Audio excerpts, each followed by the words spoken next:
How you doing? Welcome, everybody. Welcome to the stream. I'm Brayathorn. So happy to see y'all. Especially because apparently everybody's early. It's funny because I'm supposed to start around 8. And, y'all, but it's me. So getting here at 8:10, yeah, you'll be early. But welcome in. Glad to have you guys here. Glad to be here on Pokemon Day Eve, which is that's now. I mean, that's tonight. That was today and is now tonight. Tomorrow it will be yesterday.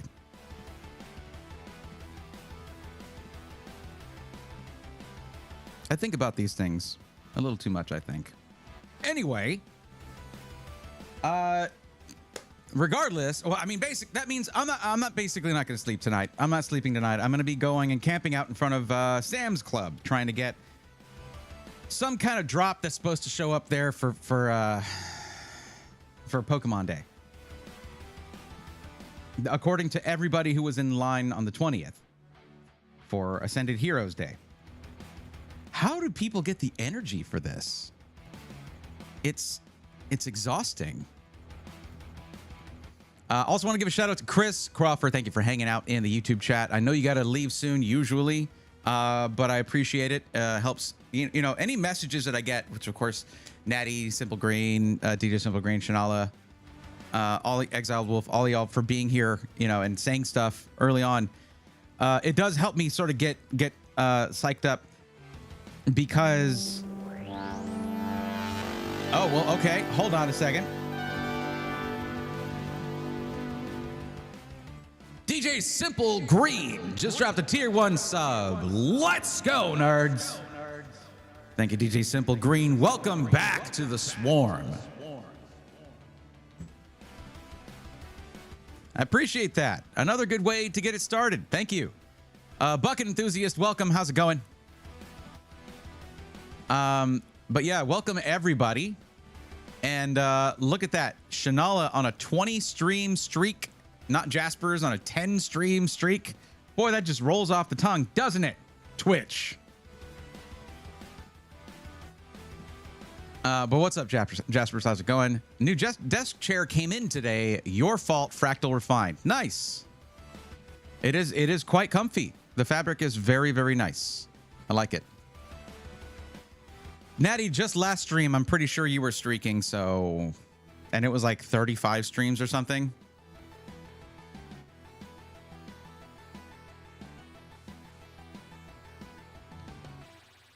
This is like the Spider-Man meme.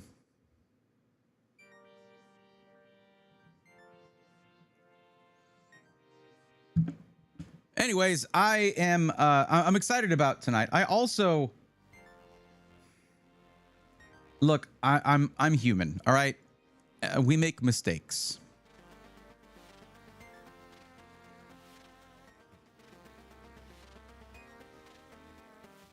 I was running out of stuff. And then at my local card shop, they had Destined Rivals booster box.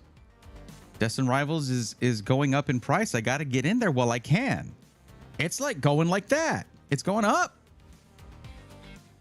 Because I think it went out of print. I don't know. Maybe. I don't know. So yeah, we'll be cracking that open tonight. Tomorrow, though, here's the fun thing.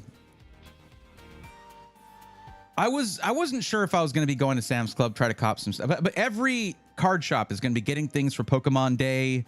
The shop I got this from is going to get more of those Mega Charizard X and Y tins, which I think I want to go pick up some of those so we can make that head-to-head battle a 2 out of 3, right? That'd be kind of cool for a video, but we already did one, so let's do one more with... that would be 4 tins, though.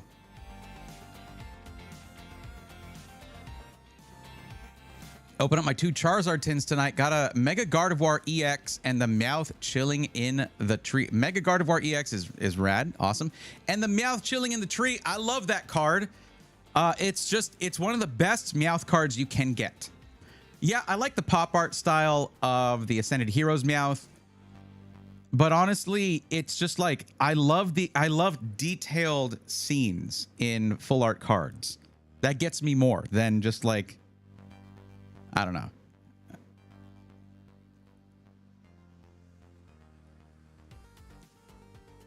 Speaking of mistakes, I bought a box of Triple Beat, the set with Shinji Kanda Magikarp, and a box of Lost Abyss, the set with the Giratina. Good luck. Good luck. Have fun. Triple Beat. I guess it is a different... Wait. Triple Beat? I thought the Shinji Kanda Magikarp... Wasn't it in Paldean Fates or something? Or Paldea Evolved? Something like that? I thought that was where the Shinji Kanda Magikarp was. Hold on.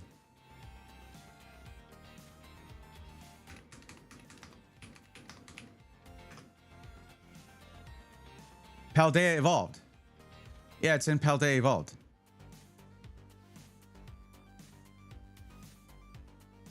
Right? Hold on. Yeah.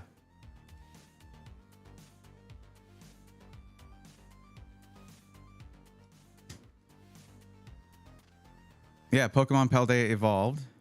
That's a Shinji Kanda Magikarp. Shinji Kanda is a completely unique Pokemon artist, which most of them are. Like the thing is, once you start to look at these a lot, for the English set. Oh, so it's Japanese. Triple Beat was a Japanese one. Okay. I got confused. I had never heard of those. Okay. Hey, something new every day, right?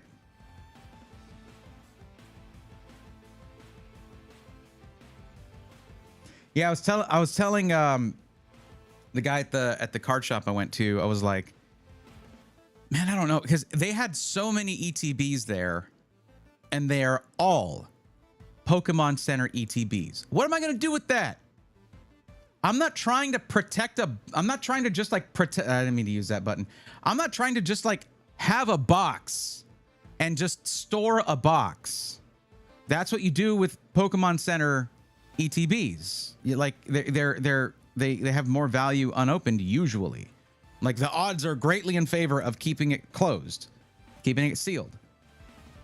I'm not about that. No, whatever packs I get, I want to rip them. That's why I get them. So they had like 4 Pokemon Center 151 ETBs in acrylic cases. Like each one in the acrylic like protector case. Those things are like what, $900 a piece or something? Just now, right now, just a couple years after that was printed. Like, well, no, I guess they did a reprint, but whatever. Maybe I guess that was the reprint. Either way. What's up, Onward? How's it going?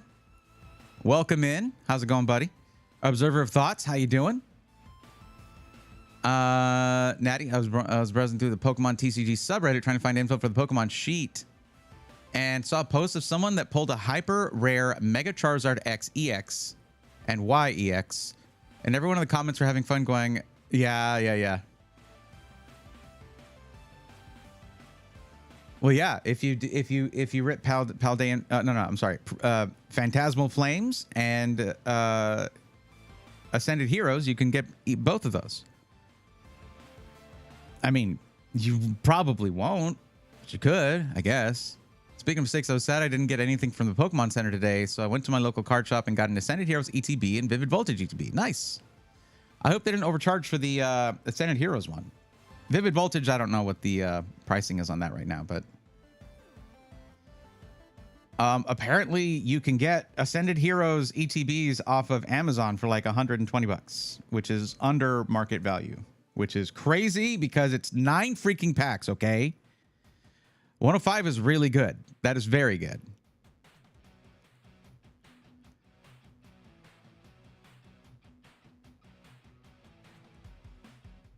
That is very good. I got to get my form opened up here. Let's take a look.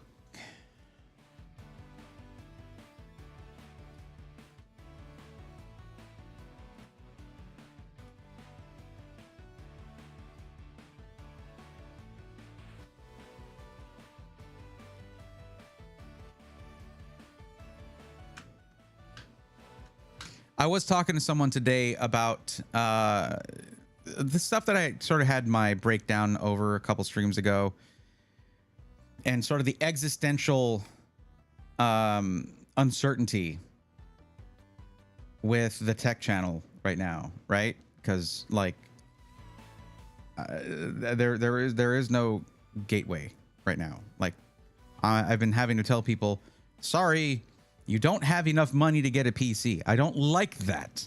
But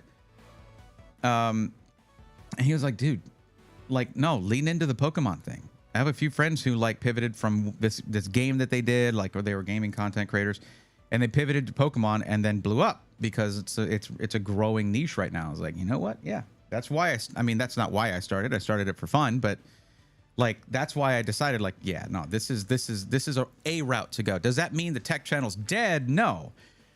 That and honestly, I want to get to at least doing a couple videos a month for the tech channel. Keep it alive, keep it going, because that info is needed. It's just there aren't deals to do weekly videos about. It's going to be more like guides, pretty much. That's probably the way it needs to go. For now.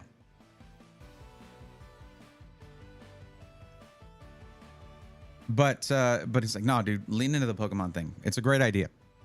I was like, okay. It's nice to have your sort of instincts, your intuition validated like that, you know. But do not worry. This channel is not going anywhere. No.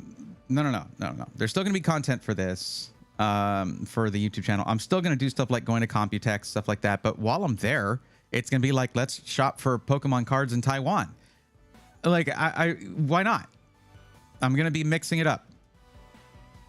I might even try to sneak a short Japan trip into the Taiwan Computex trip, because there's a way to do like connecting flights from San Francisco to Japan, then to Taiwan, and I can extend that, so I don't even pay more for the flight. It's just got to get a hotel for a weekend or for a few days, whatever, and then shop around for Pokemon stuff in Japan. You know, they even have a Pokemon park now, the Kanto Park.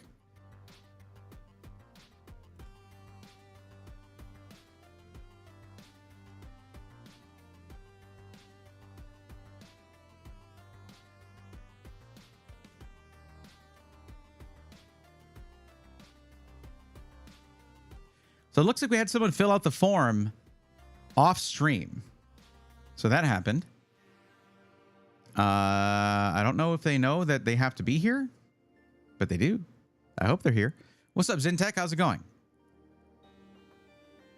I mean, I guess, yeah, Zintech, I honestly, I didn't really doubt that until they started cutting back on GeForce production.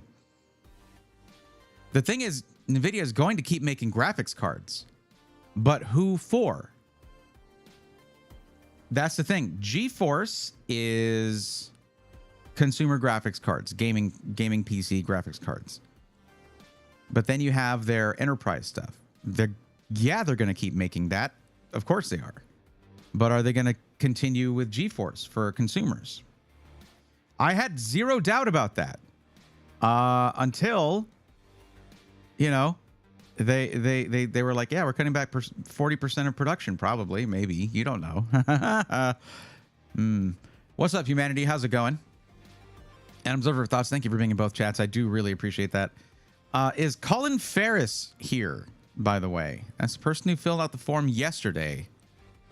So, opened 6 packs of Mega Evolution yesterday in search of Ivysaur. First 5 packs were duds, but pack 6 had it. I was so pumped. Nice. That's crazy to get that in 6 packs and get a single illustration rare that you're looking for out of the whole list of illustration rares. That's crazy. Hope and pray we get a 9080. A 9080. What do you mean 9080? Are you talking about AMD Radeon? Because they have the 9070 XT?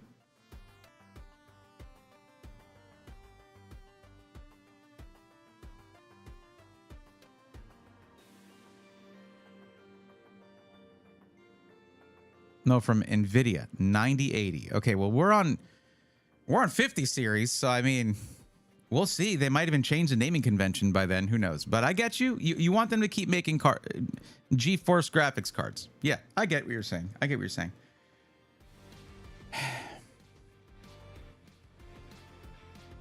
I'm never going to be like, I don't want to talk about that stuff. I'll still talk about that stuff. Y'all will still have questions. It's just, it is, I have an aversion to it right now, but like, I still want to help people. I have a need to help people with this stuff.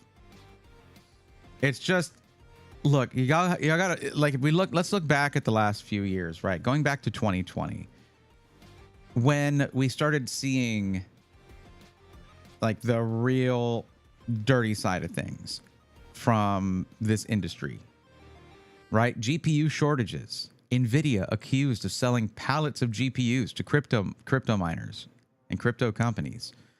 Whoa, okay, that sucks. Jensen Huang, seeing that his GPUs, like his $700 3080 is being sold for $1,200, $1,300, $1,400 and saying, why don't we be the scalpers? And then turning around and minutes before the launch of the announcement keynote for the 3080 Ti, raise the price from $1,000 to $1,200.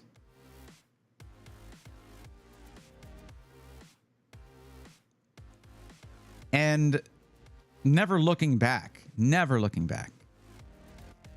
We were headed in such a good direction, and crypto ruined that, along with COVID, of course. Both of those things ruined that, because it taught, every time you show a company, I'm willing to pay whatever I need to get this product, they're going to start pushing and pushing and pushing.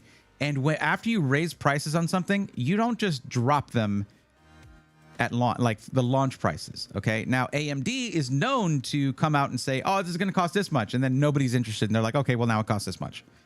And we're all, yeah, we know you're greedy. You just showed that you're greedy.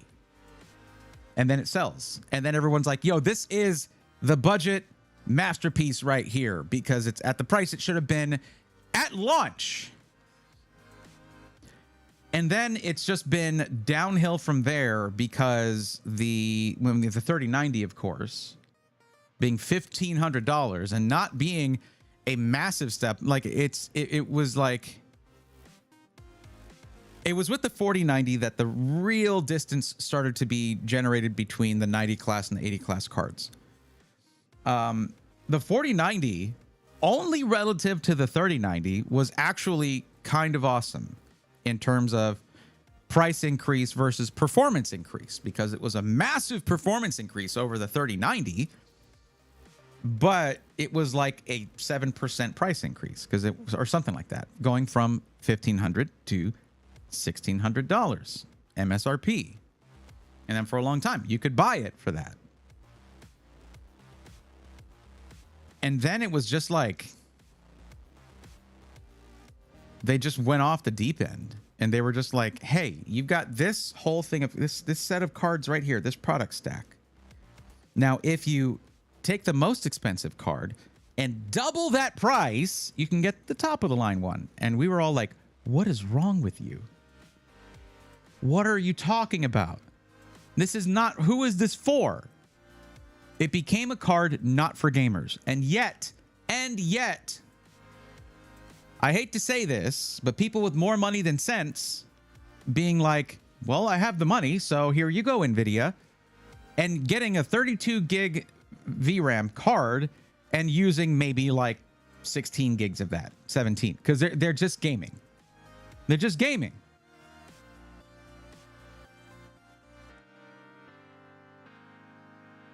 Like, that card should not have been marketed as a gaming graphics card. Although it is, of course, because they did, it's the top gaming graphics card. But there was so much wrong with the 5090. Hey, let's take this cable that nobody likes, that is rated for 600 watts, and run and then set our baseline GPU to go up to 575 watts. That's a good idea. That's how physics works, right? We're engineers. We basically built this industry of GPUs. We know what we're talking about. And then, oh no, what do you mean? It's a perfect cable. No, that melted cable, that doesn't exist. Oh, you're talking about the 12V 2x6 cable on the official NVIDIA subreddit? Yeah, you're banned. Wait, who was banned? No, nobody was talking about that cable. The perfect cable, the awesome cable, the amazing cable.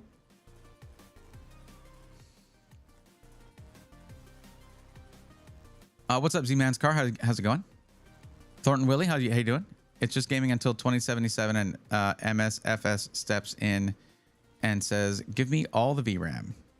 Microsoft Flight Simulator, got you. What's Humanity? Thank you for being in both chats. I appreciate you.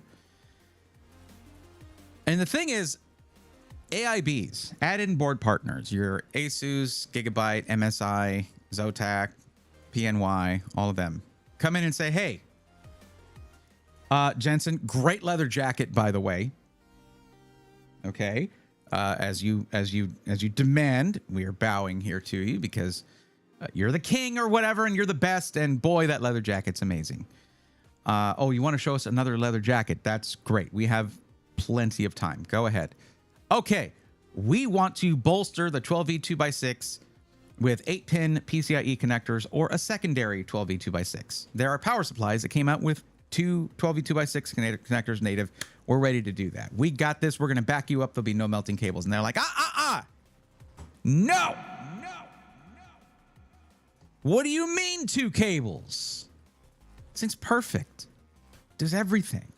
Overclockers are running 900 watts through it. Sir, they're literally physically having to cool the cable and connectors to do that.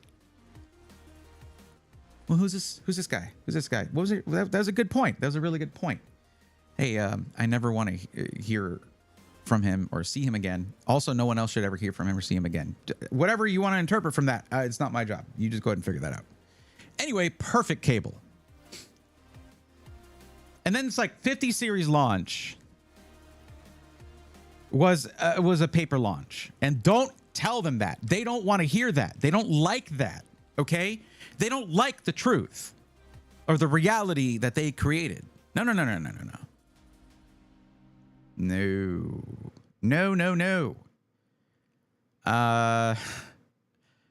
But yeah, you couldn't get the GPUs. And then guess what? As all of this stuff is going on, all the way back to GPU, the world global GPU shortages, COVID and crypto, all that, years back, certain companies showed their true colors, right? Like the side y'all don't see that I've talked about a few times is distributors. Distributors are the link between in the supply chain between the manufacturer and the system integrator, OEM, or the retailer.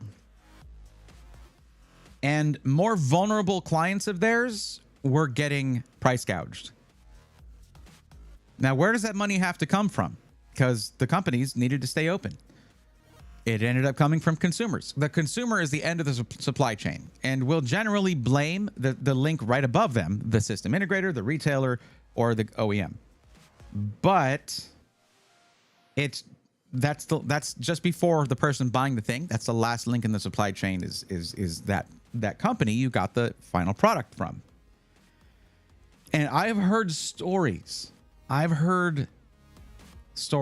of like during the 50 series things, like, hey, any prices that we promised, once the tariffs started becoming a thing. Thank you for those. Appreciate that. Well done, U.S. government, because I mean, we're what, a year and a half into this, or almost, not really, a year and a couple months into this, and people still believe that tariffs are paid for by other countries.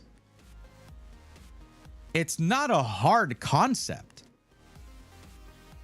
Tariffs are paid by the importer, which is then charged to the national distribution, domestic distribution, which is then charged to the retailer, the OEM, or the SI, and then to it's not an opinion. That's how they work. That's tariffs. That has always been how tariffs work. Ah.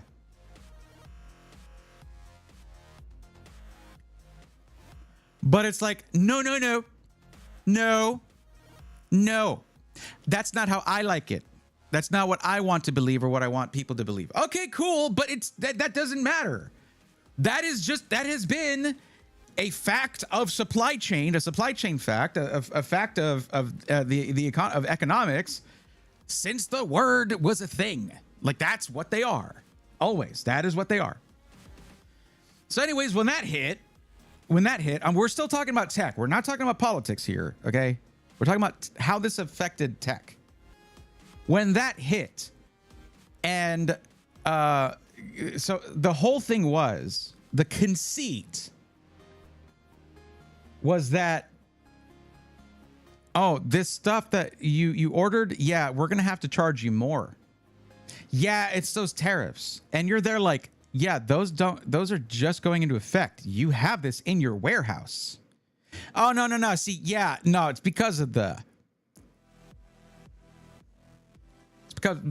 tariffs. I don't mean to have the lines on there. It's because tariffs, you know.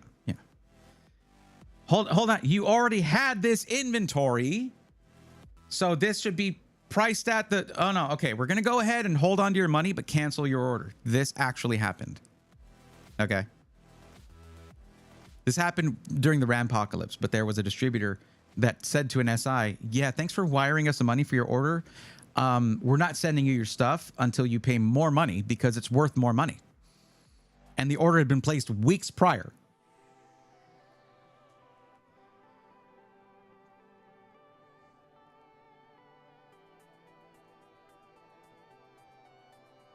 Every single link in the chain wants a cut.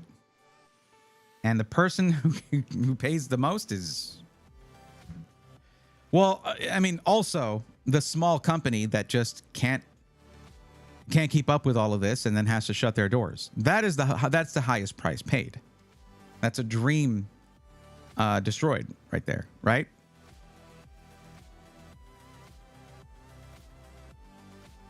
But distributors don't care because, oh, you don't want to buy it? That's cool.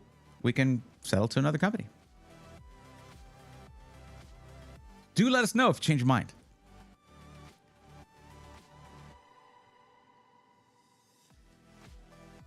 Yeah, how did we end up getting screwed in this? Because you want a thing. Because you want things. And also need things. And because of that, they have all the power.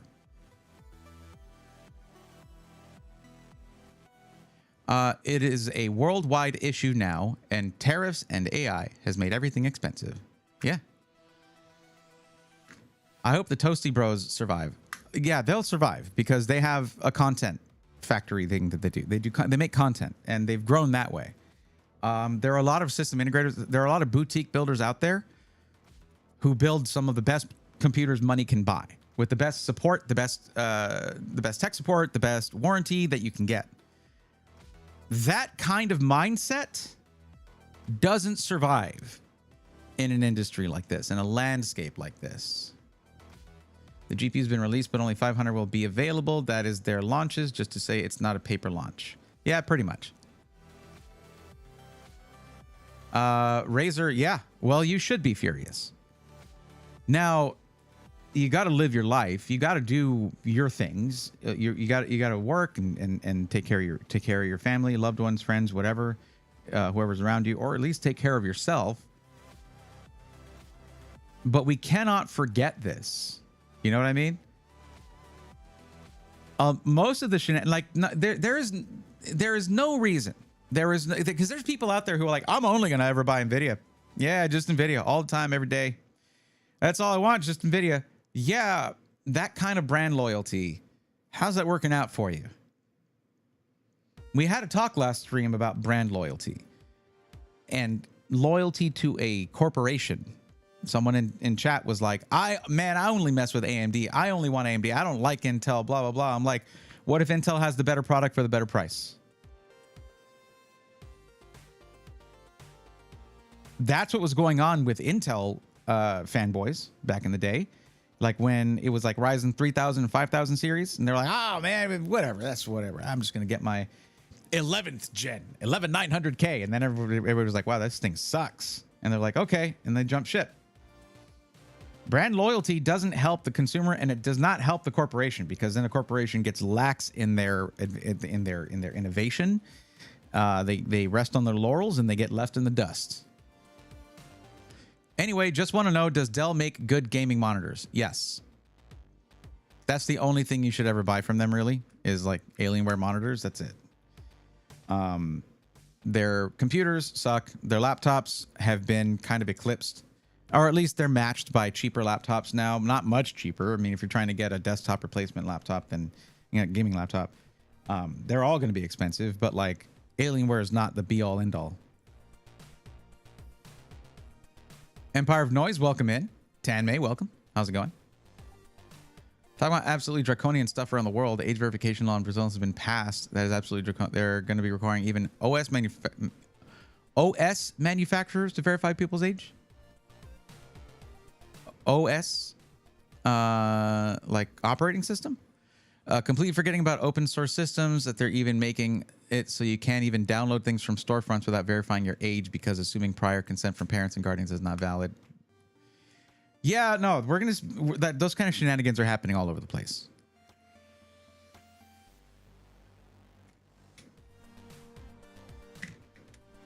What screwed Intel over is the support issues. They do shorten lifespans of their products and usually do a 2 to 4 year gap. What screwed Intel over this time, because it's, they've had their ups and their downs. What screwed Intel over this time was actually their handling. First off, the fact that they had 13th and 14th gen issues, and then how they handled it and how they broke consumer trust. Now the problem they were already having was 3D V-Cache with AMD. Intel could not beat it. They could not get to the top of the gaming charts. And for some reason, that spot is so coveted and so important that people will ignore all reason just because a certain chip is, it's on the top of that chart. I have to buy that. So Intel then pushes and pushes the 13th and 14th gen to try and beat the 5800X3D, then the 7800X3D, on and on and on. And they make mistakes in the microcode. And they rush manufacturing of 13th gen CPUs, causing oxidation issues. Meaning you don't even have to have bad microcode for those to go bad, because 13th gen, early 13th gen had oxidation issues. Then 14th gen, where the microcode is just cannibalizing the CPU, physically inside the CPU. It is burning it up. And their handling of it was, we're going to go 6, 7, 8 months, something like that. The meme was not in there. You didn't hear the meme. Okay, it's a dead meme. Let it be. And they're going to deny it and deny it and deny it. And then a year later or so, they're going to be like, you know what? Yeah, that was a problem, but we have a fix coming just in time, a year late. And then the fix didn't quite fix it. And they're like, no, that one was a test run. We got another fix. And they went through 7 iterations. And now supposedly you're good to get 14th or 13th gen, but never ever used. Do not buy used 13th or 14th gen. Imagine that is an entire generation and a half, because 14th gen is just a refresh. It's an entire generation and a half of used CPUs that nobody should buy, because we don't know. We don't know what the state of the inside of that CPU is like, how the silicon, whether it's got that silicon is sizzling or not.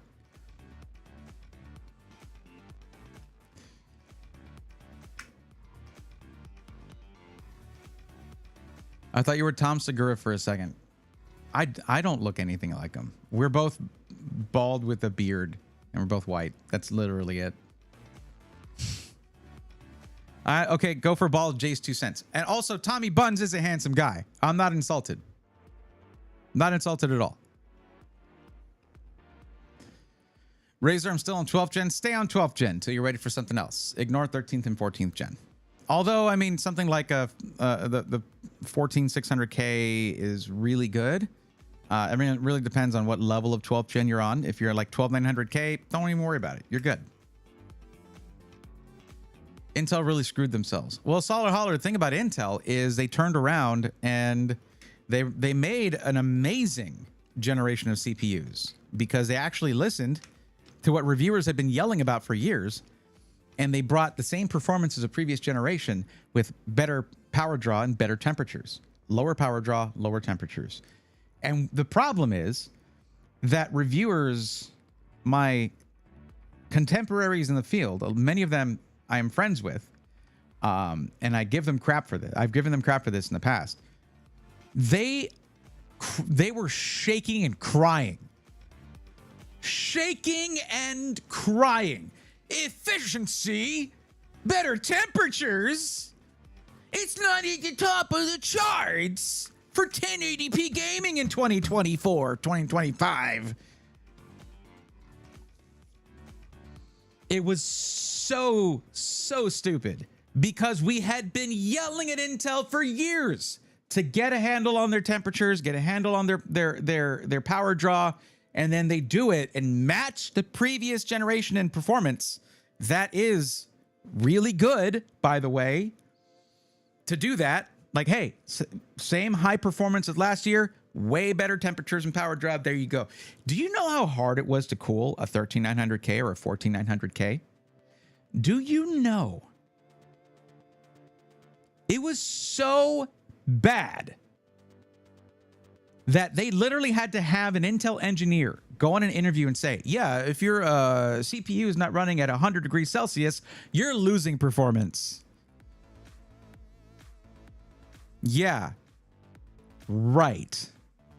It was extremely bad. Performance was good if you could get a handle on the temps.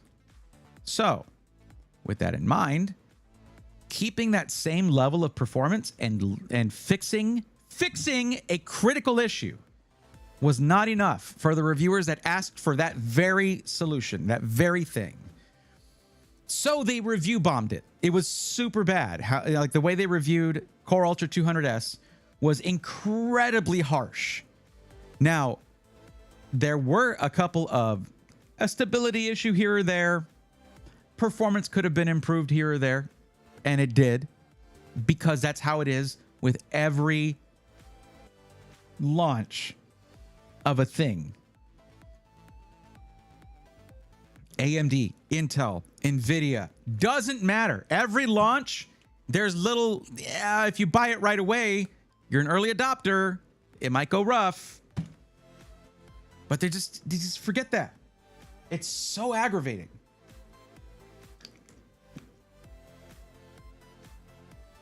And now the 265K is like 240 bucks. Like 240, 250 bucks. It's nuts how good that CPU is. It is crazy. So good. 20 cores, good to go. Peak performance in productivity. But all alliteration aside, it wasn't enough. It's not enough. People are so AMD pilled, just like completely brainwashed. Because, oh, 1080p gaming charts say that this is the best gaming CPU. Cool. Didn't you want this for 4K gaming? Why do you care about that? Real quick. Can you explain that to me? Oh, you can't. Oh, you don't want to. Okay, cool. Spend your money then. Spend literally double the amount than you would on a 265K. Have a good one. Enjoy that.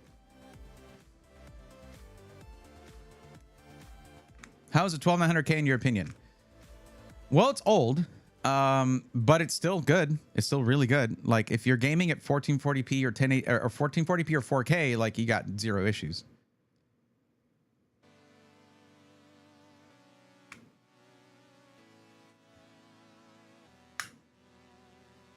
Yeah, sorry. I don't really allow cussing on stream because of this. And YouTube's been freaking out about everything. What's up, Lopta? How's it going? I have a 12600K, would like something better eventually. That's fine. The big downside to Core Ultra 200S, and I feel like I just recently talked about this, but you probably weren't here. So whoever is thinking, I don't remember him talking about that. You weren't here, so I'll do it again. The big issue is Intel doesn't think people want to upgrade their CPUs and keep their motherboard. So they just, like this one, it's actually worse. It is actually worse than previous sockets, because previous sockets you get a couple generations out of it of CPU.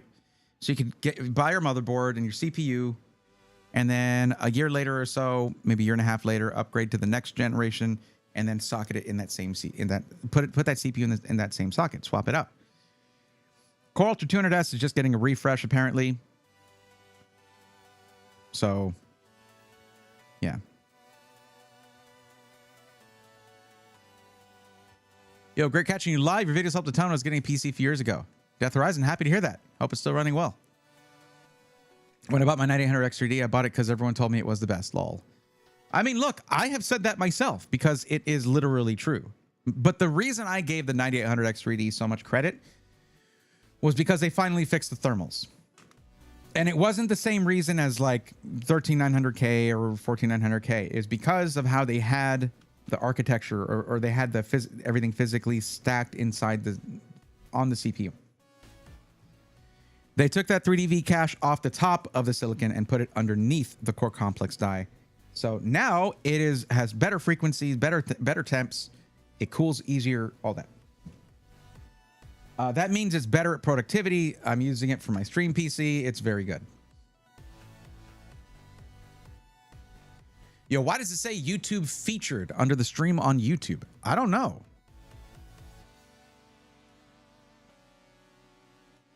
I'm curious. Is YouTube featuring this? I mean, we got 20 people in here on YouTube side. Hi. Hi. Welcome. 24 on the Twitch side. What's up? Welcome. I'm just ranting right now.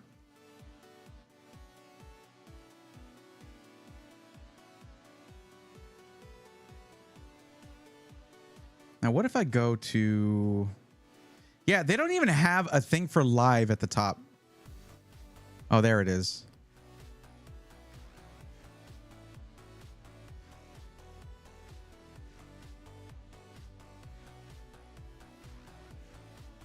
I mean, I'm not on that page, so I don't know.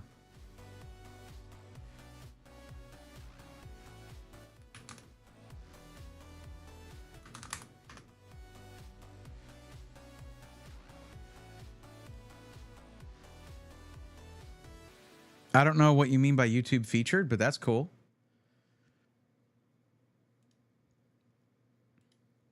Pew Pew 194, please look at the description, fill out the form. It's the first thing linked there.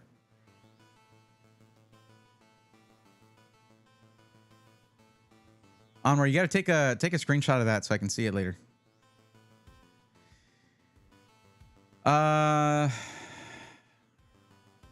Yeah, I was pretty stoked on LJ 1700 for that reason. Yeah, it's just they ruined it, unfortunately. And it's pretty much because of the 5800 X3D still beating it all the way up to 14th gen, and then 7800 X3D coming out and being like, hey, me too, actually. You're YouTube famous? No, I'm not. But thank you, Lapta.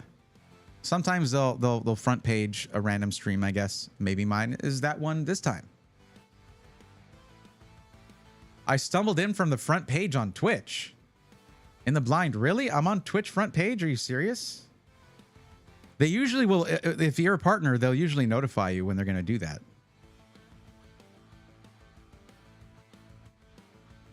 Apparently, I can actually request to be front page. It's probably, if you look at science and tech, I'll probably be up there. But yeah, apparently I can request and schedule a date and time to be front page now and then. If because I'm a partner, I should really try that sometime when I'm going to do a PC build and giveaway or something like that. Maybe not when we're just hanging out here and me ranting and hoping to help people with PC stuff. But okay, here's what we're going to do. I might have somebody, do you guys ship to Hungary? You guys, what do you mean you guys? I'm not a computer company. I just help you find a computer. I don't know that I've ever shopped in Hungary, though. You probably know that market better than I do. What's up, Horse Soda? How's it going? I think you do amazing on the front page. Your room's looking amazing, too. Thank you. It is a mess. Ignore that, please. But yeah.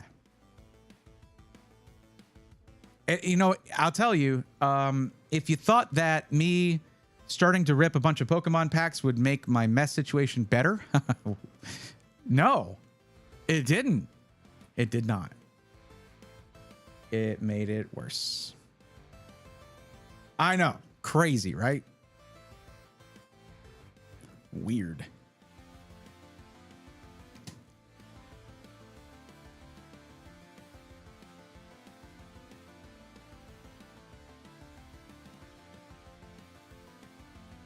Yeah, it is YouTube featured apparently.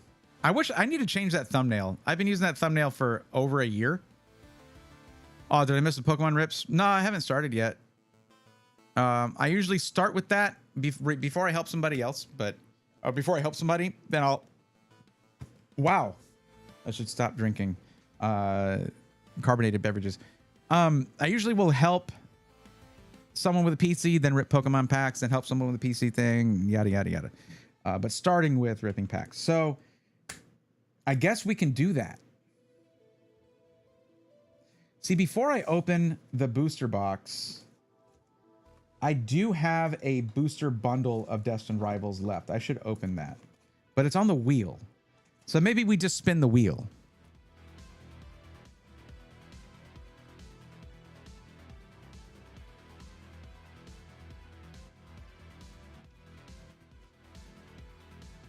But thanks again, Horse Soda. I appreciate that. What would you recommend upgrading to? Want to stay with LGA 1700? Is it because you have DDR4 on there? Is that what you're going to stick with? I wonder when the RAM shortage has pushed up the cost of used DDR3 CPUs. Hard to say. That's for the very like enthusiast. That's for enthusiasts right there, I think, because it's like, I mean, it's pretty old tech at this point.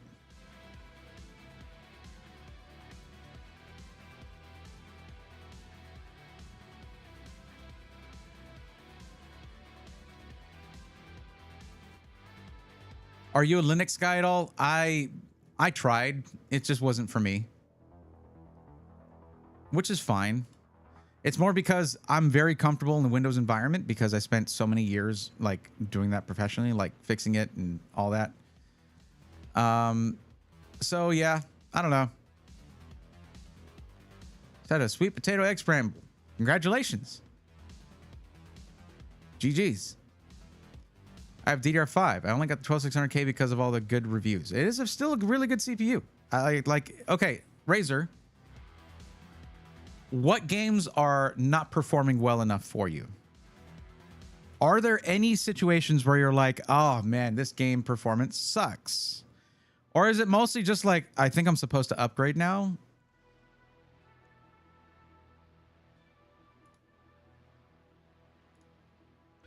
If you're just thinking you're supposed to upgrade, you're not. You upgrade only when you need to. When you find that what you're trying to do is not working with the stuff you have. Nobody can tell you when to upgrade. That is completely up to you. But I can recommend that you hold off until you're sure you need to. Yeah, I'm just trying to spin up a local Minecraft server. Okay, then go to 12900K. You're going to be going from a 10-core CPU to a 16-core CPU. That should help. Hold on. What was it? What was it? 12900K again? It's been a minute. And it's gonna have 8 performance cores, 8 efficiency cores. I was correct. 16 cores. Now, if you go to here's actually what I would recommend. Well, first off, what resolution do you game at? Here we go. Like this is where I'm like, okay, I got to start dragging out information.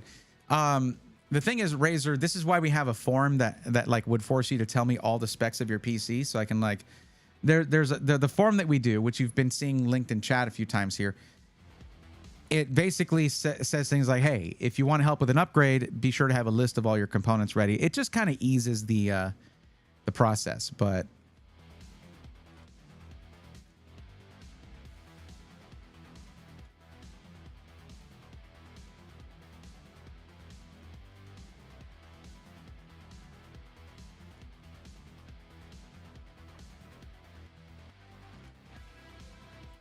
Oh no, it's not the forum. Like we have a forum, FORM. not forum. We do have a forum though, or we do. We have the Discord. There's a forum in there for tech questions where they do basically the same thing. But if you want me to help you, you got to come to the stream, and I do it here live, one-on-one. Jockey Boy, what's up? Welcome back.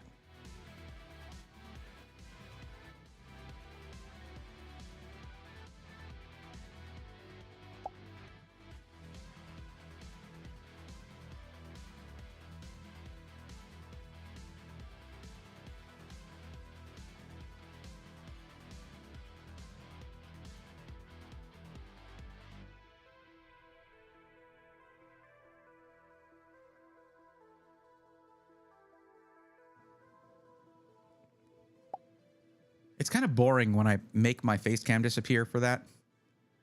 Wonder if I can add anything to it to make it look better.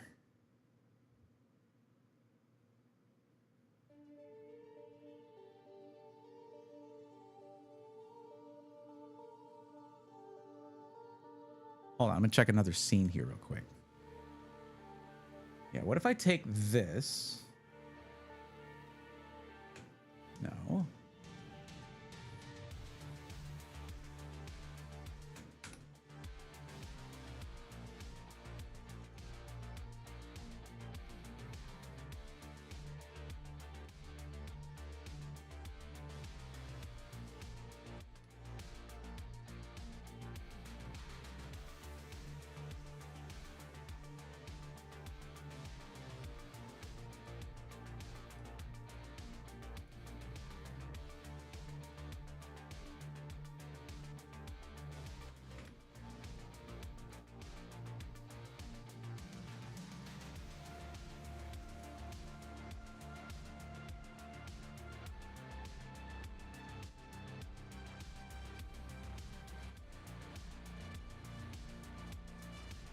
So now,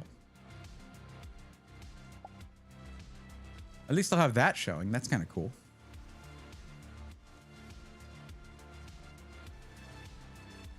Okay.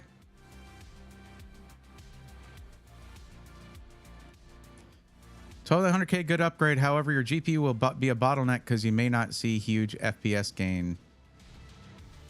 4070 Super. 4070 Super is awesome. But let me ask you this. Solar Hauler, did you ask what resolution they're gaming at? It sounds like you're giving advice without having the full picture. Something I warn against. And the reason I have a forum in the first place. Because it forces people to tell me information like that.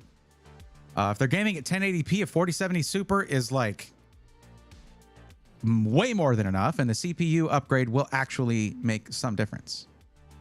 1440p is what he said? Where was that? Wait, where was that?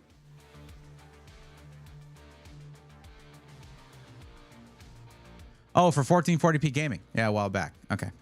All right. Well, yeah, I appreciate you wanting to help. Thank you for that. But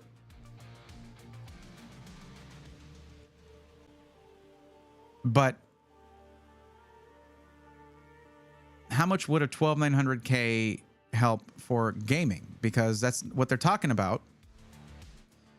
Was that they... Hold on, let me see. Where was it? Am I getting confused because people were telling me stuff all at the same time? Yeah, In the Blind confused me because saying, I want to spin up a local Minecraft server. And I thought that's what Razer was trying to do. So this is why we have a forum. And you wait in line and we take turns and I help people one-on-one. Because when I'll mix these things up, I am very distractible. So, yeah, whatever. Anyways. Thanks for PC will be here in a week. Thanks to you. You got it, Jockey Boy. Happy to help. All right. You know what? Let's just yeah, that's fine though. Let's test this one more time.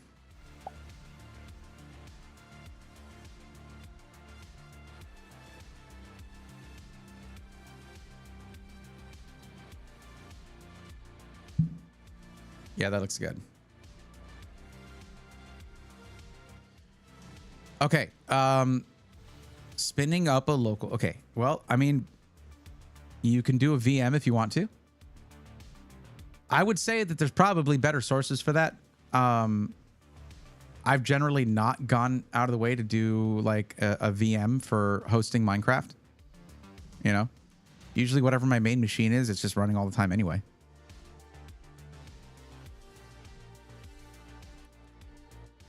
Okay.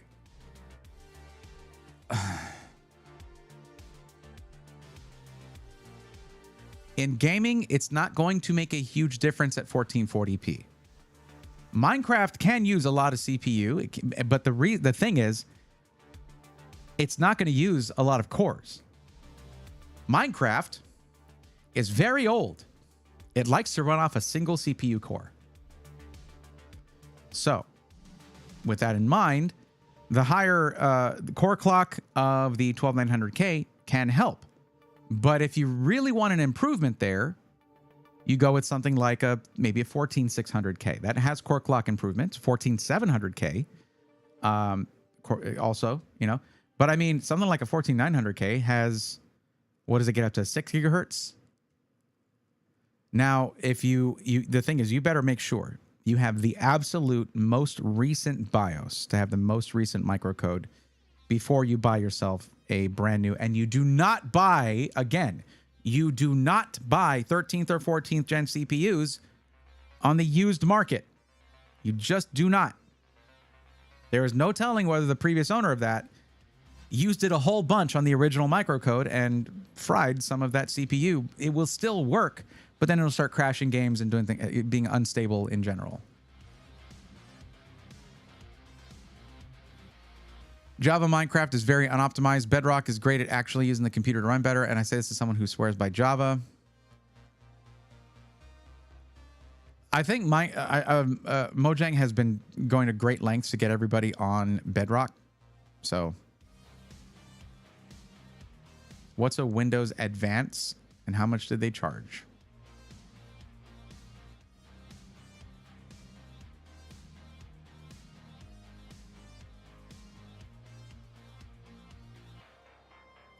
Went with B850 Tough Gaming motherboard instead of the B650 and added Windows Advance. I see what you're talking about. What? Yeah, what do you mean Windows Advance?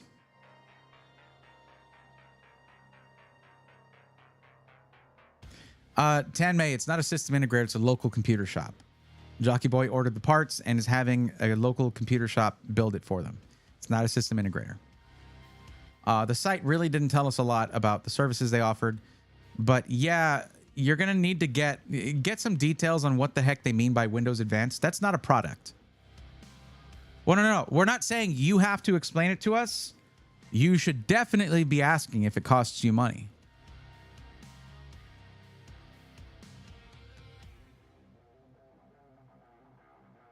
Yeah, Lopton. It's nice to bring business to local businesses like that. It's always good to do that. As long as they're not doing things like overcharging for nebulous products like that don't exist. So I'm thinking a 14600K would be a better option. Let's not forget that also is then a 14-core CPU. So that's nice. The thing is, a 14700K goes to 20 cores and is not a lot more money. Let me actually check that.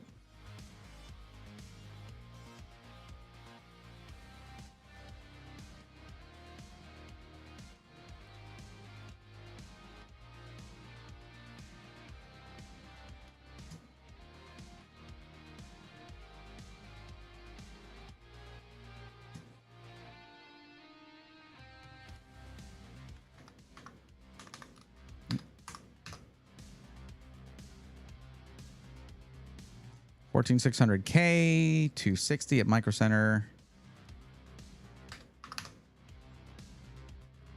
14,700K, 329. So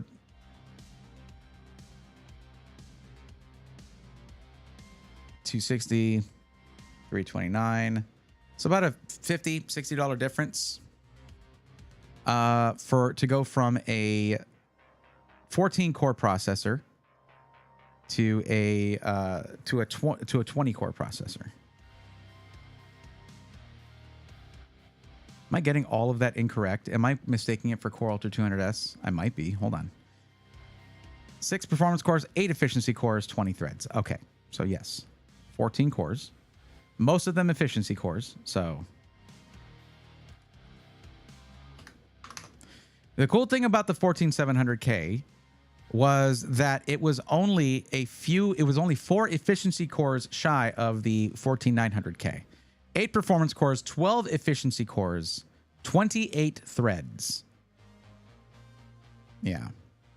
$329.99, down from $500.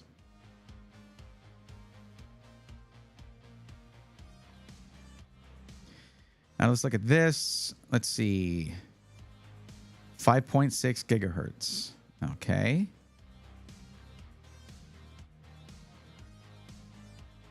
Versus 5.3 gigahertz. Not a huge difference. So if we're talking about single core performance, that's not a huge difference. You can go for either one. The reason you go for a 14700K is if you're trying to do more than just gaming. So yeah, I think you're right on the money before. Now let's compare this to a 12600K.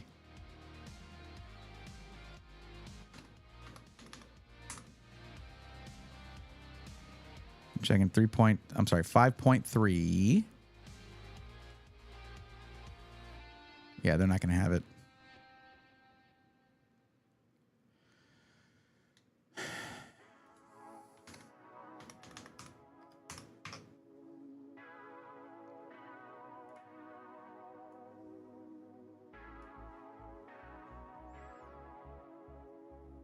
Uh, 4.9 gigahertz was the max, is the max on your current CPU.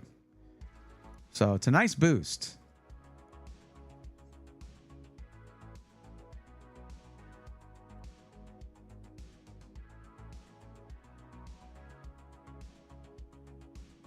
Now it's not, the thing is, don't just look at this. This is not all that matters. It's also your IPC improvements from generation to generation. And you're going from 12th gen to 13th gen plus, basically, which is what 14th gen is. Then the instructions per clock was improved between those three. They all, you know, it's not it's not 2 generations over. It's a generation plus a refresh, but the IPC was improved. So that means like those core clocks, you can get more done with that frequency too. So you can't just look at frequency and call it a day. No, it's not the whole story.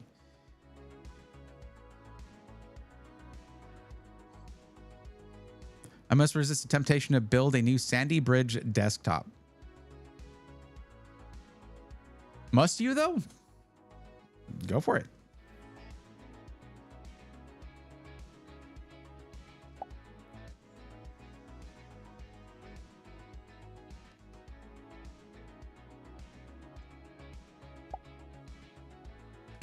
All right. It's because I have the CPU already and the RAM.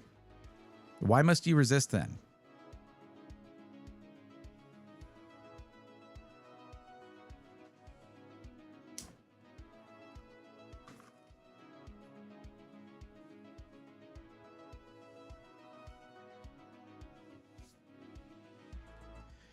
All right, chat, what are we doing here? I think I'm a little too zoomed in here. There we go.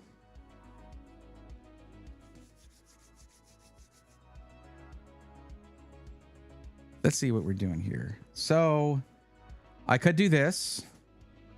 I could just spin the wheel. This wheel should be getting more stuff tomorrow. I forgot I was talking about this, right? Yeah, not Jaspers. Thank you for asking this question right here. I actually, barring any unforeseen circumstances, yes, I am streaming tomorrow for Pokemon Day. And the funny thing is, I mean, I'm going to Sam's Club to get whatever they've got, whatever bundle they're putting together. And if I can get a few of them so I have stock for opening packs for a while, that would be really nice because I'd be getting it at a really good price. However, the funny thing is when they made Ascended Heroes ETBs available for pre-order, I pre-ordered 3. But they weren't going to arrive on the 20th. So I waited in line, got 1 ETB at retail for like $50. And I opened that night, you know, last Friday. The 3 ETBs are arriving tomorrow. So whatever I get doesn't matter because I'm going to be able to open at least one of those ETBs, and I've got the booster bundle now, so booster box. It helps. But yeah, so I'll be streaming tomorrow. Can't be certain when, but yeah. What's up, Alucard? How's it going? Yeah, in the blind, I miss Fry's too. I miss their themed locations. San Antonio had the big piano, the giant piano that you walked into to get into the store. It was really cool. But yeah, they did not survive, unfortunately.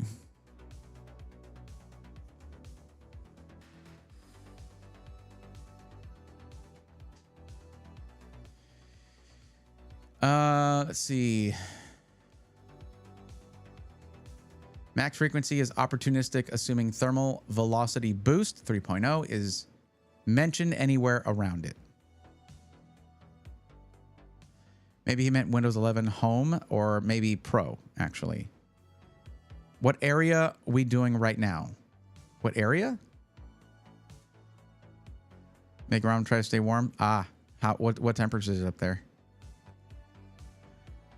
Maybe ask them if they cannot explain satisfactory out, then I would be doubtful. Yeah, they should have an explanation for what that is. It could be a service. It could be just the setup fee because they are working. It is labor. If you're not buying the goods from them, you are buying services from them.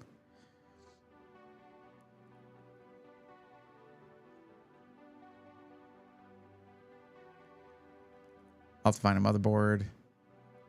Arctech is selling old Sandy and Ivy Bridge boards and new from China. Interesting. I guess right now, let's just run the wheel and see what we get. It could end up with Destined Rivals anyway. That's kind of what I'm interested in right now. I've opened a ton of Phantasmal Flames and Mega Evolutions. Or Mega Evolution. Destined Rivals is really fun. So.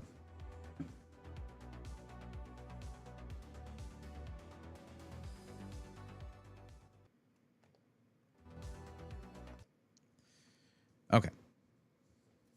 And just for those of you who are new here, whenever I'm doing Pokemon stuff, I am recording. It's no big deal. I'll still stop now and then to respond to things, but I do kind of lock in.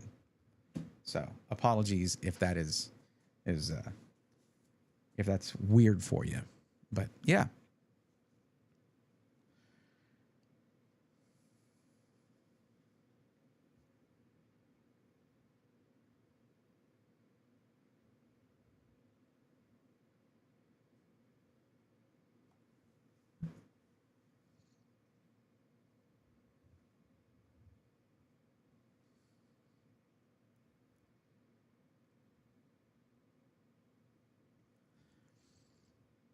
I'm bad at making decisions. So let's use the wheel to figure out what packs I'm going to be opening today.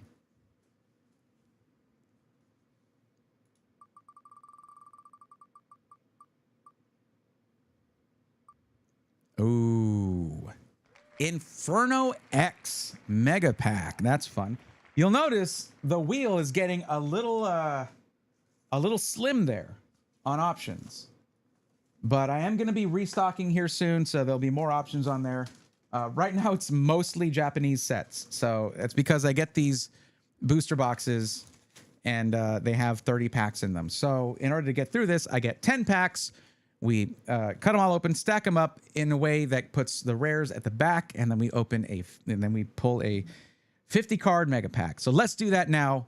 You get to see the sped up version. Whereas chat, who is watching live, gets to just sit around and wait. 2, 3, 4, 5, 6, 7, 8, 9, 10.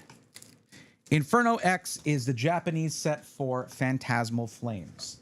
It's slightly different. There are different pull rates, things like that. But let's see how we do.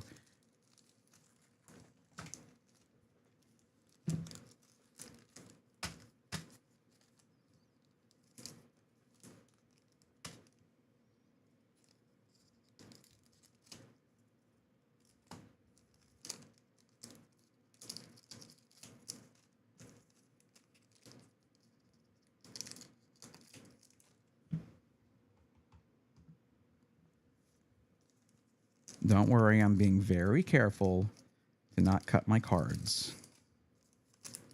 I feel like I've gotten pretty good at this.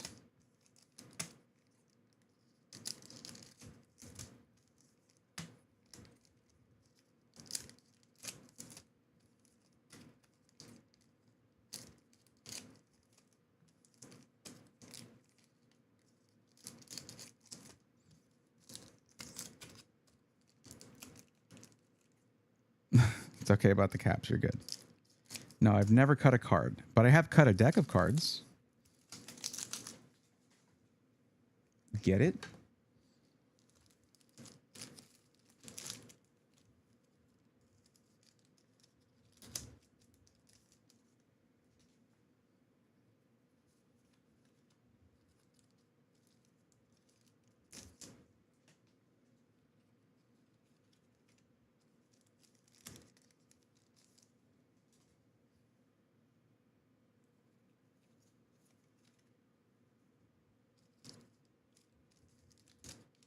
I don't think this is the ideal way to do it, but it's how I've been doing it, and it's worked out just fine.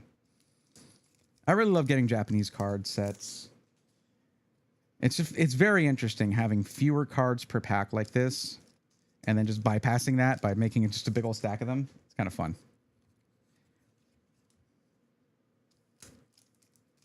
And though the bigger hits are not worth quite as much in North America as the English printed sets are, it's cheaper generally to rip these. So that's a win when you're doing this on a budget.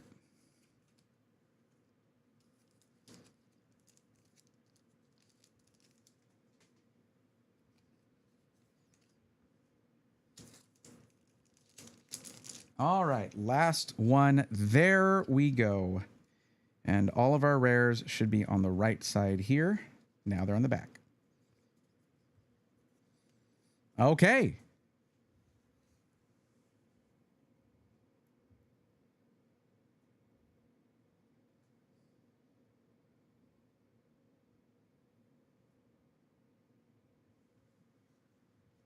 All right, let's get it started. I'm not going to call out all of these. Let's get through the commons and uncommons quickly here.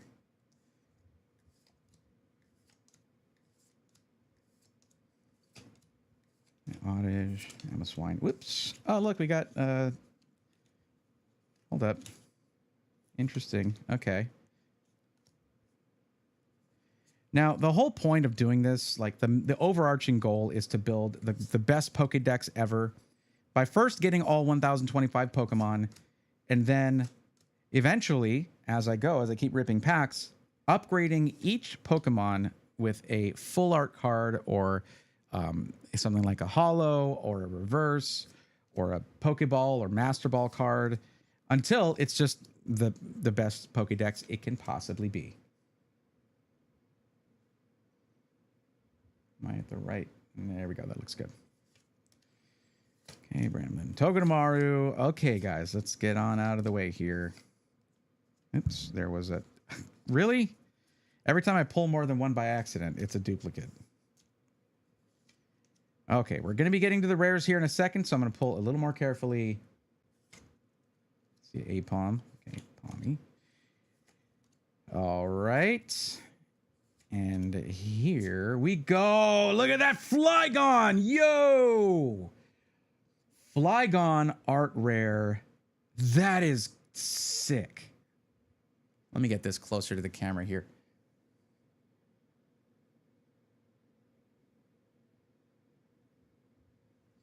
Absolutely gorgeous Flygon card. Huge, huge upgrade here. Massive upgrade. We take those.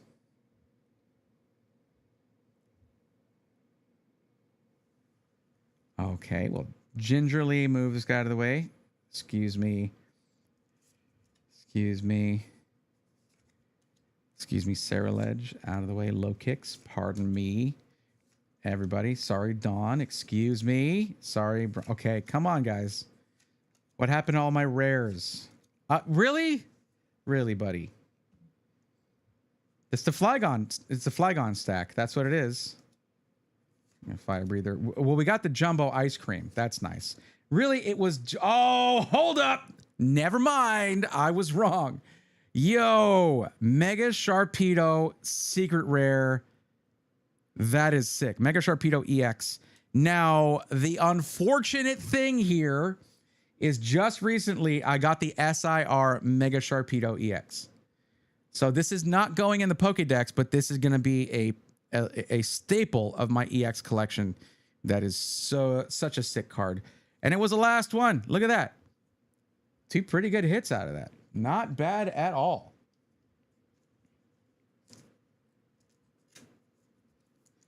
Man, Mega Sharpedo is freaking tough.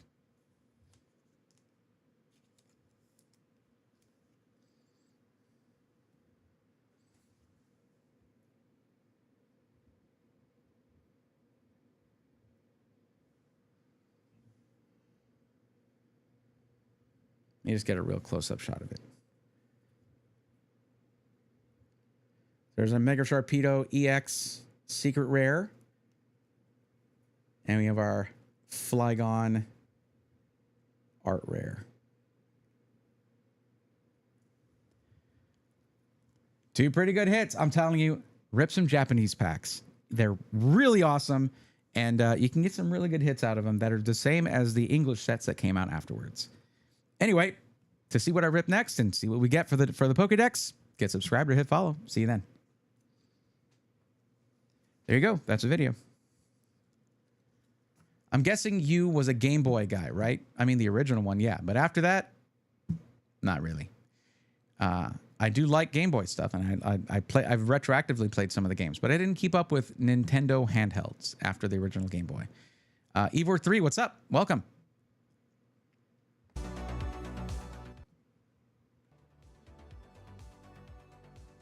Sorry about that. We did just get the Sharpedo, so I'm like, okay. But that is still a good pull.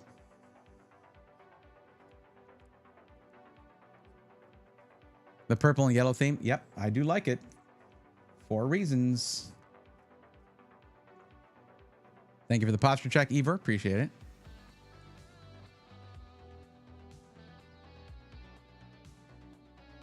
Yeah, you mentioned the motherboard in YouTube chat. I responded to that, Jockey Boy. But yeah, I thank you for the biddies. Let's go. I appreciate the 200 biddies. Thank you very much.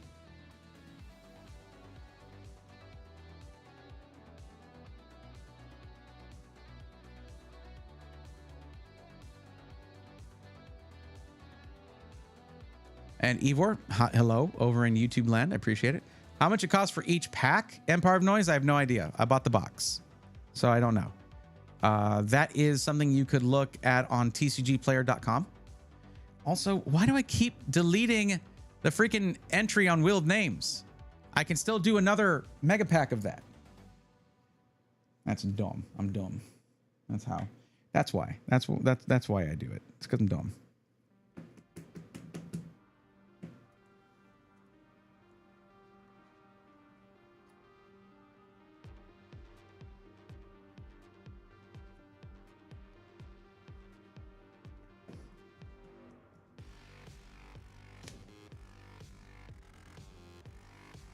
And then just this one Flygon Hollow in there, hanging out. Like, bro, I don't need that. I'm good.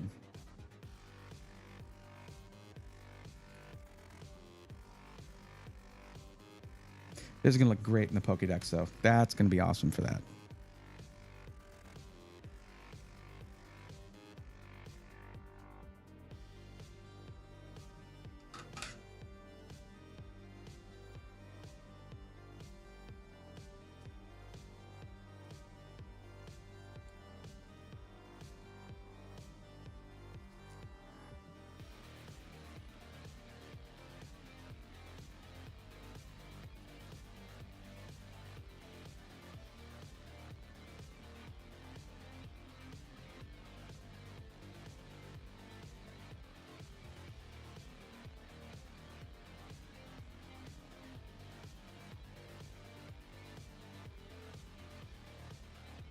Oh, it's 226.26 today.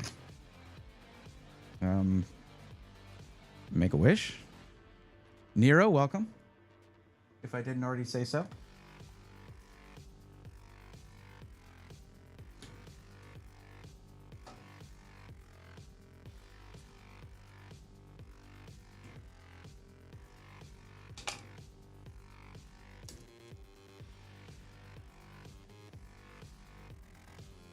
You check the form.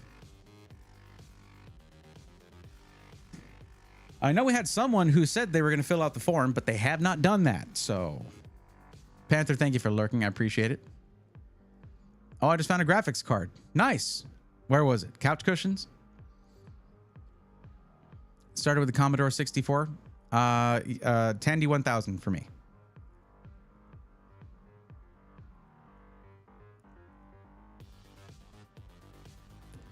Yeah, Pokemon Game Boy games were very popular. Original Game Boy was awesome, though. Yeah, so I basically, after the Game Boy, I started moving more to PC gaming after the SNES and the Game Boy. So I never bought an N64, Game Boy Advance, any DS, any of those things. GameCube.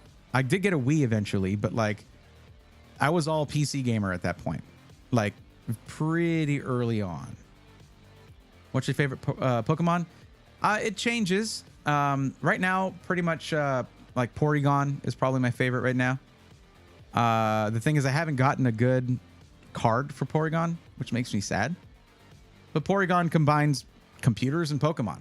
Like, there you go.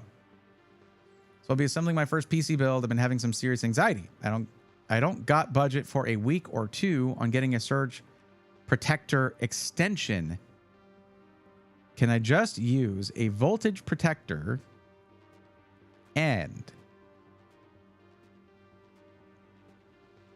plug a simple extension into that and then no. You don't want to plug an extension. Basically, you want to have one thing between your PC and the wall. Generally, a surge protector, which you can get pretty decent ones for not much money. Or ideally, an uninterruptible power supply, a UPS, a battery backup, whatever you want to call it. But you don't want to have multiple things plugged into multiple things if you can avoid it.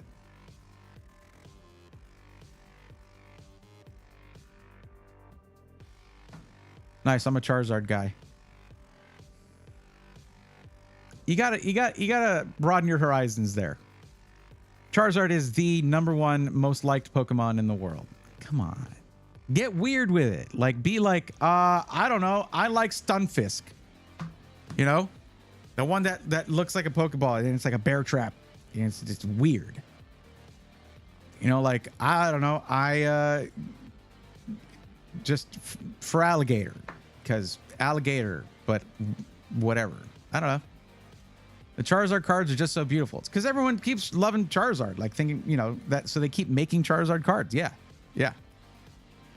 The thing is, you have to understand that when people, like, when there's a really good Charizard card in a set, that the economy of that set is destroyed. It's going to get over collected. It's going to be scalped, all of that, just so people can pull that one card of the one that looks like a dragon, but is not a dragon type. What is the deal with that? Oh, well, unless you go Mega Charizard X. I don't dislike Charizard, by the way. When I caught my first shiny Charmander, and I was like, oh, you're growing up to be a monster. And I evolved it into Mega to Charizard, and it was all like, it looks super awesome. And then, of course, you have Charizard X with the blue flames and the black and all that. Just super cool. Come on, Charizard's awesome, of course. But when you go Charizard X, it's finally dragon type, which is funny.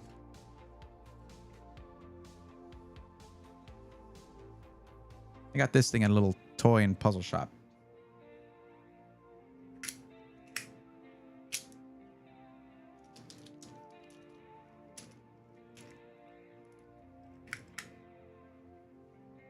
It's basically a 12-sided die. Yeah, Nero, I can't really sign off on you having multiple things plugged in. And also, a voltage protector is not generally... I mean, if generally what's going to be marketed towards what you're trying to do is going to be a surge protector. You do need to protect against power surges. Now, why do you get something like a UPS, an uninterruptible power supply? Well, the reason is so that if your power goes out, then you have time to properly shut down your PC, not actually destroy your storage or screw up your PC in one way or another. Pawnyard is my second favorite, if that helps, because he has blades and kind of goes with Razor. That's true.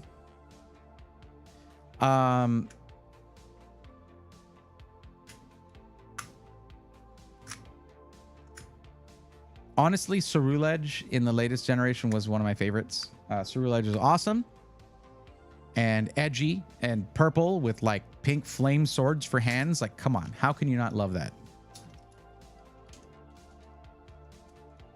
I like the Pokemon with blades for arms. Can't remember the name. Okay, yeah. So Ceruledge probably, or Bisharp, or Pawniard. I guess Pawniard kind of had that too. Yeah.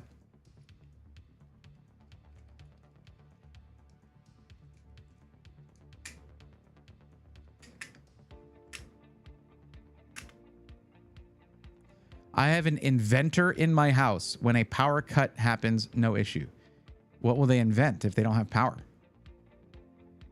That reminds me, I absolutely need to get invested in a surge protector sometime soon. Power going out is something that happens quite a bit here. Yes, please do that. Natty, apparently that's also an issue. I think I remember talking to Brett about this of UFD Tech. He lived in South Africa for a long time, and he's back there now, and their power grid is not great. It's not great. Thanks, boss. And Sock Pokemon is pretty cool. Like Sock and Throw, yeah. They weird me out because like any Pokemon that wear clothes are weird, but also Pokemon that don't are weird. Pokemon are weird, but they are cool.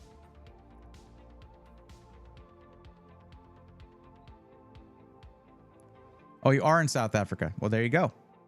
Inverter. That makes more sense. Yeah.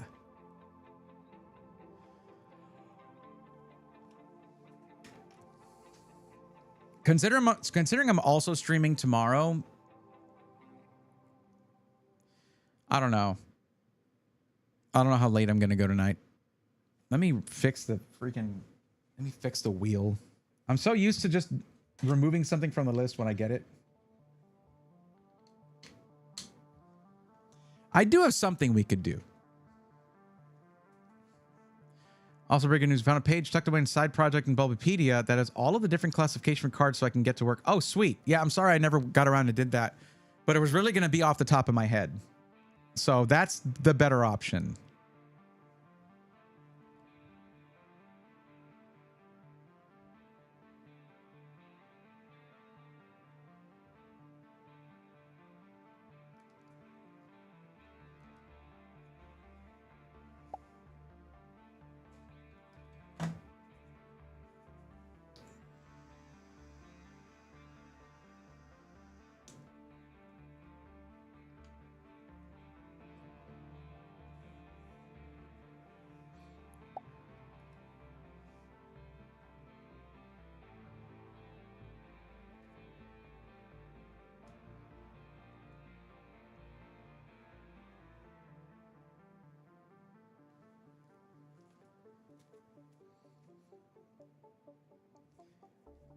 Cynthia and Garchomp EX in Destined Rivals is like an insane SIR. That'd be pretty cool to get. But the big one is the Team Rocket's Mewtwo SIR. I know I'm coming out of nowhere with this. It was just what was on my mind because I have this. I pulled the Team Rocket's Mewtwo gold card and it's like, nah, that's not the one you want. What do you mean it's not the one it's gold? I'm like, nope. You want the one that is like a comic book or not comic book, but it's like all stylized and dark and SIR like. It has like everything here. Break cards, ancient cards, future paradox. Oh, ancient and future is interesting because I have gotten some of those, but radiant, rapid strike, dark, etc. Yeah, there's somewhere I don't like I guess I don't know if it would affect the value of it much because I have a few rapid strike cards. I have Ancient and Future. So essentially, it's the ones that are like the rarity rather than the utility. You know what I mean? Because what you're talking about there are Ancient, Future, Radiant. Well, Radiant is a rarity, I think. There's a Radiant collection, but things like Ancient and Future are like that's like a designation in terms of playing the TCG. Okay, so earlier I was asking about Dell monitor, looking at 200 hertz, 1080p, 24-inch IPS. It's not anywhere, just standard monitor. I mean, you might be able to find it cheaper, not a Dell, because that's just a 1080p gaming monitor. You know, it's probably fine. But where they excel is in the high-end monitors. The OLED, Alienware, yada yada. Those are amazing. In terms of what you're talking about, they're all kind of the same. You know. Damien X 1834. Just want to say you're the guy that helped me build my first PC like 5 years ago. Appreciate your channel a lot, man. Thank you. This is why I will not let the tech channel die. I might be diversifying, but I'm not going to let the tech channel die. I promise you guys that. Yeah. So let's go with it. Wouldn't show him being OP more often. He became kind of meh. Swallow? Like Swalot? Isn't that what it's called?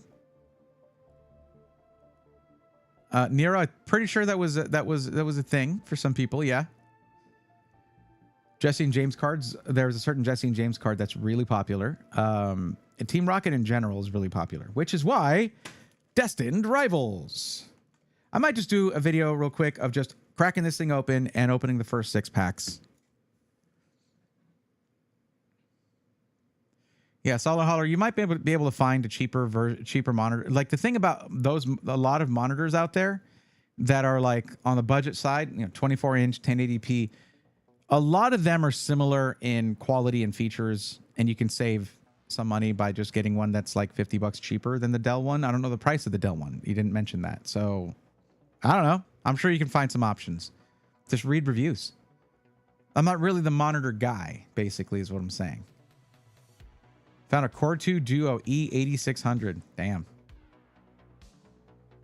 I remember when I went to Core 2 Quad, I thought I was the king. I don't remember I don't remember the SKU. It was so long ago, depressingly long ago.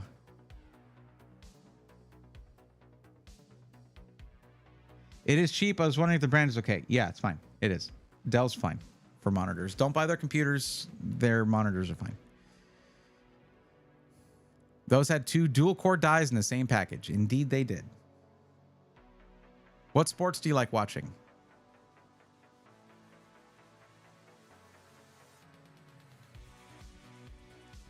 My dad took off when I was a kid, and none of my friends, we played Dungeons and Dragons, and I was in like theater and band. I never had any influences around me to influence me to like sports, which is usually how that happens. It's usually... We're not born being like, yeah, football. You know what I mean? It's usually because of people around you that you're like, it. To me, sports is kind of like beer, right? Nobody enjoys their first drink of beer, but they're like, well, I'm supposed to like this, and then you just get used to it. I'm not a big sports fan. Let's put it that way. I was instead on the other side of that, where like in high school. We were like, we need new trombones, and they were like, no, they needed to pay the new football coach 6 figures. Sorry, and also they needed new uniforms. They got new uniforms last year. Yeah, sorry. Yeah, that's my opinion of sports. Sorry, I'm sure it's great. I like MMA. Oh, I used to like MMA. It's kind of dumb now. And just martial arts in general. That was my exercise. That was my sports growing up.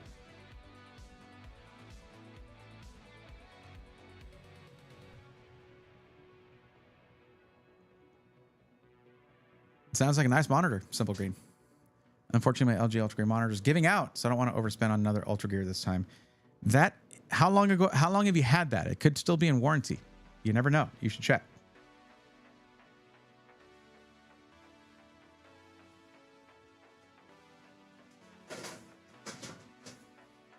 So what I was going to say was, I have this, and I kind of wanted to open this. It was just something that was at Walmart. It's a League battle deck. Basically, in this box, you have everything to make a deck to compete. And I just wanted to kind of explore it and learn about it, you know? Also, it has a Luminion V, and I don't have Luminion in my Pokédex yet. And then like 3 or 4 Gardevoir EXs, a Mew EX, which I already have now. But yeah, Nero, I'm sorry to shut you down on the sports thing. It's just, it's never really appealed to me. I used to just go to Super Bowl parties and be like, yo, these snacks are pretty good. I hope you've watched Forbidden Kingdom, Jet Li versus Jackie Chan. Yes, I have. I got in a fight the night after I watched UFC 2 the day it came out. Wow. Interesting. I would remember that more than watching other people fight if that were me. It is 4 years old, just out of warranty. Of course it is. That sucks. I'm sorry to hear that. But yeah, that's the thing is like, you don't always get what you pay for. I have some 1080p 27-inch monitors that I just use in vertical mode that I've been using for like 3 years, and they were like $75 a piece. Now, they're not 144 hertz or anything. They're 75 hertz. But again, $75 per monitor. And that was for a TIE Fighter setup. And it's just been kicking ever since. But yeah, so this I just kind of want to open and do a little thing on it.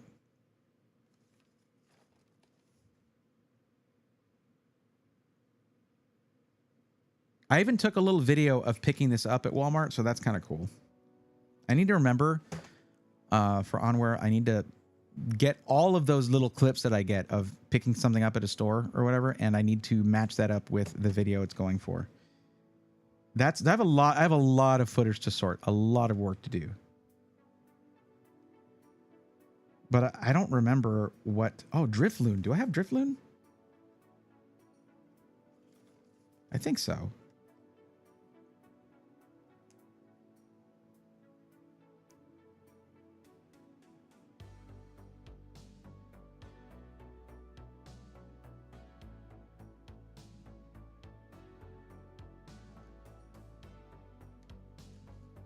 I wish I remember how much it cost. I don't remember.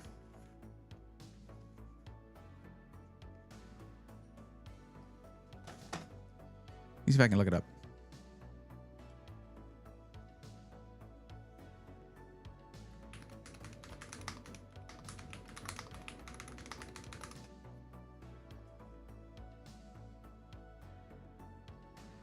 It is $35.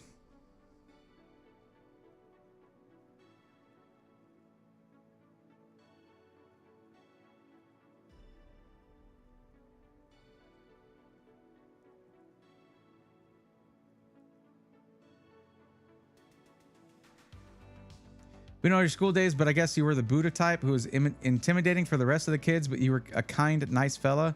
Also, is it okay to say it? I was coming from middle school into high school. I was an absolute like insular introvert.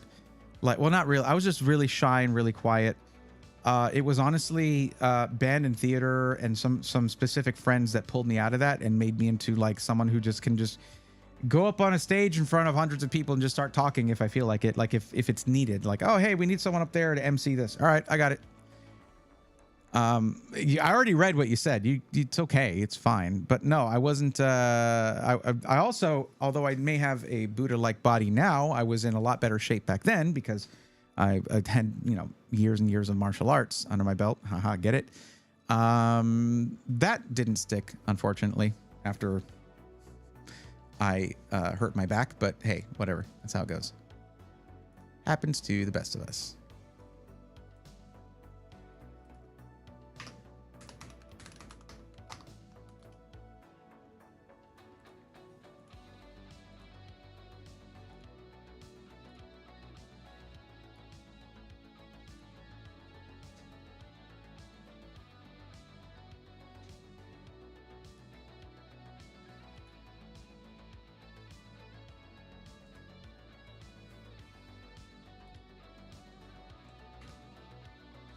I refer to the Super Bowl as a stupid bowl with my friends. We usually have a big D&D session while cooking out instead.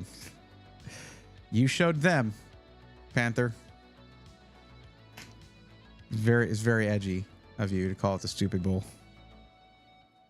I feel you though. I think it's funny that esports events have garnered, like, in the actual full-on heyday, there were esports events that were pulling way bigger numbers than the Super Bowl.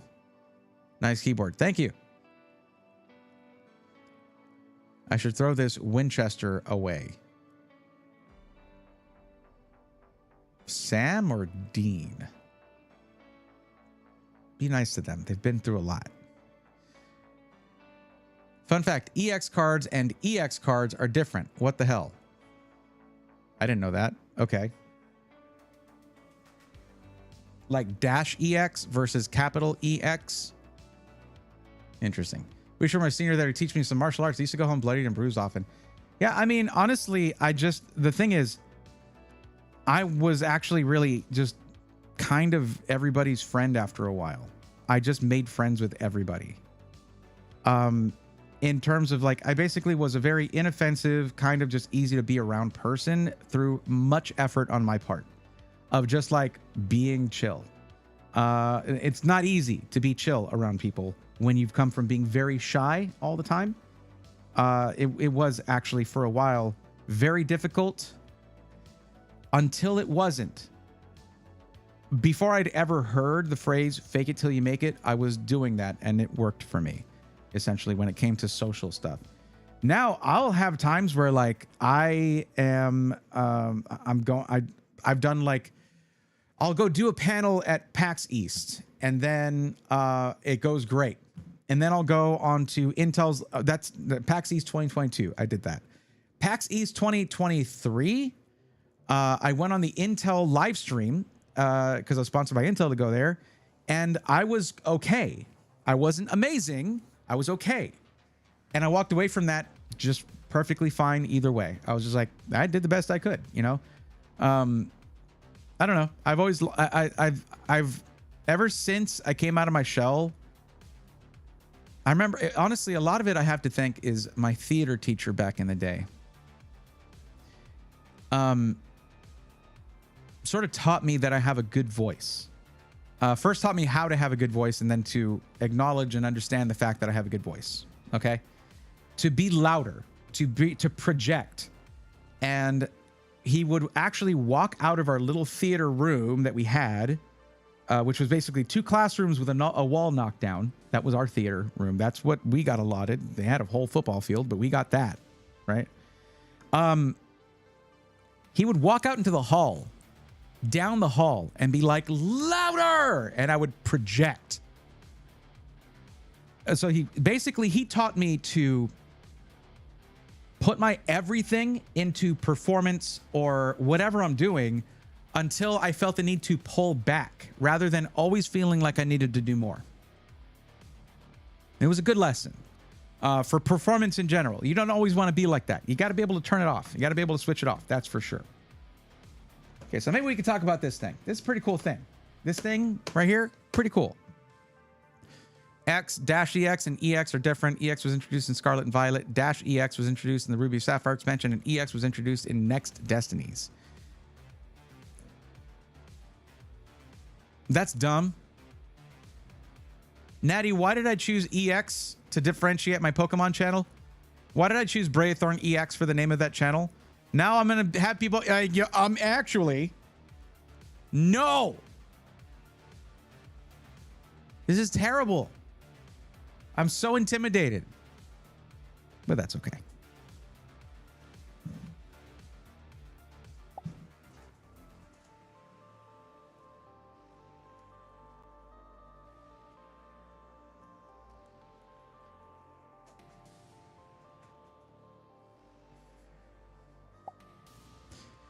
Now, what I would say to that, Natty, is that I think the designations on paper are different, but if I'm not mistaken, it all kind of means the same thing.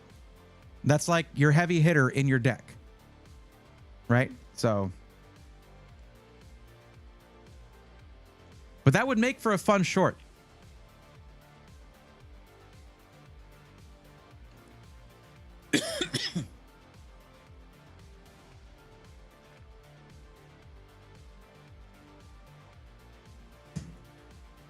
is nobody going to fill out this form tonight? Very surprising. I'm going to put them in the list as one EX entry. I'm not going to differentiate between them. Thank you. Good. Thank you. That's...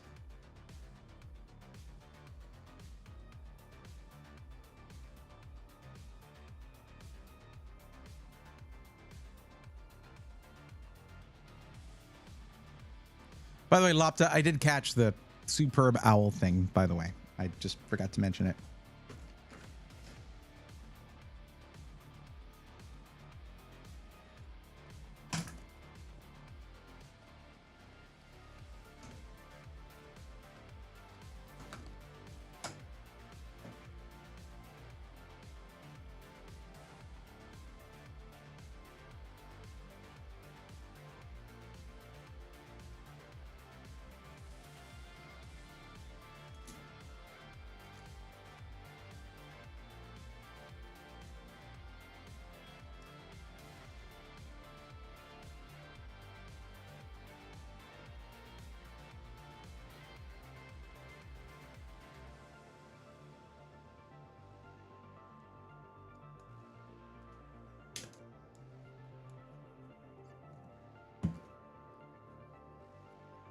I think for this, I'm going to go with autofocus on the top-down camera.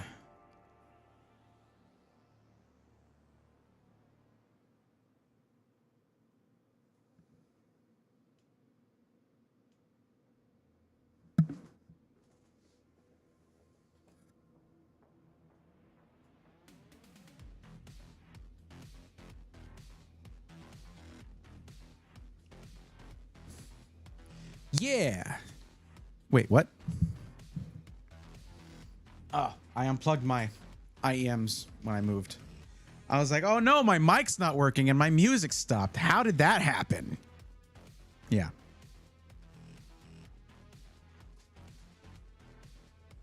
AM2, good luck with that.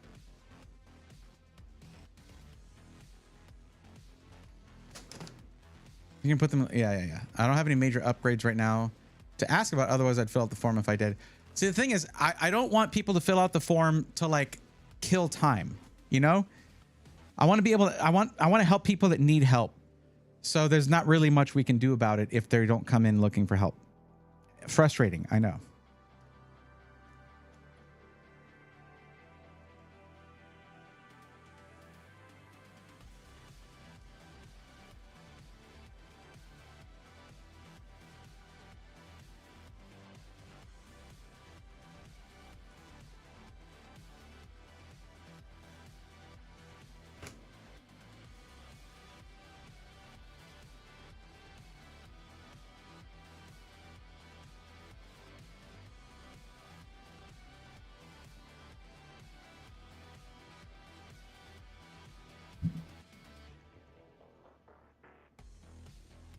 What I love about your channel, though, is we still learn a lot. Yeah, now we're going to learn about League Battle Decks. Something I don't know anything about.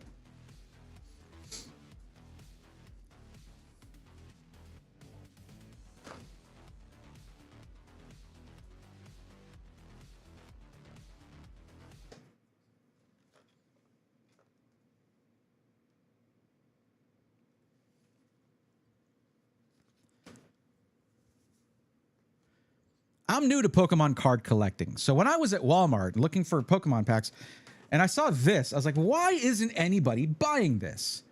And well, we're going to talk about that. This is a League Battle deck. This is not what you want to buy if you're trying to rip open packs and find some really cool, fancy cards to collect or get graded or anything like that. No, this is for those who want to play the TCG. If you want to actually, because you realize, of course, I don't know if you know this, those Pokemon cards that people are ripping and being like, oh, I didn't find that one card that's worth money. It is a game, actually. Not sure if you knew that. And a really, really popular one. So that's what this is. This is a way to get into it by not just dealing with chance and ripping random packs, but it is an entire playable deck in a box, and it was about $35, if 30 bucks, something like that, 25, 30 bucks. I don't remember how much I paid for it. I apologize for that. But it's $35 on tcgplayer.com. And this one will tell you, hey, this is play level 3. So it's for experienced trainers, it says. So this is not really the one that you want to start with necessarily, unless you've watched people play or you're like, you know what, I want to dive into the deep end here. But let's talk about what's in this while we open it up. There is a listing on the back, though. This will tell you all of the contents in here, the deck list, what is included, all of that. So pretty cool if you're trying to get started in a new game. And what I hear about the Pokemon TCG is that it is actually very easy to get into, but difficult to master. So that's actually my kind of game when I think about it. Let's open this thing up.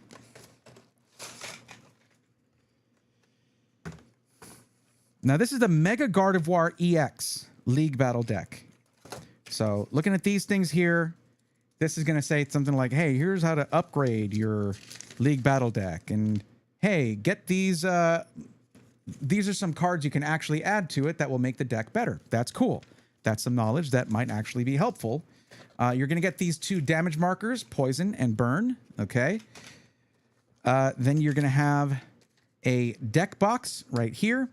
Well, under this card. This card actually for the mobile game TCG Live will actually let you play with this deck. It gives you this deck for your account on TCG Live, which I know you've probably seen more videos about TCG Pocket, but TCG Pocket is really a pack ripping simulator rather than, you can play the game, but it's apparently different, a little bit different from the real TCG, whereas TCG Live is closer to the real thing. That's what I hear. Again, I'm new to this too, so I'm just telling you what I have heard. So now if we open this, we have 6 specific cards here, okay? The aforementioned Gardevoir EX that the set is named for, 3 of those, plus 3 other cards, a Mew EX, a Lumineon V, and a Radiant Greninja.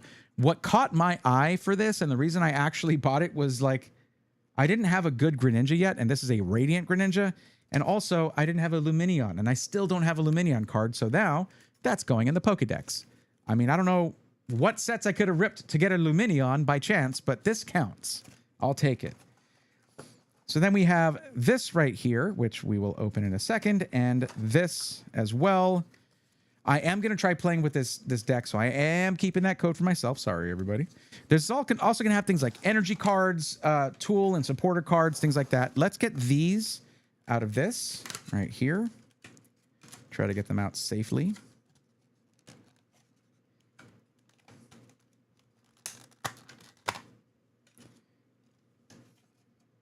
Nice. These were kept in there very nicely. There are some nice cards in here, though. First off, of course, Gardevoir EX is an awesome card. Gardevoir, an awesome Pokemon. And then when you get to the Mew EX, when I first bought this, I've had this for a little while. When I first bought this, I didn't have my full art ultra rare Mew from 151 that I have in the Pokedex now. So this is not going to be going in the Pokedex now. I can actually use it. Then we have this Lumineon V, which is going to be a great card for that spot in the Pokédex for Lumineon. And then look at this Greninja. This Radiant Greninja is super rad, okay? Like that hollow pattern on there is so sick. And these are all cards that you can use in this deck. Or, I don't know, if you needed it for a master set or something like that, sometimes this is like your only option, is to do something like this.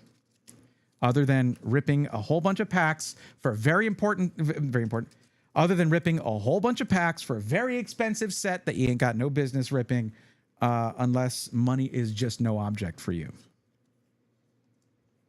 going to put all of these in penny sleeves. I do need to get some like playable sleeves. Penny sleeves take damage really easily, whereas like nice durable sleeves are better for actually playing with you know, like playing a round of the game and tossing the cards around and all that. Dude, that Radiant Greninja card is actually super sick. I didn't get a good look at it before. I already have I think a hyper rare Greninja, so I think that's what the designation is of that. I'm going to keep that in the Pokédex. Okay, let's take a look in here.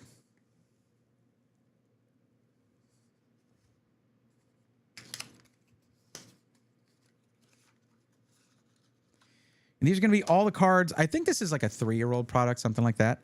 But there we go. We have Drifloon, Iono cards. You're gonna have multiples of each because in the game, you pull random cards for your hand. So if you want to have a good chance of picking up a card, you have to have multiple of that card. There we go. A couple of Boss's Orders, 1 Jock, a couple of Artisans, a Nest Ball, another Nest Ball, another Nest Ball. Looks like they got mixed up a little bit. Okay, interesting. That's weird. Ultra Ball, multiple of those. Rare candies for leveling up your Pokemon. Super Rod, Bravery Charm, different tools. And then, of course, you can't play the game without energy. And as someone with chronic fatigue syndrome, I can tell you that I understand the value of energy. So this is nice to have this many energies here. And also, it's psychic energy. So purple cards, yes.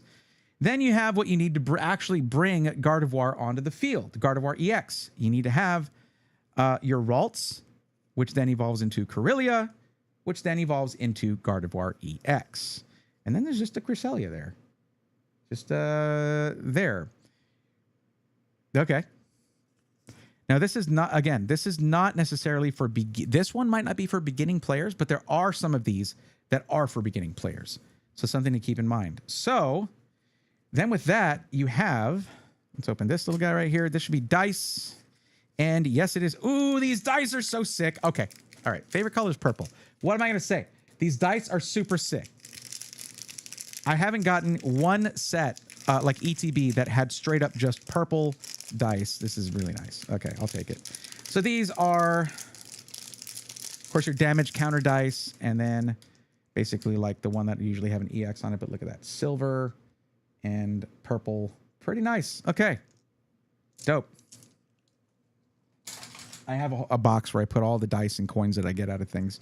And of course, your counters here. So then after everything, you know, you want to get the right sleeves that you want to use, dragon armor or whatever kind you're going to get. And then you can get yourself a nicer deck box, but this is a deck box. 60 cards in the deck, in your playable deck. This can hold those 60 cards, probably with sleeves. Let's see how this thing feels with sleeves on it. It might be a little tight so this might not be the deck box that you want, but these aren't really that well fitted. Penny sleeves are not that well fitted. So, but no, there's some really nice deck boxes out there. Like, I anticipated really wanting to play the game, so I got this magnetic and protective Vault X. What are you? What is that from? This magnetic and protective deck box from Vault X that you just kind of take the top off there, put it on the bottom, and your deck goes in there. It's felt on the inside. There's even a divider here that you can use. Really cool. There you go. That's it for this thing, though. That's really all you get. Oh, also, wait, where did this come from? That was over here. Okay. That was in the deck box. Sorry. That's not part of this set. But there you go. So there are some really nice cards in here. Like if you're trying to build a Pokedex and you can't find a Lumineon or a Greninja, you can literally look at these on like TCG Player or at your local card shop, or sometimes, like I said, even Walmart. And on the back, it'll have a list of all the cards that are in there, and you might be able to find a Pokemon you've been needing for your Pokedex. So there you go. That is a League Battle deck. I might even try using this one as a follow-up because I have found a place to go hang out and play, and I think I'm actually going to give it a try.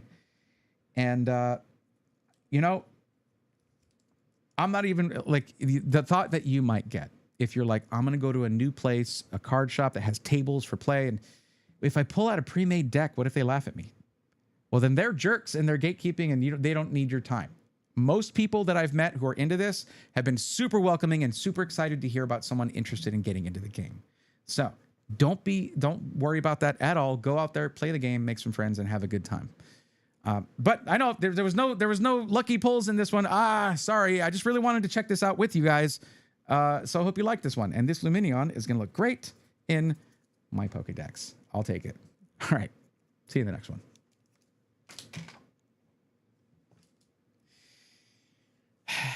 You know, I'll say this.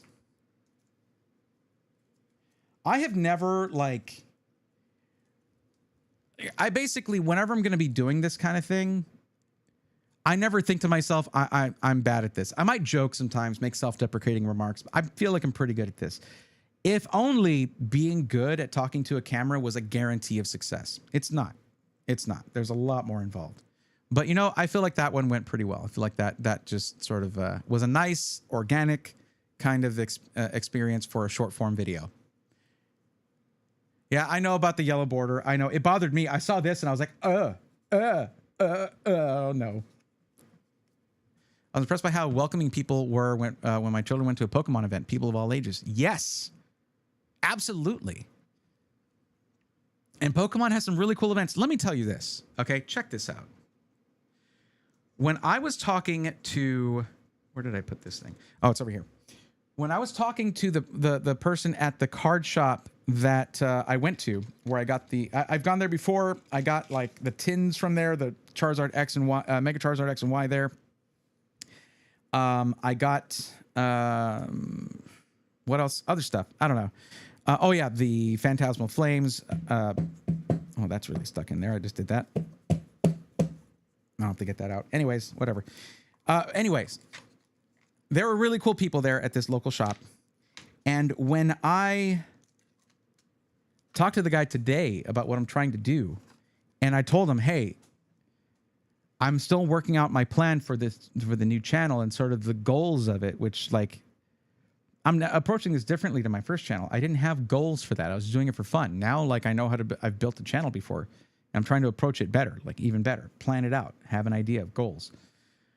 And I was like, you guys just coming through here, finding this place, because I didn't know it was there before. It was just recommended to me. I was like, you guys changed my plan for the channel, because it was just going to be TCG collecting and video games for long form. TCG collecting for short form, video games for long form. But I was like, I think because of you guys, I'm going to be adding learning and playing the TCG to the long form. And he was like, that's awesome. So he said, here you go. And he gave me this.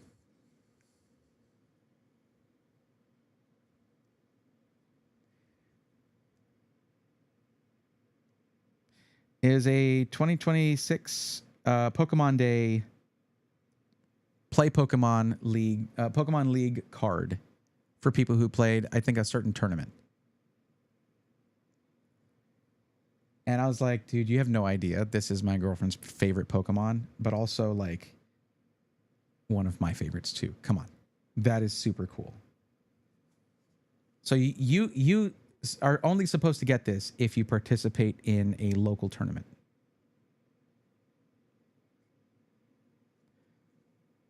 So that is really cool. I shouldn't have this. But he just wanted to encourage me getting into the TCG. He was like, come by anytime. Like, come hang out here anytime. And I'm fairly, I mean, I know he meant camera or no camera. Doesn't matter. Like, don't worry about that. Just like, come learn the game, come hang out. They were really cool there. So, yeah. That's kind of what inspired me to go on that thing about, like, don't worry about going, if you're just getting into this, just go for it, you know? And this is a very welcoming community.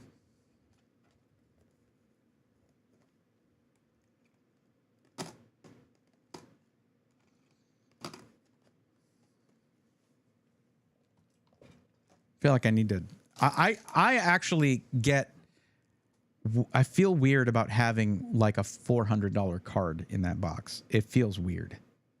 I really feel like I need to sell that thing, you know, but I also can't. I also feel like I emotionally can't.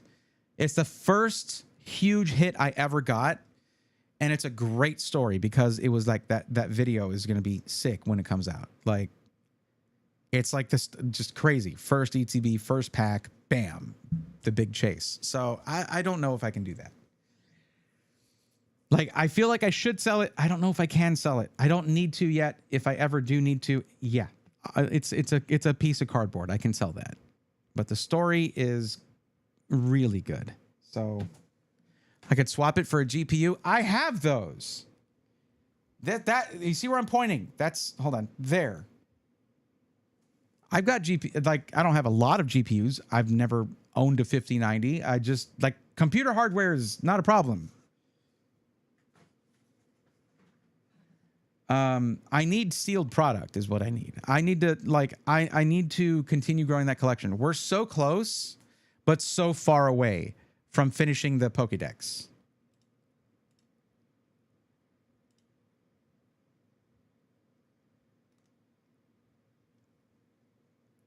$810 Pokemon caught out of 1,025. What's the most common Pokemon card? Pikachu. 100%. Do you ever end up buying a 5090 or no? Nope.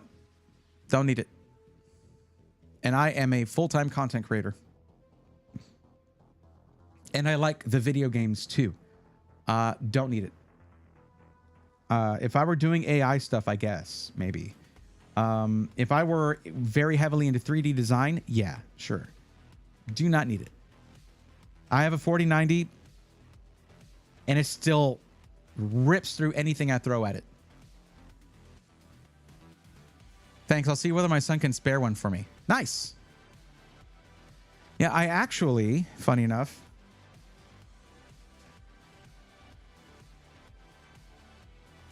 recently started collecting Pikachu cards. And this was all because of celebrations.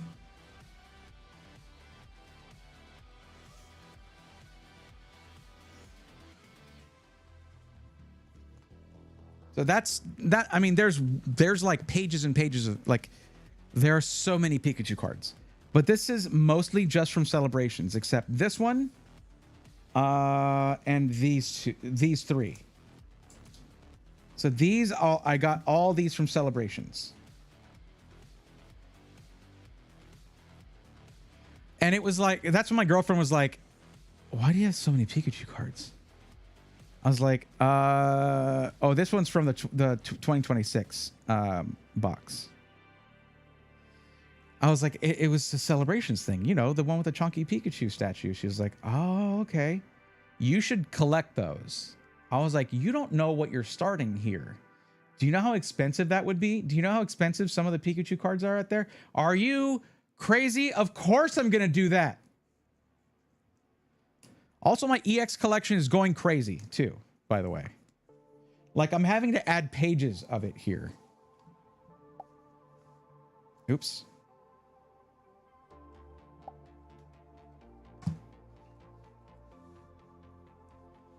Just so many EX cards.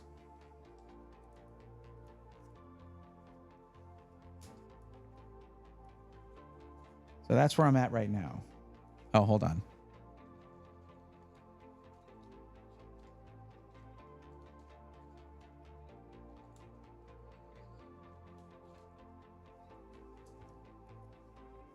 He.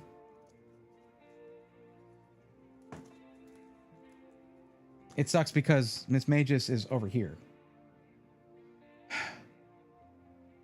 There's some pretty good ones in here, like this full art one. The Mega Sharpedo one's gonna go in here because I have the SIR in the Pokédex.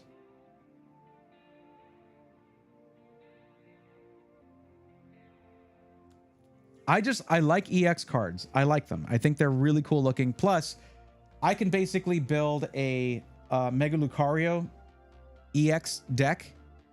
I have 3 Lily's Clefairies. Essentially, looking at this, at the box that I just opened, I guess they suggest having 3, right? So, got 3 Mega Charizard X EXs. Almost there with Zygarde. Almost there with Mega Latias. There's a lot of them where I have 2, and it's like, oh well, I guess I can't do that yet.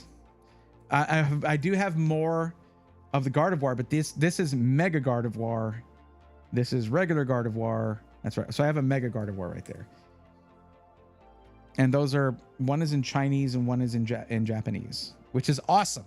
I have 3 Gardevoir EXs, and actually this is in Japanese.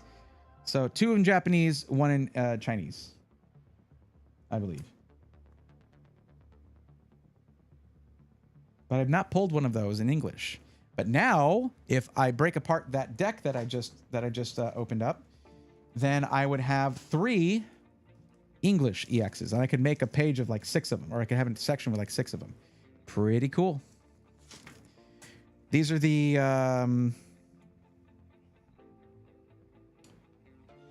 so this is just a page of random stuff, like more Impidimps for my girlfriend here. Asako Ito right here. This is actually Yukamori here, but then this is all Yukamori on this side, which I need to move this one.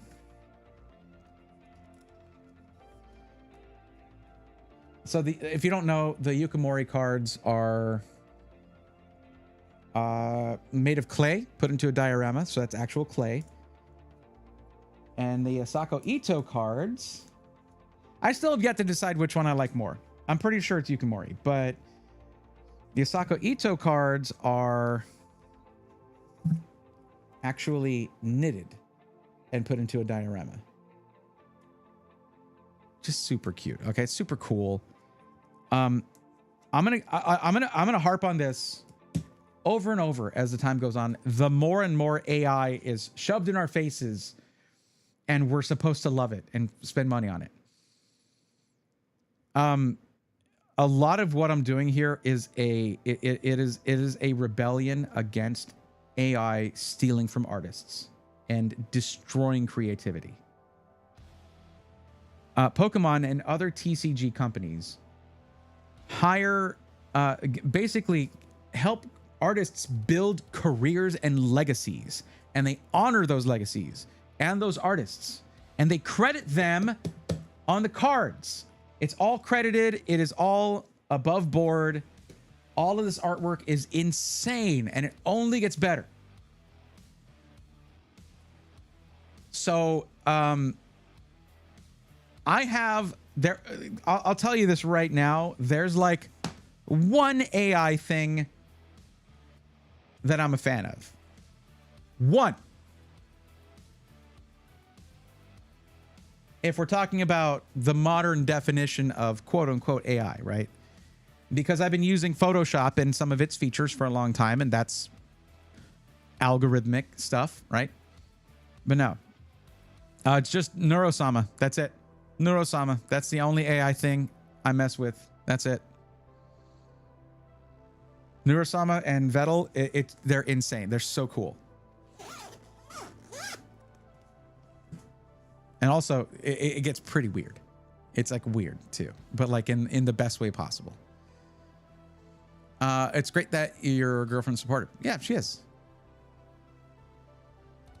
Yeah, it is great. For a second, I forgot we're in 2026, and now I went, how do you have next year's Pikachu? It's almost March, Natty. It's time to stop accidentally writing 2025 on stuff. Like that statute of limitations is passed. Did some new Hyundai cars now have a Pokemon theme for the gauges and display screen? Interesting. For Pokemon Day, I guess. That's cool. That folder, what's up, Steve? That folder reminds me of copied CDs with music or a movie. Not mine, obviously. Yeah.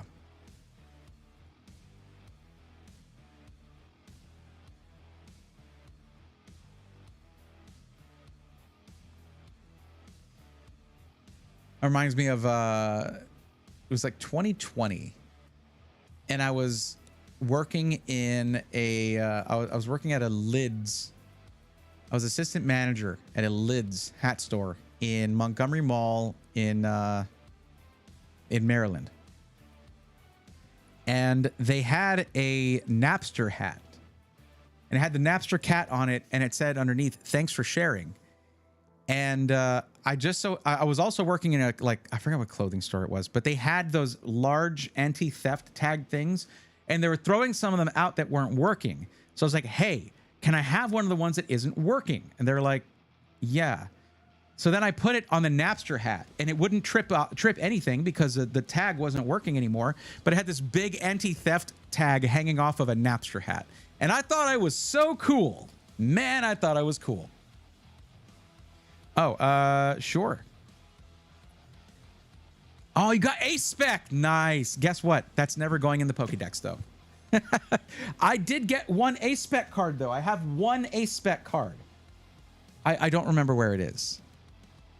But it's for an item. It's basically an item card or a trainer card. But I love the coloring on it. It's perfect because that's what they look like. Ancient trait, ancient, prime, dark, crystal, fusion strike, future, trainers, break, light, EX. So that's perfect because it's two different drop downs, right? That's cool. I like that. So you have rarity here. I'm not showing the screen. So you're going to have rarity there. And then designations here. EX, GX, V. And then I could do V star. That's cool. Because V star is a thing. That's dope. I like it. I don't know. I think the A-Spec cards are super sick and they look insane. I need to find... Where did I put it? Where did I put it? I have all of my item cards in one thing sorted out.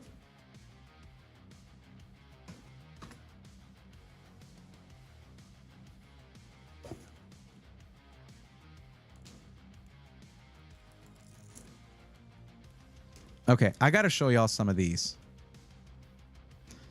I've been working hard on this, okay? So this is just that faded Black Bolt ETB, right? So I'm using the box here. I use this for spacing, which is just white flare sleeves I'll never use. This has all of my extra hollows, reverse, all of those in penny sleeves in alphabetical order. So that if I want to build a deck with hollows and reverse hollows and things like that, I can go through in alphabetical order and build one out of that. Or if I want to have my kiddo go through these and say, hey, let's build you a collection, go pick out your favorite Pokemon, bam. It is all sorted alphabetically right there. And as that collection grows, I'll need to find a better way to do that. Honestly, one reason I put A-Spec there is because I've been autopiloting adding these entries that I totally forgot it was a Pokedex, and trainer items aren't Pokemon. Well, Natty, if I ever do a collection of special item cards, leave it. That'll come in handy.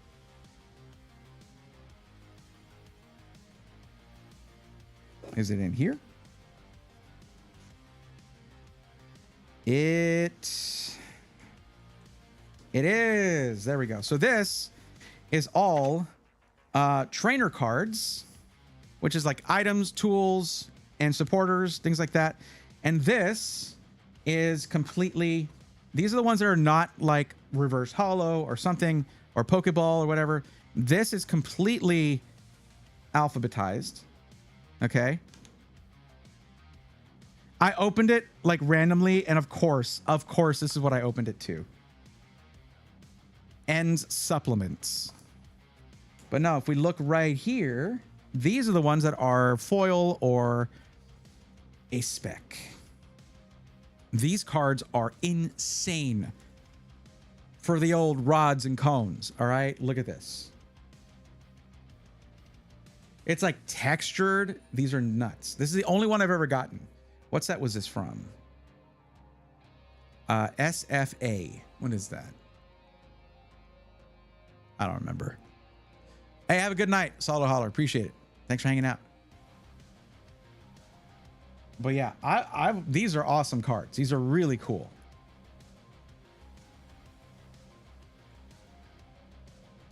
Unless you're Kiki Rips. Kiki doesn't like A-Specs. But yeah, I have a lot of these. I'm so excited to play the TCG, just to like I want to get enough of these to where whatever item it is or whatever trainer card it is, I want to replace it with one of these sort of shiny ones. It just feels like a little bit of a flex. Look at how many Dawn. Okay, no, I don't have that many Dawns. I have the 3 full art Dawns. Okay, I could maybe use those, but Dizzying Valleys, if that's what I'm going to use, bam, it's like metallic and reflective. I know I had a few Pokeball ones here. Let me see. I got the Pokeball Hilda. Hold on, let me get the right angle. Look at that. Look at that. So sick. And then just a reverse holo Hilda. You know, these are not a big deal. These are like 20 cents a piece probably. But I pulled these, you know, that's just awesome. So all of these are like foil, essentially. It's a little hard to get it without blinding the camera. Oh, look at this one with the stamp from Gem Pack Volume 3. I think that's actually worth a little something. Not a lot, a couple bucks maybe. I think it's worth like $2 or $3. Some of these are promos, like this one was a promo. So it's got the Cosmo. Wait, does this have a swirl in it? So swirls in this Cosmo holo pattern are a thing that happen, and I'm going to show you some because I've got some very interesting ones. You saw them in a lot of older cards that had the Cosmo holo pattern. Not many. Oh, look at this Pokeball Professor's Research.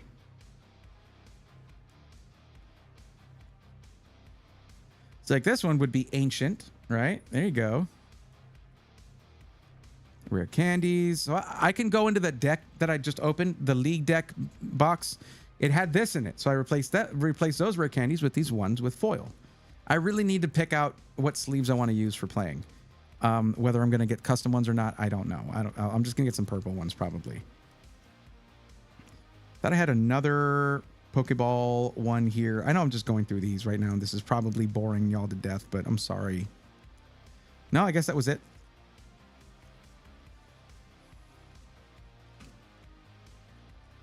So whenever you see me get like a reverse holo trainer card of one kind or another, I promise I am more excited for that than I seem. And sometimes I seem pretty excited, so that's saying something.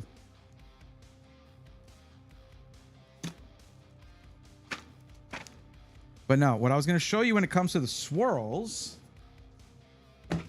is in this box right here, the Mega Gardevoir Mega Evolution ETB box, because this has a bunch of sorted energy for when I want to build a deck. Just sorted by energy type, so I can just grab as many as I need. But at the front here, you'll see penny sleeves because yes, there are hollow energies and foil energies. I put all of my different kinds of energies up there like this. I don't know what they do. The spiky energy, I don't know. Matches my binder here pretty nicely. But yeah, ignition energy, I don't know what that does. But I have one that's reverse hollow. Double turbo energy, sure. Prism energy, okay. You got a Pokeball one of those. That's cool. That's probably what I was thinking about with the other Pokeball thing. But then some sets have these hollow energies. I'm trying to do this without blinding y'all. Now that just reflects normally. But this is what I'm talking about. Oh, this one. This is the one. Bone Shock, congrats on the successful flight. Thanks for stopping in to say hi. So you'll notice on this doesn't have one swirl. This card, this energy card, has not one, not two, but 3 swirls in it. That is sick. Come on. I appreciate that, Steve. Thank you for jumping in to say hi and leave the like. I appreciate you. Araxnus, thank you for the lurk. Look at my swirls. But you see it there, there, there. And they actually shift. They actually change. It's a little hard. I think I'm getting the angle wrong. There you go. So if you're looking at something like, I don't know, a Dark Dragonite or something like that with the Cosmo Holo, and it's got a swirl on it, it's worth more. For an energy card, it doesn't matter, I'm sure. But I want to collect enough of these too, even if they don't match. Like this, see this one. This one has 2. Bam, bam. Pretty sick. Oh, 3 actually. My bad. Damn. Got 2 of them with 3 on there. Nice. I've got the psychic with one big one there. Look at that. But I want to get enough of these to basically do hollow energy as well. But a deck will have like 13 of the energy in there. So that would take a lot to get one type of energy. So this one, does it have any kind of peeking out down there? Yeah, it does. Got a couple. Pretty nice. Pretty cool. Some don't get any. Like this one doesn't have any. This one does. Got one on the bottom. Anyways, I don't know what these cards are. I haven't translated them yet. I don't know. There's a lot about this that I just was unaware of that I'm learning, and it's just super cool. It is very cool.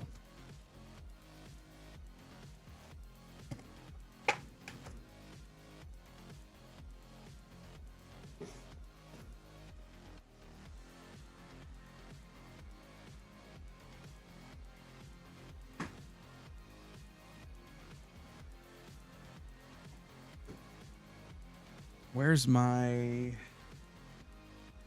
Okay, that's over there. So I have like my bulk as well, which is normal, commons, and uncommons that are not hollow in any way or anything like that. I've got those sorted alphabetically. I might actually turn around and sort those by Pokédex number. I don't know. But it's now too many to go into one ETB. I'm gonna have to split them at like the letter L or something to M on the next one, and just like, or whatever. I have to split it between multiple ETBs boxes.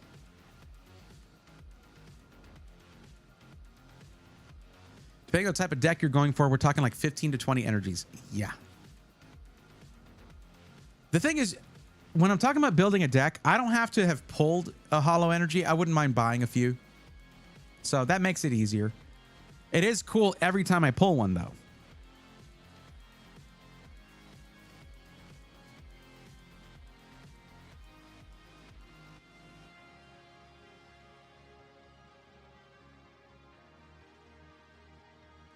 Now, I need y'all's input. Help me out here. I know I lost a lot of people's interest. They took off, and that's okay. That's okay. I need y'all's input here. After I hydrate a bit.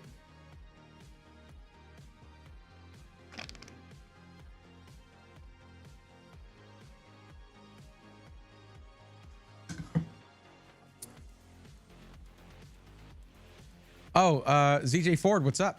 No, I don't play either. I played Magic the Gathering for a little bit, but it was at a time. It wasn't the right time for me. But no, honestly, Pokemon makes the most sense to me because I always, that's the one that I wanted to buy when I was a kid. My friends were all playing Magic the Gathering, and I was like, this is super sick. But we play D&D. Like, I get my fill on that setting in D&D. Like, I'm good. Pokemon, like, I wanted to get into Pokemon. I had friends who were getting into it. I didn't keep up with handhelds from Nintendo. So, and then I'd watch some of the anime, and I was like, this is fun. This is just fun stuff, man. This is cool. And then I just, when my kiddo came around, we got into watching the anime, and I started playing the games once it was like the Switch and everything. And I was like, this is what I missed out on, but it's even better. And like, I started playing some of the old ones and emulators, and I was like, this is so fun. So for me, Pokemon kind of hits in every single way. Magic the Gathering is a staple of TCG. No doubt. Same with Pokemon, except that Pokemon just also has the other elements going for it. So I'm really familiar with the material, sort of the lore, the setting, all of that. It's the one that I'm actually passionate about. If Magic the Gathering or what, if any of these became like, I'm not jumping on the Pokemon thing because there's a lot of content popping up for it and it's really popular right now. It's just that helps that it's the right time, but it's something that I've been thinking about for a long time. I'm starting an in-person campaign, The Wild Beyond, the Witchlight 2 Saturdays from now. 2 Saturdays from now. Very excited. Oh, that's awesome. That's rad. Yeah. I think someone was mentioning, I think I was doing comms yesterday, and someone mentioned Pathfinder. And I was like, man, I miss playing Pathfinder with the group that I had, but the group has disbanded and they're all over the country now. So yeah. Pokemon is much more simple and enjoyable. To be honest, Yu-Gi-Oh! Fell off gameplay-wise after XYZ summons came around, and Magic is only really fun when it comes to Commander. And even then, it has to be with friends wanting to mess around and not play the meta. That was one thing that I remember when my friends were playing it, and it would be like, so what deck do I build? And they're like, you have to build this one. I'm like, huh? They're like, well, if you want to do this type of gameplay, it has to be this deck. If you want to play this style, it has to be this deck. If you want to play more like in this way, I'm like, okay. No, I'm good. Now, it's not like there's not metas for Pokemon. There are. But you can do some pretty cheeky stuff. I have seen it happen watching TCG content where it's like, hey, we have to put these random decks together from these. Just here's one booster box, build a deck, and you gotta, okay, all right. And then it's just, they have so much fun. I'm like, that's a good TCG when it just all kind of just works, even when you just throw it all together. That's cool. But like, no, the thing is, the friends who were telling me about Magic the Gathering loved it. They didn't care that like there's a strong meta, you got to stick to it. And I'm sure they messed around outside of that too, like you were saying.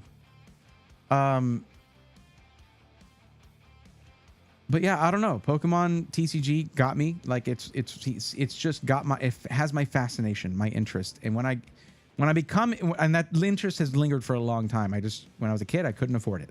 That's it. I sunk a lot of hours into playing MTG on Tabletop Simulator and have seen how insane it can get. It can get very unfun. I do enjoy watching content creators play. Like there was a Game Grumps video that, I mean, it was sponsored by Wizards of the Coast, but they had like, it was him and 3 other people that were like streamers and stuff. It was Aaron and like 3 other people who were like streamers and stuff. Like Skara was there. And they were just like doing terrible things to each other. And it was very funny. It looked like a great time.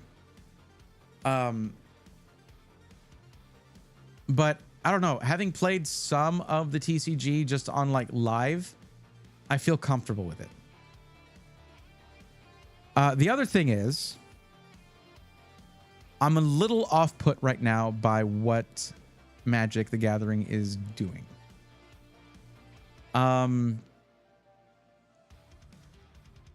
I like Avatar: The Last Airbender. I like Final Fantasy. Those aren't Magic the Gathering. Magic the Gathering built its own lore and universe and characters. Why? Why? Why? Why? Why are they doing that?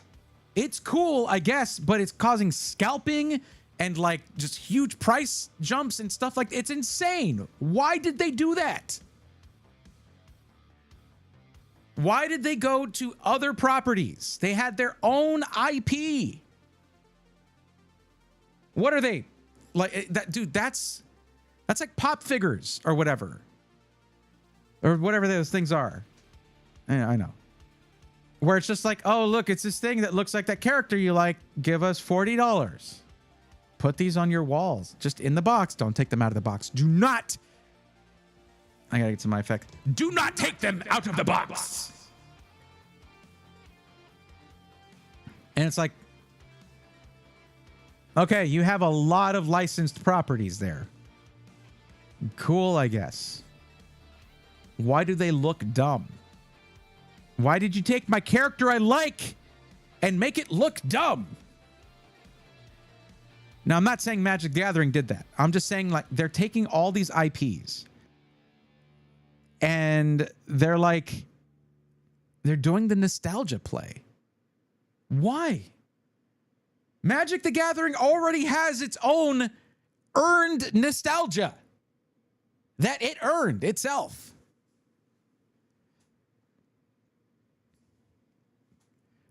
Pokemon, like it does, they'll do collabs for like, I don't know. It's here shoes. Look, check out these shoes. There's a little TV in the box, the shoe box. Why is that? That's crazy. But they don't like take their own game and sell it to another to another intellectual property. Like it's Pokemon. It's the Pokemon game. They do that. They're very strict about licensing in certain ways. You're not going to see crossovers in their core TCG. It's just weird to me.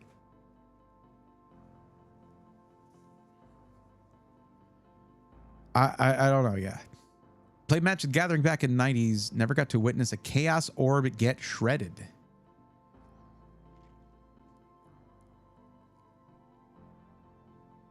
Is that an MTG reference? Or is it? I'm guessing it is. Well, it's too bad that you never got to experience that, or is it good that you never got to experience that? I don't know, DJ Simple Green, but thank you for sharing.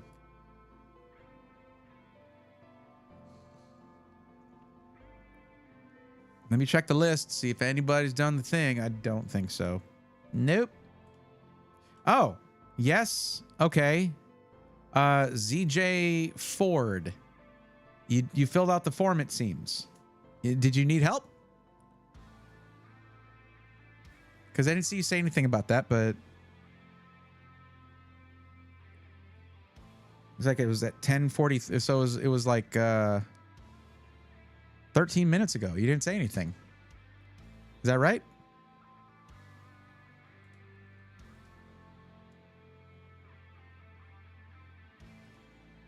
Chaos Orb. Flip card and remove cards from game that it touches where it lands. Cut it to pieces, hit more cards. That's crazy. That's crazy. That would have been sick. Thank you, Lopta. Thank you for your assistance.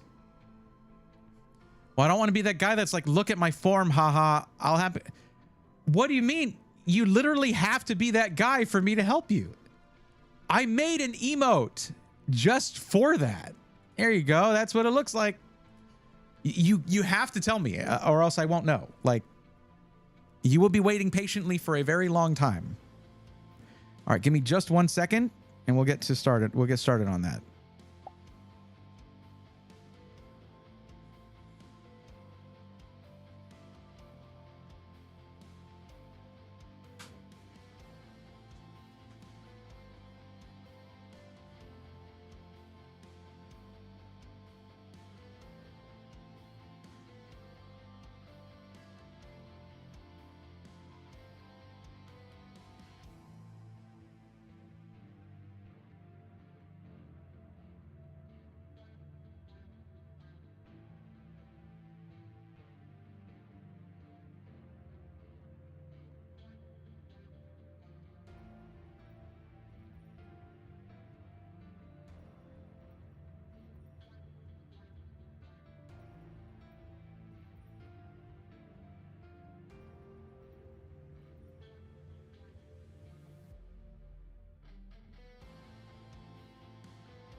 All right, 1 second.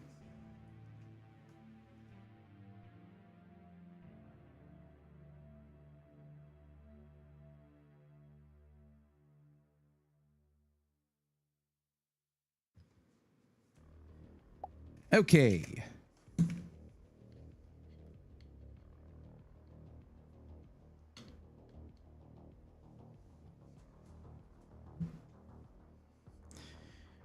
DBW Plays asks, is it worth upgrading from a 3060 8 gig to a 5070?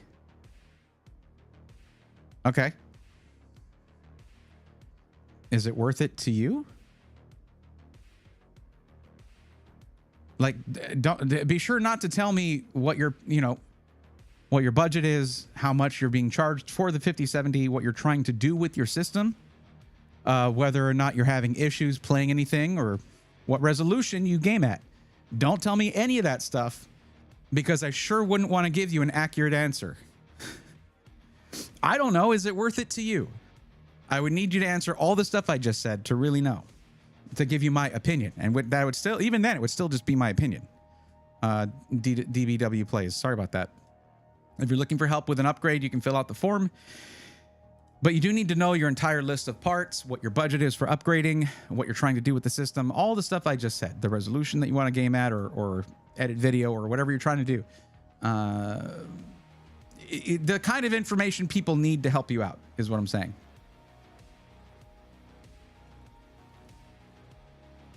Okay. So, pre-built 1440p gaming in white. You want boutique. I would prefer one software to control all the RGB or none at all, such as all Corsair, etc. Okay. I know a good option for this. But whether you can get it in white or not is the difficult thing.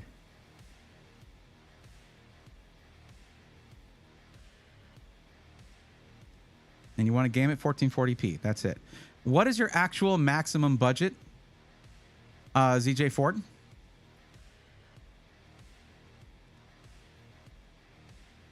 St. David's, PA. Micro Center.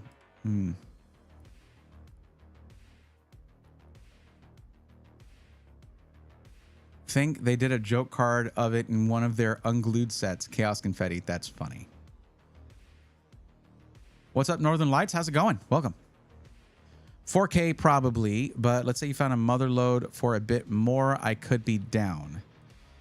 All right. Well, this is generally why I have so much emphasis on the word maximum, because I don't want to play with your money, especially in this economy. But I'll make an exception here. That's fine. What I thought right off the rip, okay, I know you put Micro Center there. Micro Center refuses to give you a warranty unless you give them extra money. Alexander PCs, you get a lifetime warranty with the PC. That's it. Lifetime parts and labor. But with that kind of budget, and with you saying boutique, you have to remember something. When you put boutique right here, Micro Center is not a system integrator. They have an in-house PC brand. That does use off-the-shelf parts, but they are a big box store. That is their thing. They will build a computer for you custom if you want them to, but the fee is high. The warranty is non-existent unless you pay more of a fee, and it ends up kind of. It can be good. It can be good if you want the benefit of just like, my computer's having a problem, let me just bring it right to them. That is hard to replace. It's just, if you want boutique, you can't get boutique from a non-boutique place like this one. So I'm not saying this is non-boutique. No, Alexander PCs is a boutique builder. So what we're going to do is, you want all one software? Done. The Spartan. Corsair case, Corsair fans, Corsair cooler. Now just don't get the Lian Li streamer cables, and you're golden. Now the other option is to go with a system from them that uses all Lian Li fans, like the Gladiator 2026. This one right here is all Lian Li fans, meaning you use the Lian Li control software, and with it, or Lian Li Connect software, and with that, you would just use the Lian Li software. That's it. That would do it for you. There you go. Good to go. And you could get the streamer cables with that if you want to, and it's all under one thing. The only thing I would say is that with this system, they're going to use, I'm going to double check this, memory is going to be Corsair Vengeance RGB RAM, meaning that the RAM itself is also Corsair. With Lian Li, guess what they don't make? They don't make RAM. So this is kind of your better option if you want to have everything under one software, just don't get the streamer cables. I mean, that's shown in the picture, but not necessary.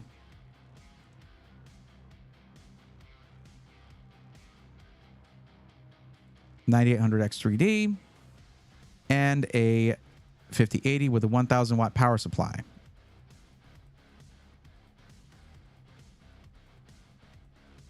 You'll notice, because of distribution shenanigans, distributors are giving smaller SIs, you know, the places where the real passion and innovation and boutique builds are coming out of, they're giving them the hardest time getting 5070 Ti's.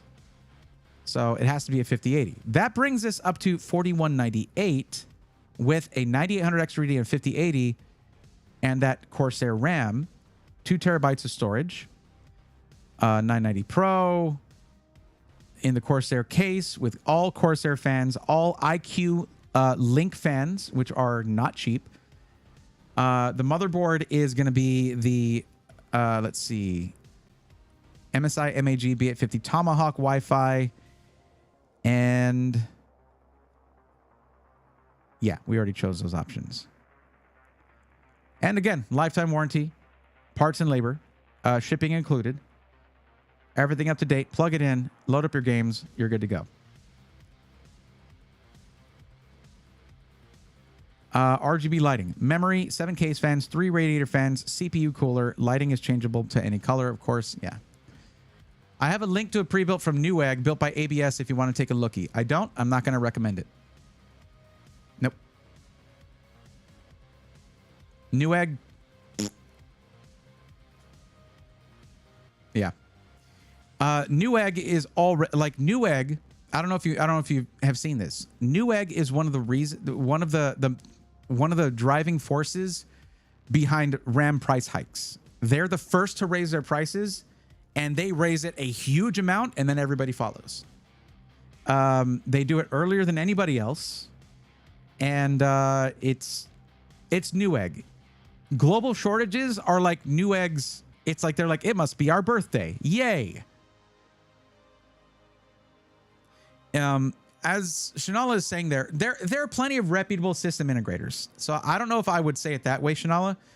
But if you want to look at a system integrator that has the longest running relationship with the community, and the most feedback of any system integrator, and like pretty much all of it positive, it's Alexander PCs. Now, this is a little above budget. My code will take $50 off of that, but you're not going to add anything for shipping. You're not going to be adding more money on for the warranty like you would with Micro Center. It just tax if applicable in your area. That's it. Oh, you got it, Natty. Thank you for the lurk. But yeah, now here's the thing. You can essentially email them, even if you already make your purchase. You can actually reply to the purchase confirmation and say, hey, I want this in white. But the problem is you would have to tell them it's okay if the GPU is not white. Because getting a white 5080 right now is... So what TJ did, the owner of Alexander PCs, he is so much a stickler for, hey, it's a white build, it gets a white GPU. It's all white components just to get the colorway done, get it right, get the aesthetic on there. That he took off the option to build white PCs because he didn't think he could get the GPUs in that color consistently. So if you tell him, hey, it's okay if the GPU is contrasting, it's totally fine, then they'll build you a white system. People wish they got the Legionnaire. I mean, if we could have had that thing at that price just indefinitely, we wouldn't. It would fix the economy, humanity. The economy would be fixed.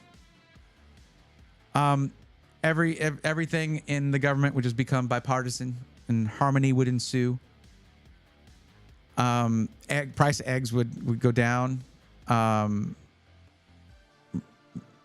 Internal combustion engines would magically transform into electric motors, electric cars, but they would still have stick shift transmissions and still be fun to drive and make fun sounds. That's what would happen if we could keep selling the Legionnaire, but we cannot.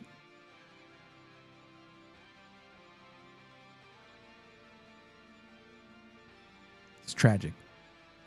Would Alexander PCs be open to, if I had 2 extra sticks of DDR5 Corsair Vengeance, building a PC with everything except the RAM and I could slot them in myself?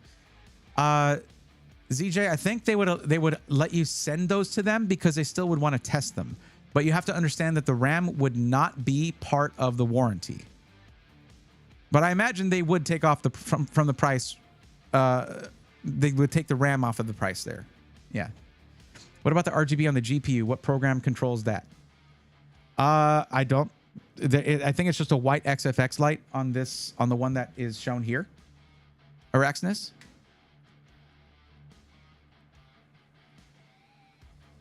They're new in box, covered by Corsair. Okay, yeah. Well, ZJ, remember, this is a boutique builder. If you have a request, if you have something that you want to ask them, you could, if you email admin@alexanderpcs.com, that's the owner of the company. He answers those. That's a small boutique builder. These are the companies that are likely going to be disappearing because of the landscape right now.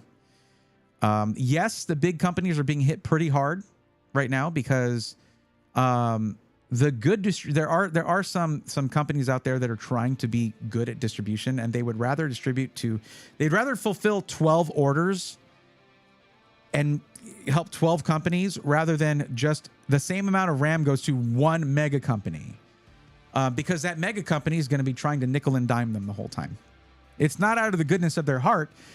It's that the mega companies are mega jerks oftentimes. So not necessarily, but in a way, there's a certain sort of leverage that comes with ordering in bulk.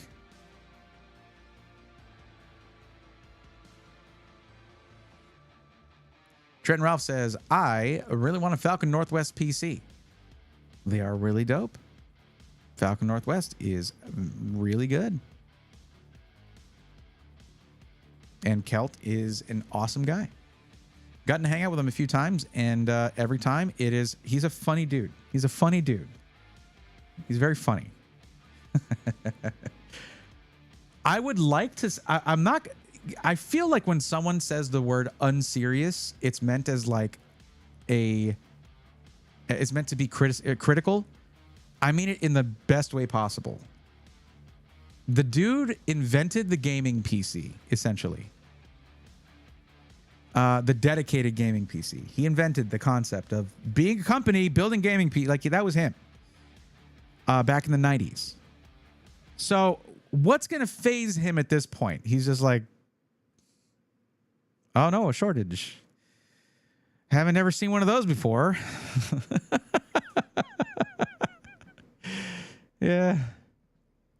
Well, the rest of the specs in this beauty. 9800X 3D, 32 gigs, 0.5, 6000, 2 terabyte, 990 Pro. Is fine. That's fine right there. That's going to be MSI MAG Tomahawk motherboard, AM5 motherboard. This says 850 watt power supply, goes up to a 1000 watt with the 5080. That's another reason for the price increase. All IQ Link fans, IQ, AIO, and a 5080. Yeah. And a Corsair case as well. Yes, of course. Yes. Oh, post a link just to the website? Is that what you're asking for? Hold on. Let me go back here real quick.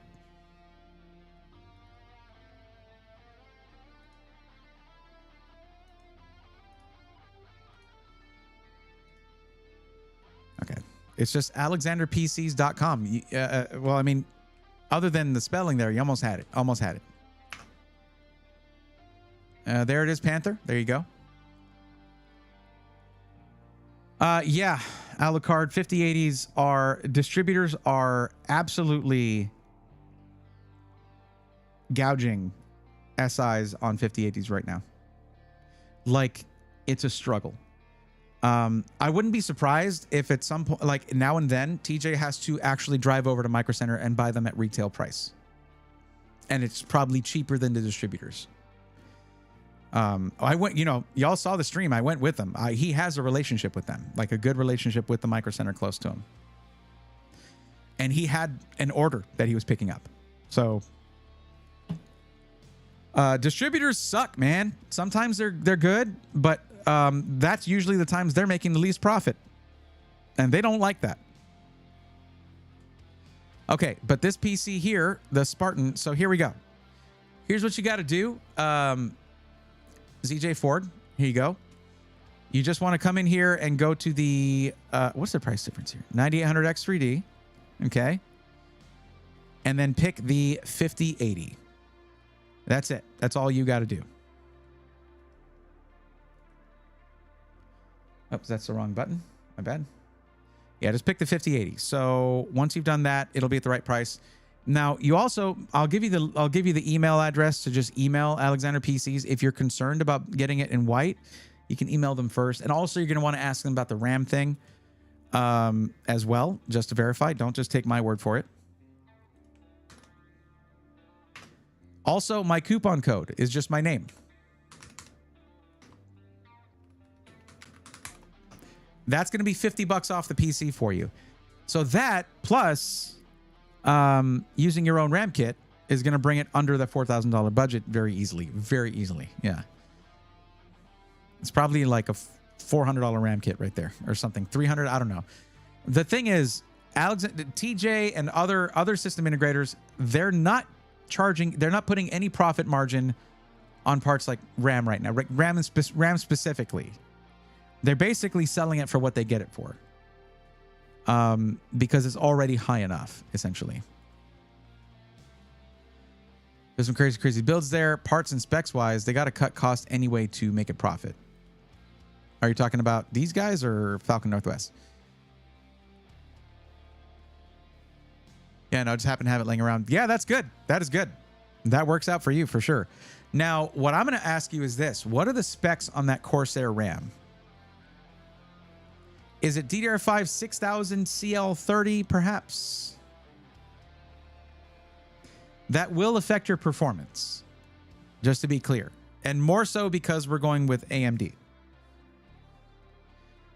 And also,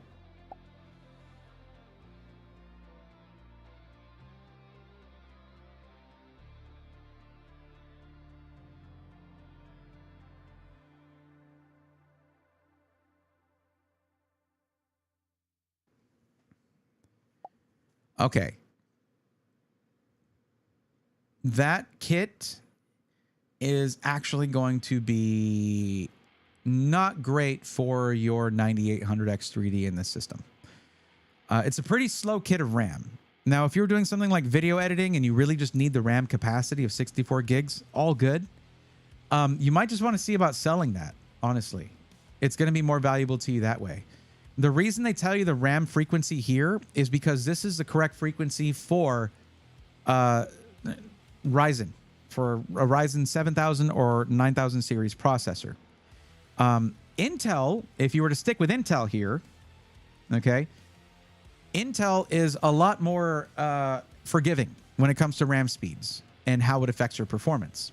It has a better sort of more general memory controller that doesn't require 10 nanosecond first word latency. So you might just want to sell that amount. Lopta, it's not going to be 10,400 megatransfers per second. So I'm pretty sure they meant megatransfers per second. It's a good question, though. Generally, it's listed as megahertz anyway, whether that's correct or not. But hey, that's what DDR means. Double data rate. How long did it take for Microsoft to actually start displaying that correctly in Windows? My goodness. Okay, gotcha. Yeah, I can sell it privately then for whatever and still make out not paying for RAM more than theoretically. A 64 gig RAM kit. Let's see if we can figure out how much that kit actually is on the market right now. Why did I close out this window here? This is what I meant to do. So just go here.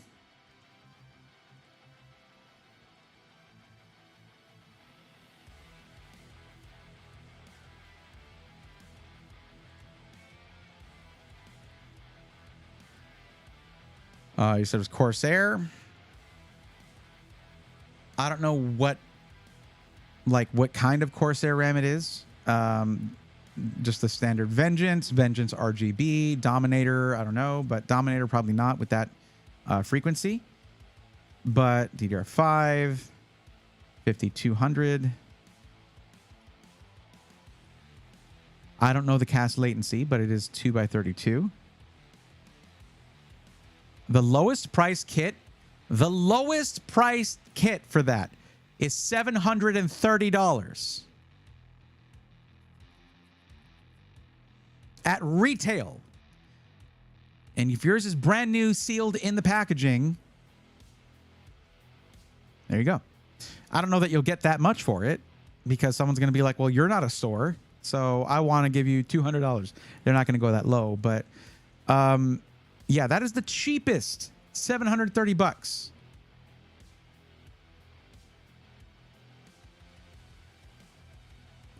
Originally, this kit was $299 on eBay, on Newegg, $299.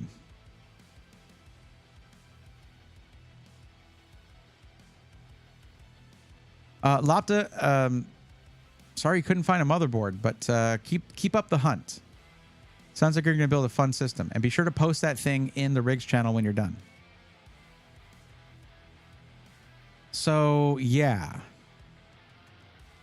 That RAM kit is basically non-gaming RAM, essentially. It's more capacity than any game needs, unless it's Escape from Tarkov, I guess. More RAM capacity than any game needs, and it's slow, so that can affect your gameplay. I know Maingear is doing a build option with bring your own RAM since it got so bad. Yeah, it's just easier if you sell it. You're going to benefit more from that than from keeping that kit. It is priced high, more than what it's worth. So, but for those who are into, for those who use Premiere Pro for video editing, yes, RAM speeds can be good, but capacity is king when it comes to video editing. Okay, so that is a great kit for someone who needs RAM for their video editing machine. I'm looking for something thermally cool. Go in my SG13 case for a single threaded application. Okay.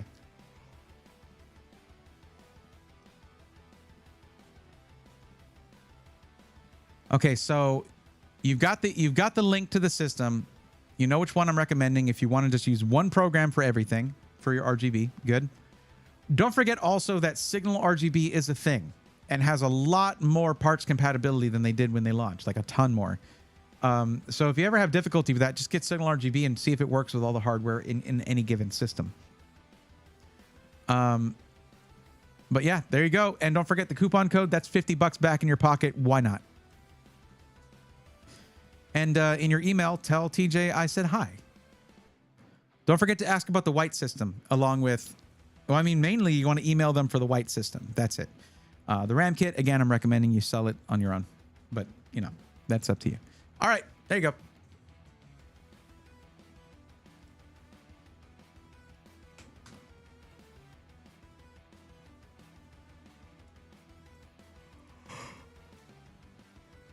Yeah, I got to help somebody with a computer today. That was pretty up in the air there for a while. My current rig I bought and built myself, it is all Corsair, so I specifically didn't have to deal with the lighting issues. I did it once. I'll go with pre-built this time. Hey, there you go. Building PCs is not for everybody. Some people just believe it is because it's for them, you know?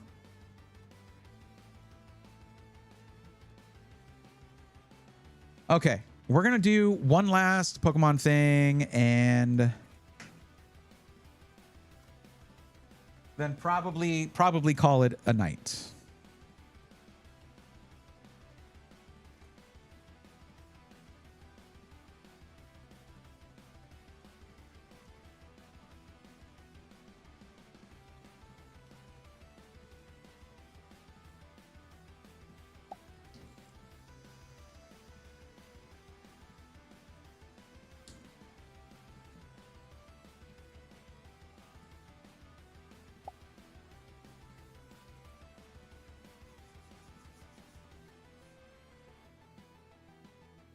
Guys, how cool would it be if I became super famous for Pokemon content and then they took this and they took RGB and made it a mythical Pokemon? That'd be so cool.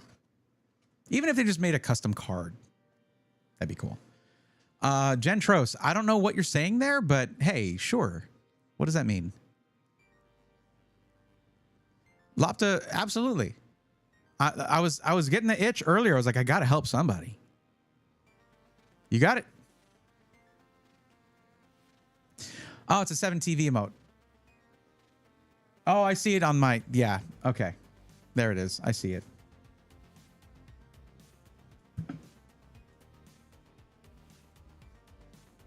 This guy right here. There you go. Why can't I? There we go. Okay. It's so confusing that I have everything backwards.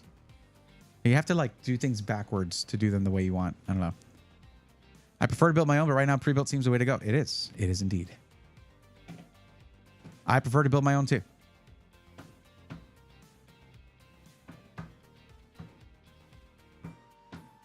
Two lights would do for me. Power and disc activity.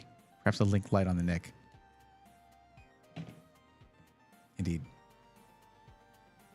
Just don't forget, follows fails. It is the DNS. Blame the DNS. Static all the things. Okay.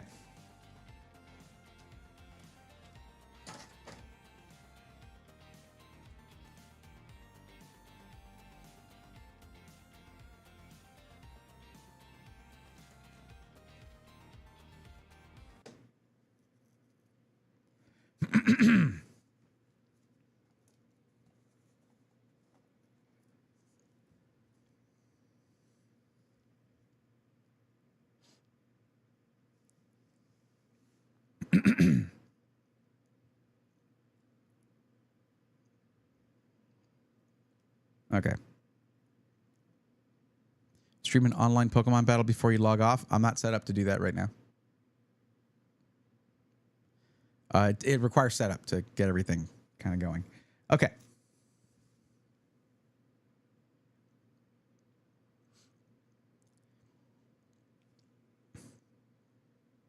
Out of all the sets, okay, let me start again. Out of all the sets for Pokemon in the Scarlet and Violet era, I think Destined Rivals might be one of my favorites. Of course, everyone likes 151. Who doesn't? But Destined Rivals is super cool because Team Rocket is awesome. And these packs have been going up in price. So I figured I'd buy a booster box while I still could. And we're going to open it now and rip into 6 of these packs. And, you know, we'll have this around to open more later on and see if we can get some of the amazing full art cards out of this. We've already gotten a few.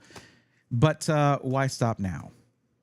Oh, yeah, because it was getting expensive. But still, let's see what we can get out of the first 6 packs of this booster box.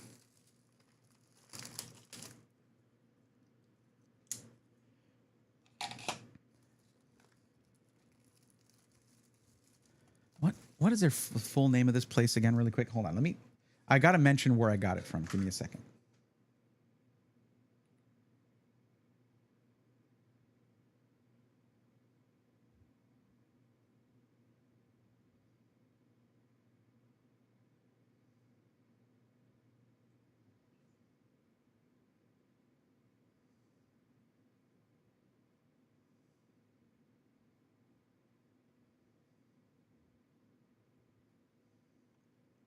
One second.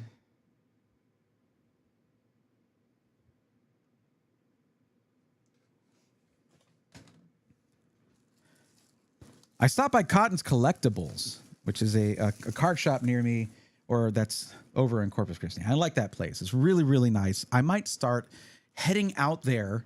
It's a little ways away, but I might start heading out there just to start learning the TCG and playing with some of the cool people that are there. But while I was there, I saw this booster box, and I just, you know, I bit the bullet. I wanted to get some more Destined Rivals, and it's just getting real expensive to get. So this is the first 6 packs of this booster box. Let's see if we can put this thing into sport mode. Might as well.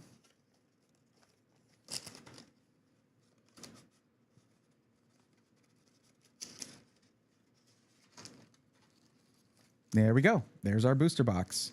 So the rest of these will wait, but for right now, we're going to open these 6 packs. And what order do we want to do this? Let's have Ho-Oh first, Cynthia packs last. And Mew right in the middle.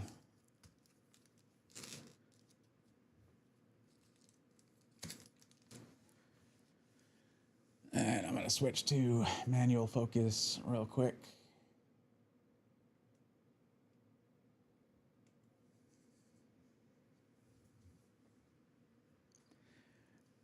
All right, starting with this Ho-Oh pack here first. All right, starting with the Ho-Oh pack here first. I have, yeah, as I mentioned, I have gotten some pretty good pulls from this already, including the gold Team Rocket's Mewtwo. But that's when I learned that gold cards are not the main chase cards. That's what I get for not doing a ton of research on these before I buy stuff. But like, I still don't know what I'm going to get, so it doesn't really matter. I just am still learning this stuff. This is all still very new to me. Okay, Ekans, Combuskin, Phoebus, Dottler, Ogerpon, Mimikyu, Morgrim, Ethan's Sudowoodo. I think this is an upgrade right here. I don't think I had a reverse Sudowoodo yet. I do have a... Okay, that's fine. Zamazenta Hollow, that's fine. Okay. Nothing crazy on that. Maybe an upgrade. That's nice. I will have some of these already in the commons and uncommons. So this is not... At the end of these videos, you can actually... If you stick around to the end of these videos, you'll see how many new Pokemon I caught and how many upgrades we got to Pokemon that were already in the Pokedex, which is kind of the main quest that we're on, to build the coolest Pokedex of all time, over time, right? So that means as of right now, rarity does not matter. Toadstool, coughing. Yukimori Smoliv, Torchic. Rarity does not matter. Because as we go, even at once we get all 1025 Pokemon, we can still keep ripping and upgrade cards so that basically whatever cards have a full art, any full art out there, if we find it, we replace it to where the whole Pokedex, other than a few Pokemon that are less appreciated in the TCG, everyone will be represented with a really cool card. What is that? Hearthflame Mask, Ogerpon, Manectric, Reverse Ekans, Sacred Ash, and okay, all right. We have a full art Judge. That's kind of sick though. I am wanting to start playing the TCG, and some of these cards, they look like they'd be really expensive. They're not, which means you feel okay actually playing them in the game. Yeah, that chin. Is it just me, or is this... Hold on. Is this the Free Ren meme? Yo, did they reference Free Ren here before it even happened? I think they did. I think they did. Yeah, put that up there on screen. Onward, put it up on screen. Yep. Same.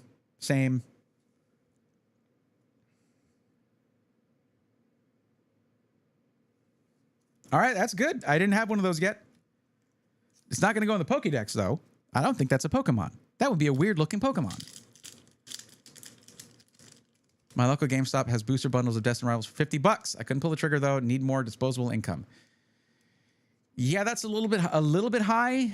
It is a little bit high. But, so like that's 6 packs, right? This is 36 packs. So that actually, it kind of evens out-ish.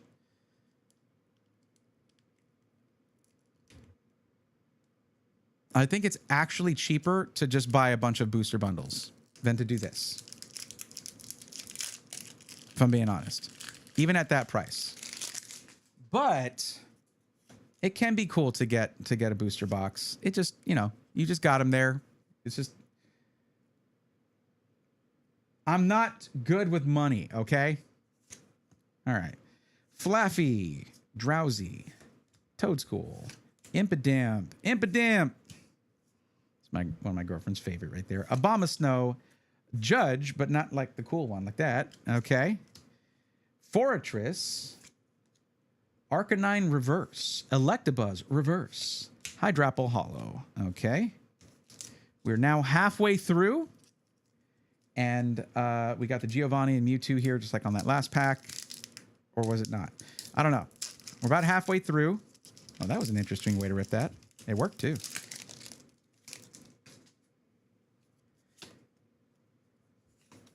Of course, there's a few big chases here. Team Rocket's Mewtwo, SIR, Cynthia and Garchomp, just some other ones. Porygon 2, nice. Pupitar, Staryu, Hypno, Arbok, Spikemuth Gym, Roserade Reverse, Ethan's Adventure Reverse, and Articuno. I already have probably one of the most gorgeous Articuno cards there is, the Journey Together Articuno Illustration Rare. Just one of the best. And here we have the penultimate pack. That just means it's the second to last. That's all that means.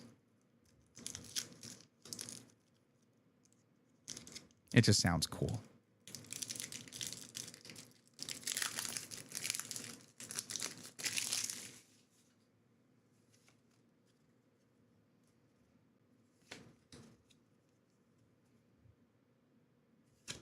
All right. Tarantula, Weasel, Porygon, Sudowoodo, Floatzel. Why are you looking back like that? Don't do that. Team Rocket's Ariana, Manectric, Reverse Houndoom, Reverse Beldum, and Team Rocket Zapdos. That's a pretty sweet holo. I have a Zapdos EX in the Pokédex, though, so I'm good there, but... Okay. This is it. This is the last pack. You know what? RGB. Give us a little bit of last pack mojo here, buddy. Come on. Sure, a trainer card, full art is great, but we need something a little better than that, because I already have ripped some of these packs. I need to not regret this decision to buy this booster box. Help me out, buddy. You know what? We're opening it this way.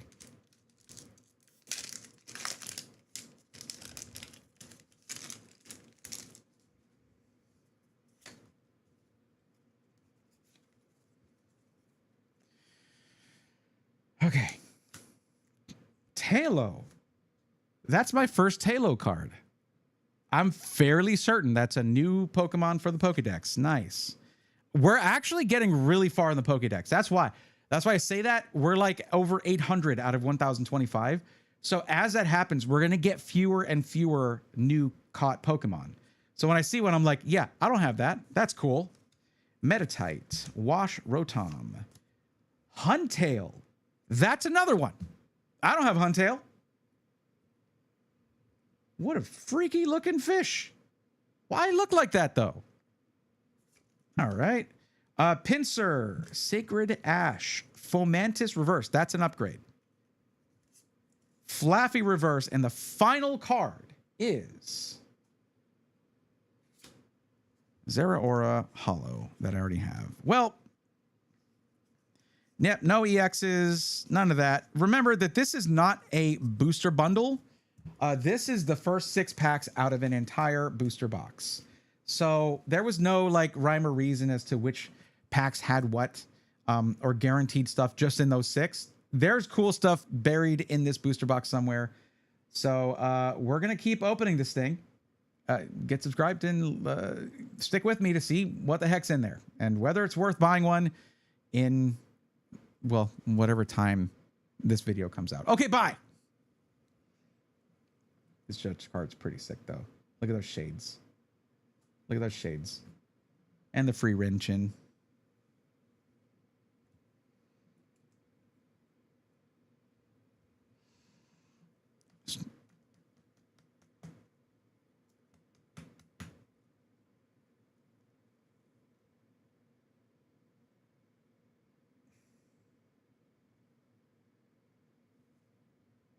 Should I be good?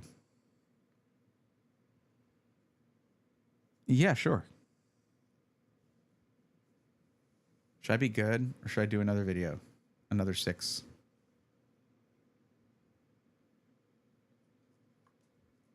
I'm just like, That wasn't very satisfying.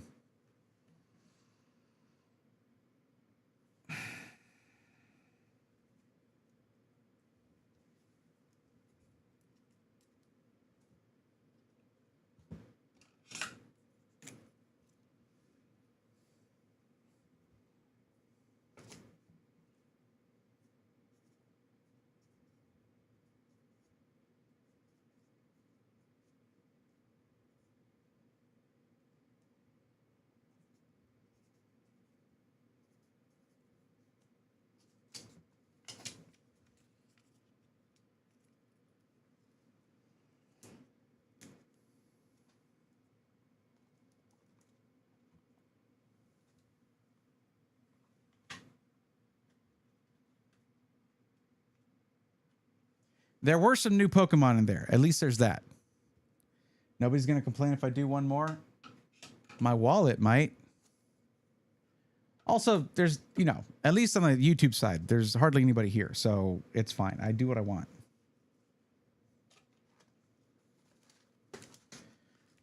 All right. I bought this booster box of Destined Rivals because the price has been going up, and I wanted to get it before it was out of reach financially. It might have been a mistake. I opened the first 6 packs, and I got a full art Judge, and I felt judged. I was judging myself, to be honest. But we're going to rip 6 more packs. Let's see if we get anything good out of this. I don't usually sweat getting like big chase cards or anything like that. Y'all know that because of the Pokédex. But the Pokédex is getting full. We're catching so many, and I've already ripped a decent amount of Destined Rivals. So we got 2 new. I don't know. We got a couple new Pokemon in the last one, but that number is going to keep dwindling. Like how many new ones we get. So 6 packs. Here we go. I should change the order. I did Ho-Oh first, Cynthia last. This time we're doing Cynthia first, Ho-Oh last. And let's throw the ensemble in the middle and Giovanni in front of Ho-Oh there. There we go. Sure. It has nothing to do with it. It has nothing to do with it. But let's see what we get. Okay.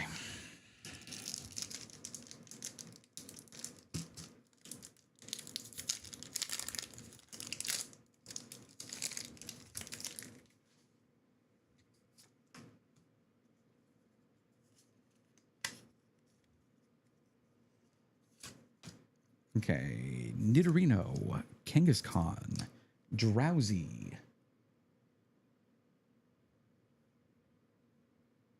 Okay, sorry. Cyndaquil, Mudsdale, Orbeetle. I got a really good full art of that while I was at a card shop. It was really nice. From a pack, I mean. Scraggy, Misty Starmie Reverse, and Nidoking EX. That's an upgrade for Nidoking. We take those. That's a hit. Okay. Okay. Already off to a better start.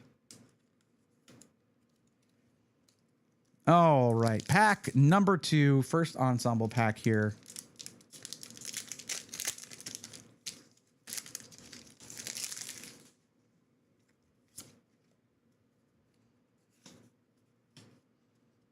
What's up, Peckish? How's it going?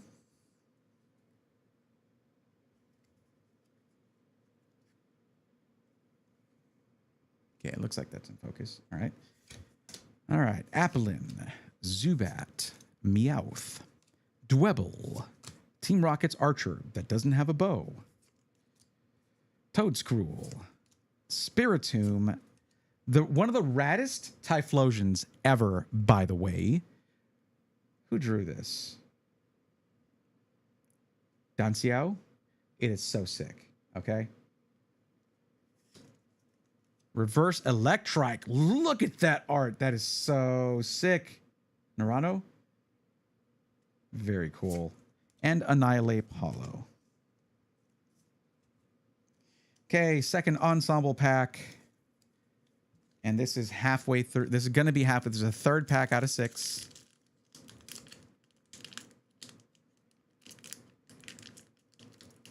Okay, well. Sorry, Peckish. I'm recording right now, so.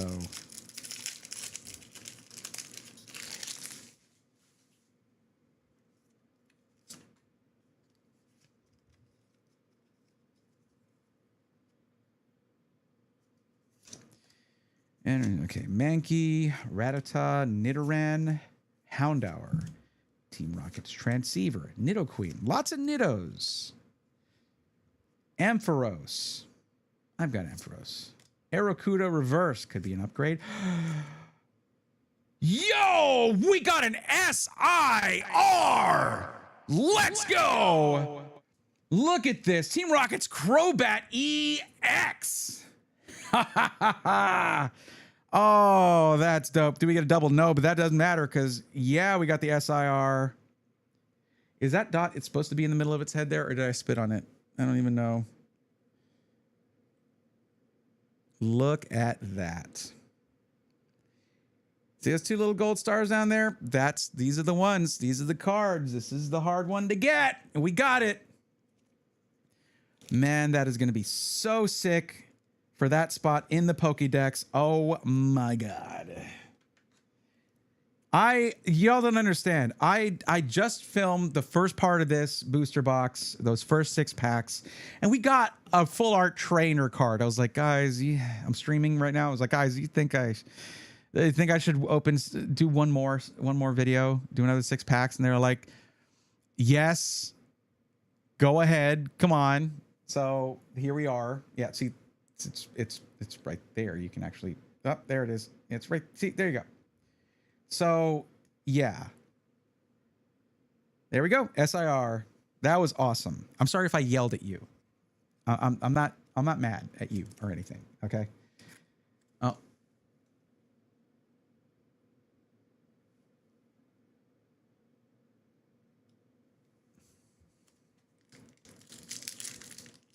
That was crazy. That was crazy. That might be the 3rd SIR I've ever pulled, by the way, just so you know what that means.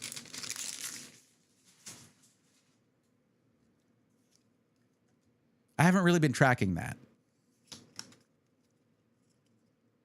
Like, it's definitely in English.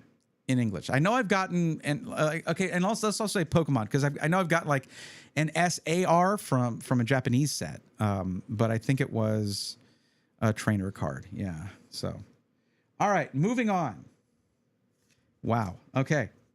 That was, I guess I didn't need my vocal cords.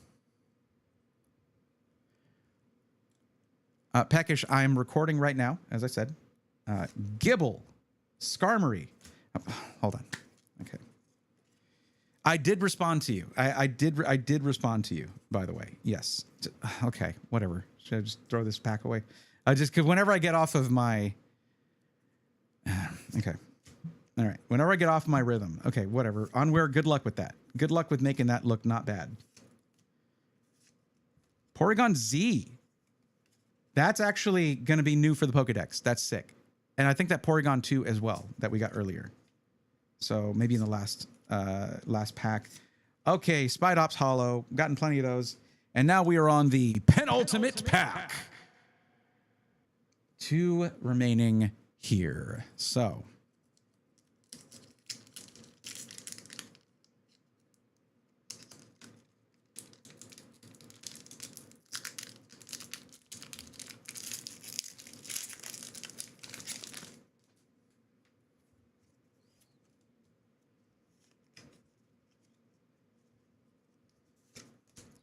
All right. Meowth, Staryu, Ekans, Rellor, Team Rocket's Factory, Ogerpon, Cornerstone Mask, Ogerpon, Lurantis. That might be my first Lurantis. Nice.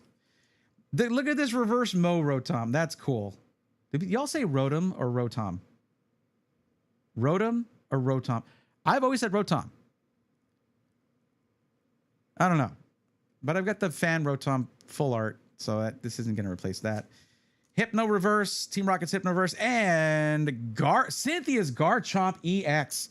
This 6 packs just had all of it. It just had all of it in here. Final pack. This, I don't want to sound too greedy here, okay? But like, let's get that little bit. Let's keep it going. A little bit of last pack mojo, RGB. Buddy, help me out here. All right.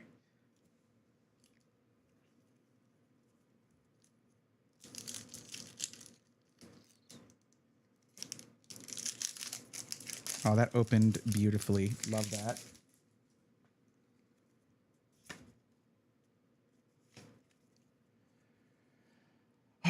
Last pack. Cyndaquil, Mastiff, Chingling, Fomantis, Pinsir, Barraskewda, Team Rocket's Proton, Mudsdale Reverse.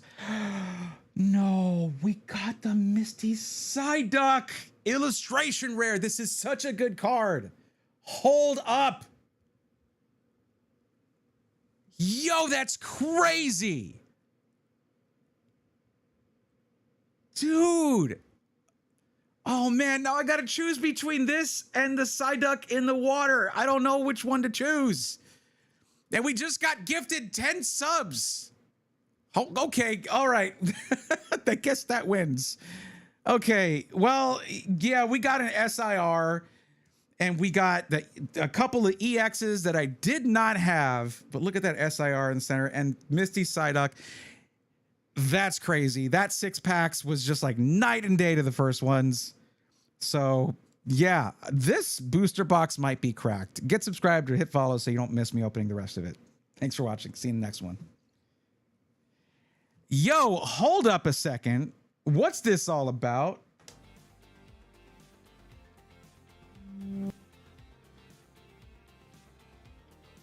Crustar Gaming just gifted 10 Tier 1 subs to the community. Let's go, nerds.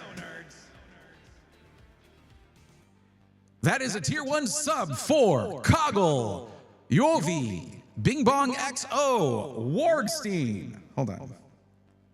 Wargstein, Sim Pilot 21, Knockout 88, Z24 Panther, Nico Knows Tech, Smough 2373, and the lurker himself, the extraordinaire Luxtizer. I think I did that wrong, but I meant to say the Lurkstizer himself, Luxtizer. But yeah, there you go. Thank you for the freaking bunch of gifted subs. I appreciate it. I don't know what that was for, but I appreciate it very much.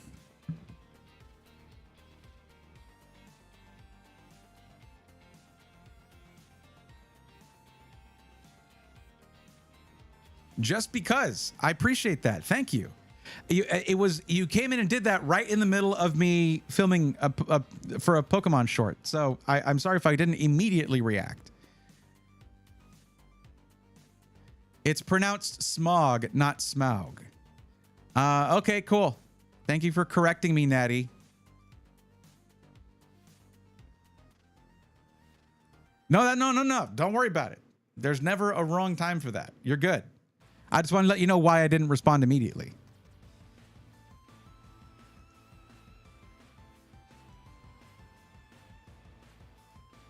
Well, that, and man, did y'all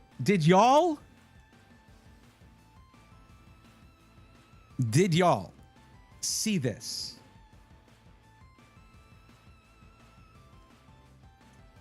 Well, all I know is that in the movie they said Smaug, so it's like I'm not gonna argue with the dwarf, especially like the Chad dwarves that they had. Good lord. Dude, are you kidding me? Freaking SIR. That's crazy.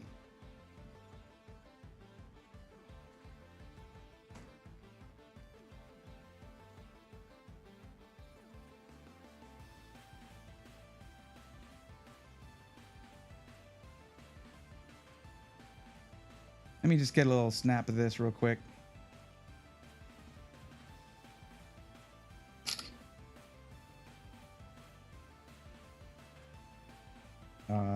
What? Yeah, that's a $50 card right there that I just pulled. It's a $50 card. At minimum, 50 bucks. Crazy. You kidding me?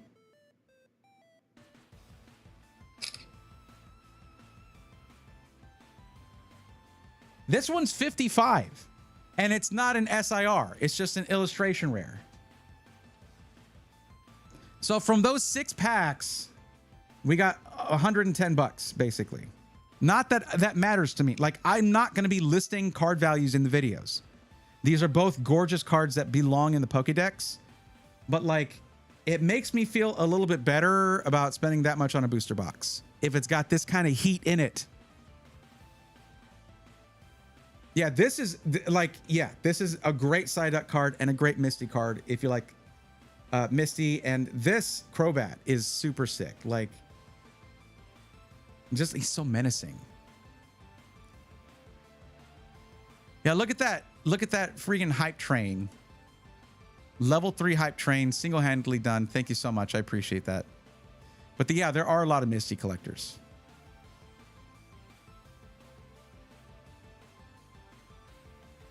Anywho, Mr. Braethorn, would you like to rate my gaming setup? You know what? I could do that. Yeah, sure. Okay, Cruststar. I'm sorry I was so in the weeds with what I was saying there. But let me ask you this. There is, you know, rate my setup. There is roast my setup. What are we looking for here? You got to give me the expectations.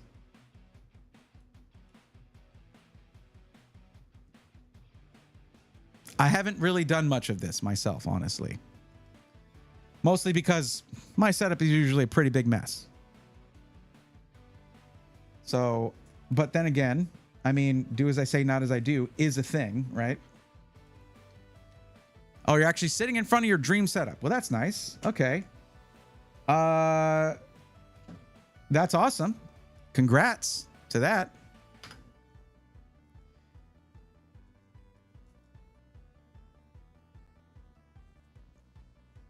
Let me label these. I had a pretty solid setup in my last house. This house was supposed to be a full garage studio, and it was just, it's Texas. It was too hot. I could not manage it. And they wanted to charge like 4 times the estimated price for putting in AC. So sure. Okay.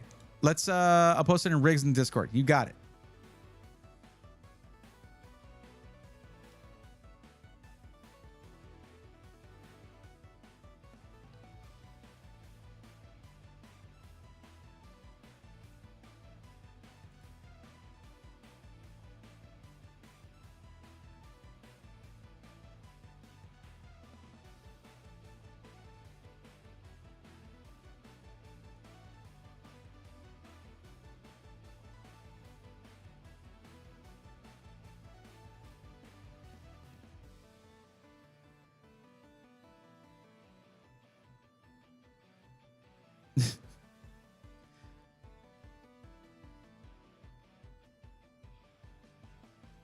Okay, I'll wait for you to post it.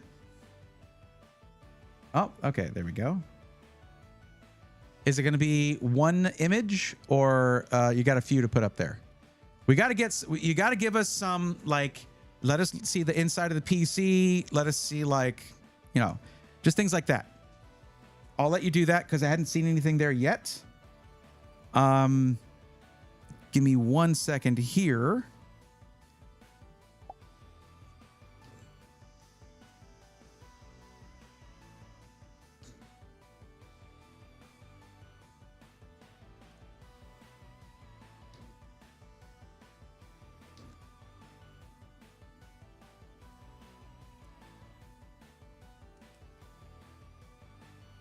Huh, where did that go?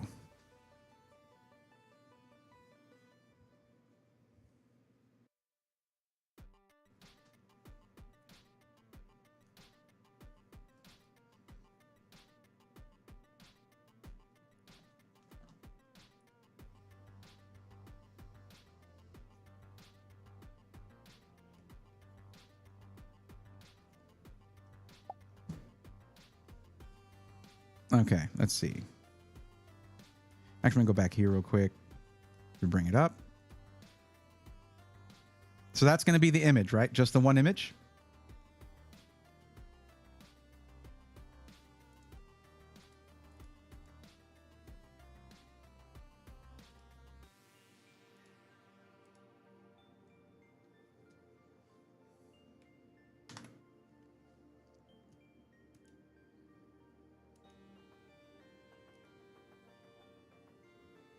Okay, so We have one vertical image that is not quite vertical. Now that's, I can roast your photography, if anything, right?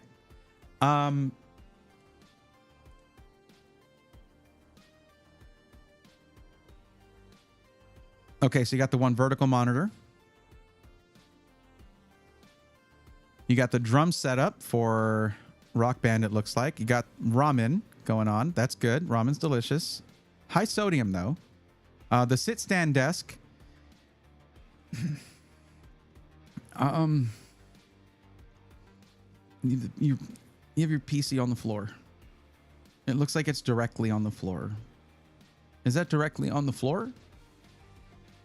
I know it's not carpet, but that means that dust doesn't get trapped in the carpet, so it just flows freely to your intake here, which has a filter. It does. It does. But it means you have to clean that bottom filter a lot. Those are exhaust fans.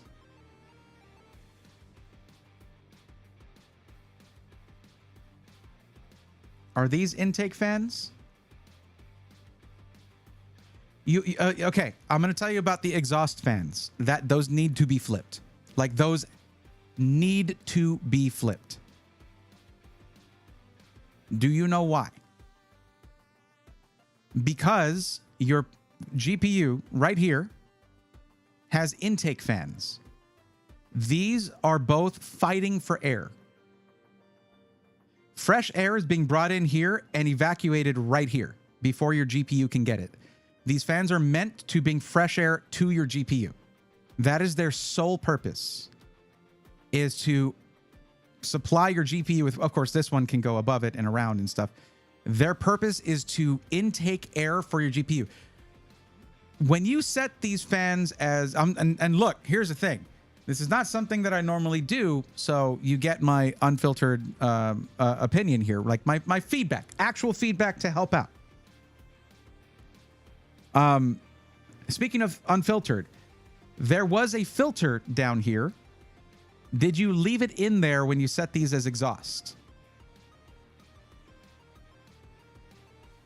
And the reason I ask that is you don't want to filter your exhaust. You're not trying to keep dust in your system. Exhaust needs to be free flowing. Okay, so all you got to do, 4 screws, flip these fans around. Are there more picks? Okay.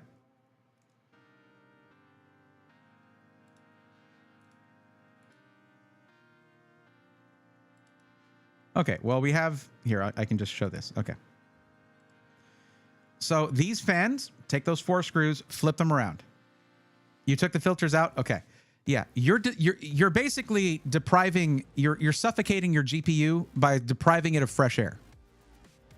And that is a very expensive GPU that runs that like, if this massive cooling solution cannot do its job, then, you know, it wasn't much reason for you to spend the extra on the GPU. You know what I mean? So the other thing is, it's not as bad with this because you have angled intake, but fish tank style cases are generally meant to use all-in-one liquid coolers rather than an air cooler. Now, this is a nice one. Thermaltake makes a nice air cooler, but here's the thing about air coolers versus liquid coolers. Air coolers rely on airflow, whereas liquid coolers rely upon air exchange more. Okay? So an air cooler works best when all the fans are like basically pointed at it. Wind tunnel effect, okay? Even with the slightly pivoted fans that are right here, it's bringing fresh air to it. And yes, these fans can do the job, but it's just, these kind of cases are meant to have an AIO. So here is the ideal airflow setup for your PC. Flip these to intake. They're not RGB, so it won't be that obvious that you're seeing the rear of the fans, like the back of them, the brackets, whatever. They're going to be low key regardless. Put the filters back in and ideally get this thing off the floor. Let me take a look at your setup again real quick.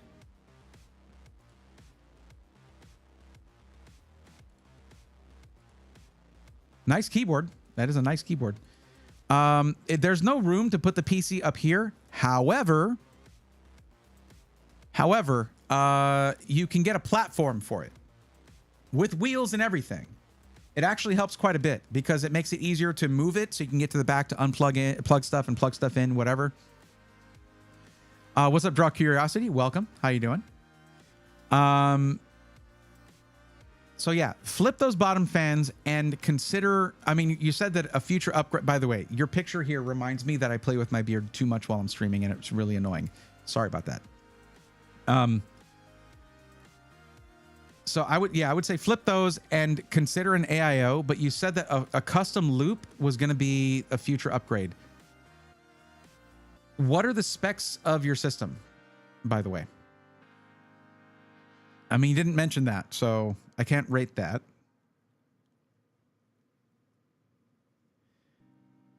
Yeah, if you're curious about whether I'm unique in my opinion that you should not put your PC on the floor, here, let me help you out.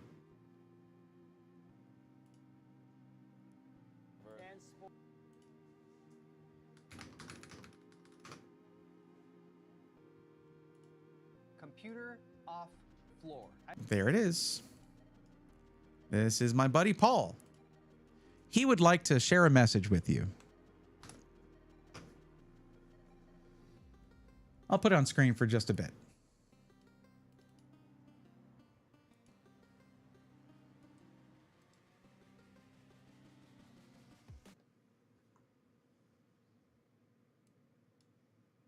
Computer off floor. I've been saying it for a long time and I'm saying it again today. Your PC should be up off the ground if you have even the smallest amount of respect for it. I've never given the reasons exactly why I say this though, so I'm going to do that today too. If your PC is already up on your desk in a place of honor and prestige, view on to discover all the reasons you are right. And if your PC is on the floor, don't worry, I'm not here to mock you or call your character into question. I'm here to change your mind and give you 5+ good reasons to get your computer off floor.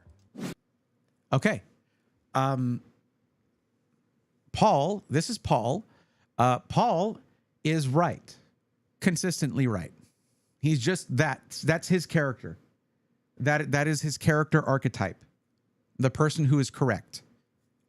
Pretty much at all times. He's thoughtful, well-spoken. He knows how to explain his methodology and like when he does things and his reasoning when he says things like computer off floor. So there you go. Yeah, so we don't ignore the word of Paul. Really, so the system I got with struggling to find the right price for it is selling, okay, average. I'm thinking about, okay, how would you price it?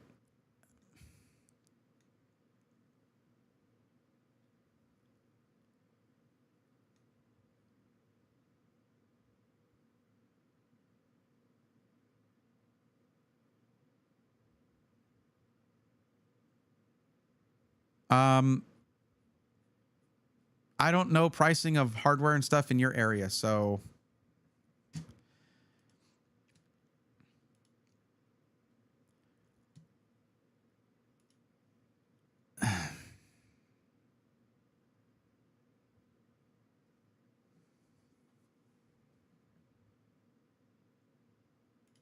okay, Peckish, let me help you out here. Okay, I'm going to help you out by repeating myself. I don't know pricing of hardware in your area. I'm not an expert on used hardware pricing. That's not what I look at. I've been out of the loop on that for years, and I believe I've told you that before. And also a few seconds ago.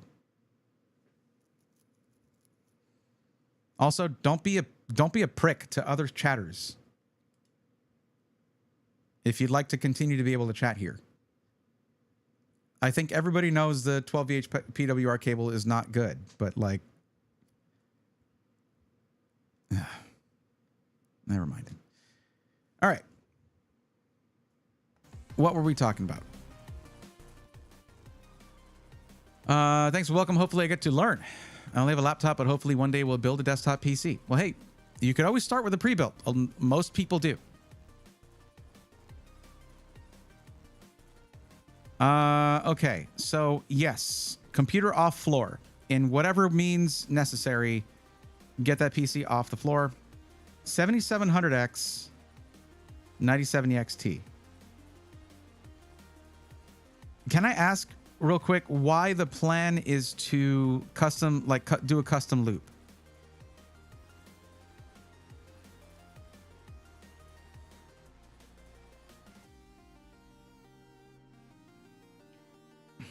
I thought I was asking for opinions. Well, he asked me to rate the setup. Yes, but yeah. Wait, did you just actually type out hello? That's great.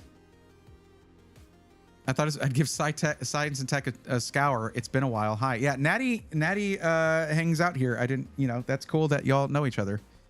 I think what drew Natty here was the mix, like the fact that I threw Pokemon into the mix, along with PC stuff.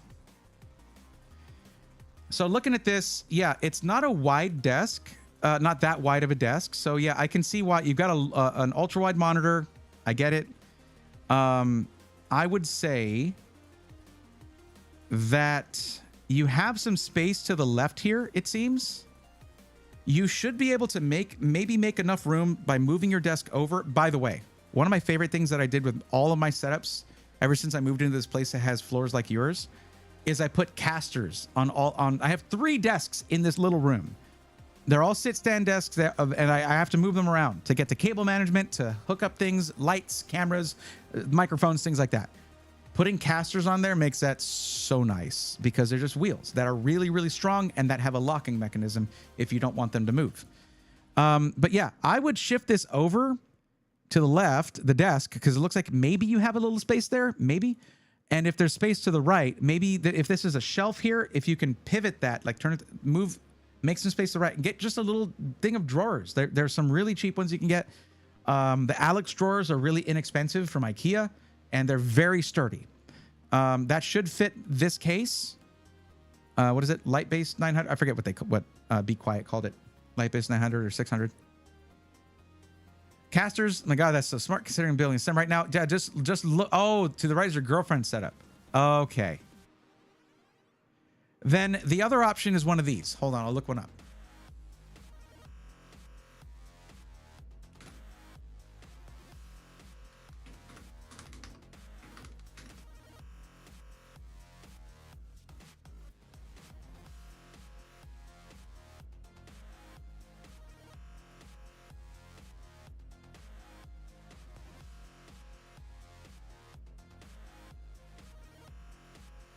Oh, they've come up with a lot of these. Here, just take a look at some of your options here.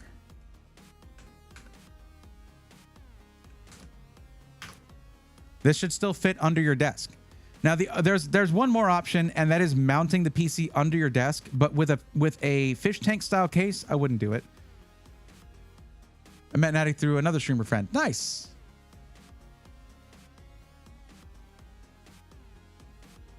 Never did one. Plus, the GPU and CPU do run a bit too warm for my liking. I like to chill. Well, Crestar, the reason they're running a bit warm is because you're pulling fresh air away from your GPU. And also, you're not using the ideal cooler for that case for your CPU. So if you like the Thermalright air cooler, you can get a pretty solid Thermalright 360 millimeter AIO for just like $10 more than that air cooler cost you. Very likely. And it's good. It's like Thermalright, in terms of all-in-one liquid coolers, they're shaking up the market like crazy. Your GPU, you got to trust me here, okay? Listen. If you flip those fans and put your filters back in on the bottom, just watch your GPU temps after that. Just watch. You can do that, do those 2 things I'm talking about, and basically spend like $50. Because you buy the AIO, right? Or you can spend $800 plus on a full custom loop for no reason whatsoever.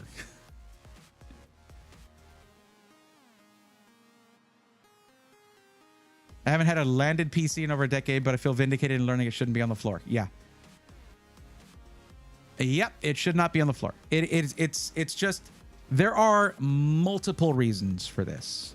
I like that Paul in his video started off by saying, like, if you respect your PC, don't put it on the floor. Just don't. That right there for a lot of people should be enough. Like, oh yeah, I spent a lot of my hard-earned money dollars on this.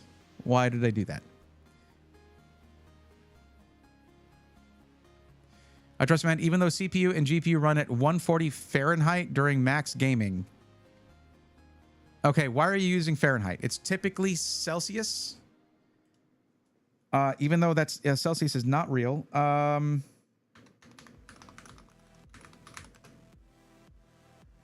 That's 60 degrees. I'm just saying that because you said that it runs too warm for your liking. So what do you mean Celsius is not real? It freaks me out when 10 degrees of temperature difference is like a difference between life and death. There's no granularity to that. The measurements, millimeters, centimeters, meters, that, hell yeah. But seriously, use more degrees, more numbers. It's like you'll think you're going to run out of numbers or something. Now we use Celsius for computer temps because, and I hate it. It's dumb. It's also a bad energy drink.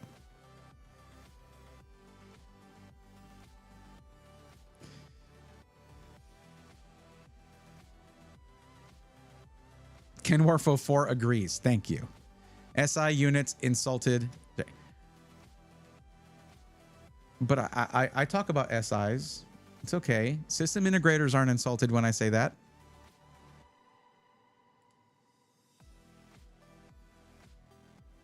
I bet there's some people who are confused when they saw, oh, the show's called SI Weekly. I don't even know what you mean by SI there, by the way. Anyways. So yeah. Now,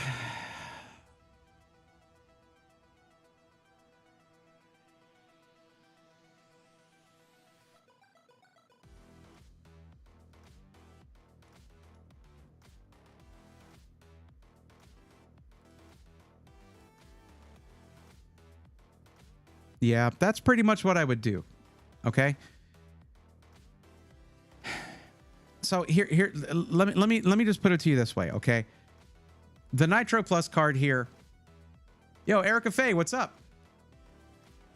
Okay, I know I do that. All right, it's fine, Erica. It's fine. It's my beard. What's up, Craigum?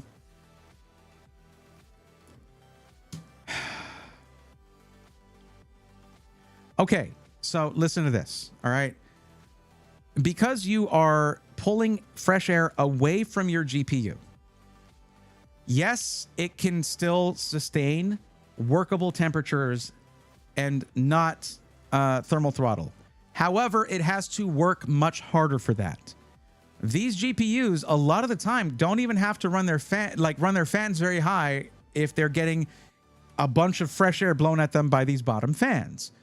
But when your system's probably running way louder than it needs to, because this is contrary airflow here. It's competitive airflow.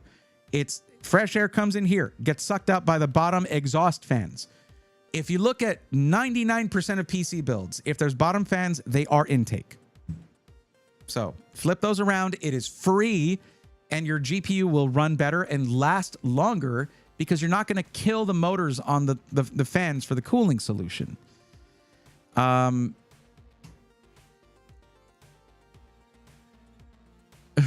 Luffy, what's up? Flip the bottom fans and get the PC off the floor. What else? Get an AIO. And what's going to happen if you get an... You don't really need to get an AIO for the 7700X. That's fine already. You're good with this cooler. But if you're going to go with something that is going to be more demanding, put out more heat, or something that really benefits from the ideal thermal setup like an X3D chip, you're going to want an all-in-one liquid cooler because that's what this case was designed for. And if you want, I don't know, maybe ask Big Kev from Be Quiet what he thinks about the case they designed. But it's designed for an AIO. It is designed to have an all-in-one liquid cooler there. Eventually a 9950X3D. You ain't running that on that air cooler unless you had something like a Fractal Torrent, which is like basically a wind tunnel. Like that wind tunnel effect, laminar airflow, all that stuff. There's cases designed for big, chunky air coolers like yours. This is not one of them.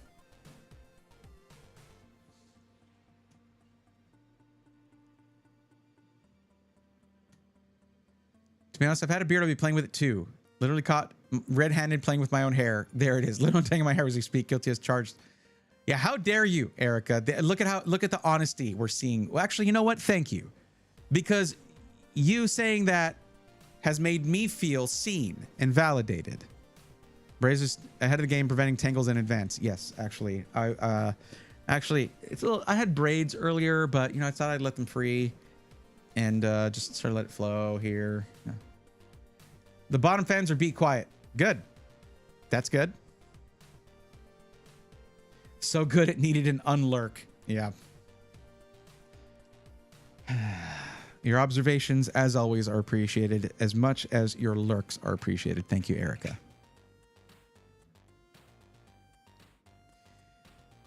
My 3090 feels like I'm sitting next to a nuclear reactor. Craigham, that's what I would call hardly ideal.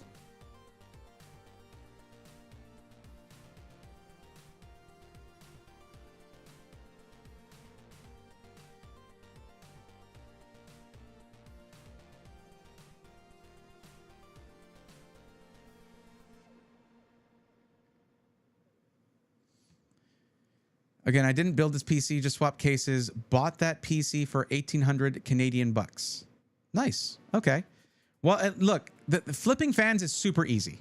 It is super easy. It's 4 screws. You flip it over. Careful with the wires, just like don't yank them too hard. Flip it over. The wire can stay in the same spot, essentially. And then just put those 4 screws back in. Easy peasy. It's going to be, you have to remove the GPU to do it, though, to do the back 2 fans. But once you do that, it's going to run much better. Also, you can adjust your fan curves, do all that stuff. Yeah. Wait, this is not Be Quiet. This is Thermal Take. Yo, Mike, did y'all straight up copy the light base? Okay. No, it doesn't have the lights there. This is a Thermal Take case. That's right. My bad. The Thermal Take light base one has RGB strips going all the way down the front there. I don't know what I was thinking. Yeah, Thermal Take. Okay. Yeah, you'll have to remove the GPU just to get those fans, flip them over, good to go. But I could reach out to Thermal Mike and have his validation that yes, this case is designed for an AIO.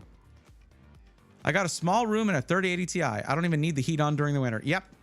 Any 80 class card can heat pretty well. I have to admit, I accidentally flipped them when swapping cases. It was Christmas time. Ah, okay.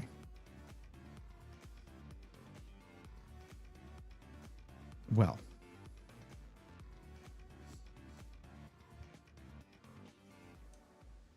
Oh, well. Hey, guys, I pulled an SAR. Yay. I pulled an SIR earlier. Yay. And I got a Misty Psyduck card. Yay. From one stack of six packs. That was crazy.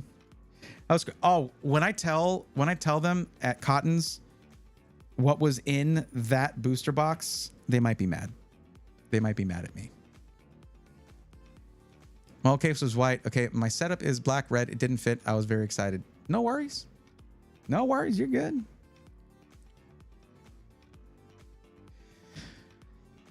Guys, I'm so behind on getting, I'm not behind. There's no schedule for getting the Pokemon channel content published, but I feel like I'm behind. But man, I'm so excited to get all of that content up and running. This is going to be so sick. But if I don't do it soon, why is this thing so unfocused? Okay, if I don't do it soon, we're going to finish the Pokédex before I even post a single video. So we got to get that going. So keep an eye on Brayathorn EX on YouTube. Go get subscribed if you want to show support for it before the first video is even up. I would definitely appreciate it. Do you play Pocket? Draw Curiosity. I'm trying to get into Live, which is more of like the actual like when you get these code cards, right? That's how you that's where you get the cards in there. Pocket didn't really appeal to me because it just seemed like a pack ripping simulator with some play, right? Where you can play, but the game doesn't run the same way the actual TCG does. So I don't want to like, if I want to play the actual TCG, which is part of the channel, part of the content that's planned, I need to not learn a different way of playing where it's like, hey, you automatically get energy every turn, every round and things like that. So Live is one that I have been sort of building a collection in there with these code cards and all of that. I'm going to be learning it with that. I've heard of Live. Shockingly, I've avoided the physical cards, but the game is a lot more simplified than the real TCG. That's what I'm trying to avoid. It's probably a good introduction though, but you know.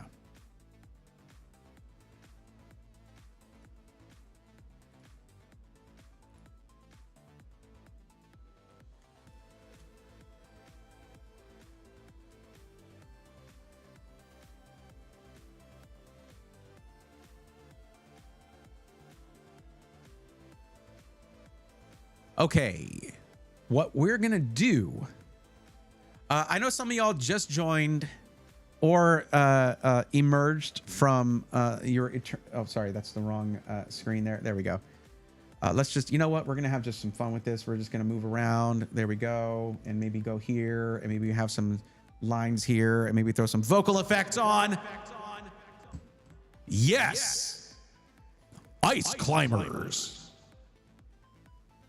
Sorry. Okay, this is a little crazy. Anyways, I know some of y'all just came out of lurking. Some of y'all have just joined the stream, but it is past time for me to end the stream. But I appreciate y'all joining. We're going to be back on tomorrow, actually. I don't normally stream Fridays, but y'all got to come back tomorrow because it's freaking Pokemon Day. I'm going to try to set up to play some games. Like maybe we'll play ZA, maybe we'll play, maybe I'll even set up something like trying to play a Nuzlocke or a ROM hack or even just play Emerald for the first time because I never played Emerald and I heard that's one of the best ever.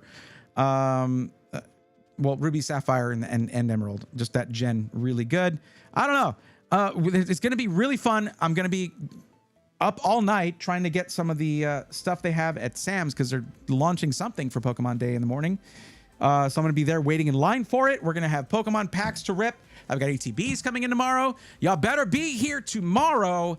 And the latest we will be starting is 8 p.m. Central. The latest. I might try to start early, but I do have some overlay stuff to set up if we're going to game as well. So that stream for my YouTube audience, that one, if I can get that going on the new Pokemon channel, that's where it'll be. Brayathorn EX is where that stream would be, not on my regular YouTube channel.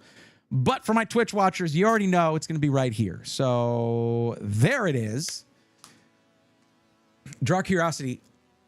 Be welcome. So glad to have you here. And if you are, if as your name suggests, you are an artist, if that's what it's suggesting, I don't want to make assumptions here. But one of the reasons I am so that I decided to get into Pokemon TCG, ripping packs and getting into the cards and collecting them, not just being like, oh, this one's worth a lot of money, but being like, I'm actually doing this. Oh, you're a scientist. That's cool. Well, I'll finish the thought anyway. We've been so inundated with AI crap that basically, oh, look at this AI. That's an algorithm. Stop. Or, hey, look, this read a lot of your content and it's going to regurgitate it and plagiarize it. Here you go. That's not AI.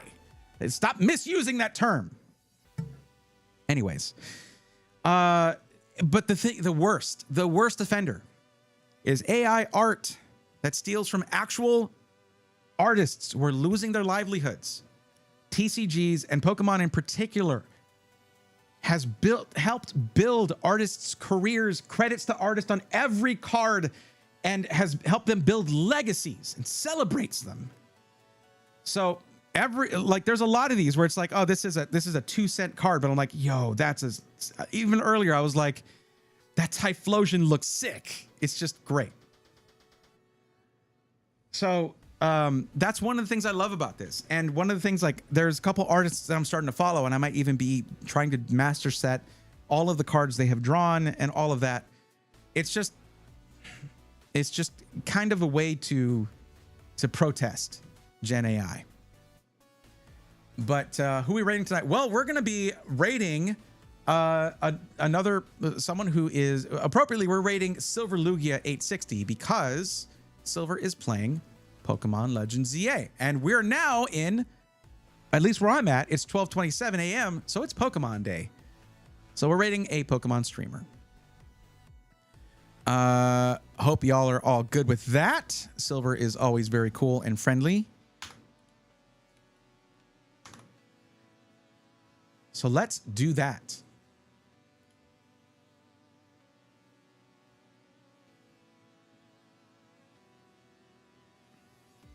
Brady, need your opinion because the next step is a big step. Oh, okay. Hold on. We're not rating right now. Hold on. What is it? What's going on? What is it? Sorry. I'm sorry. I'm sorry. That just that threw me off a bit. Is it because of, what are we looking at?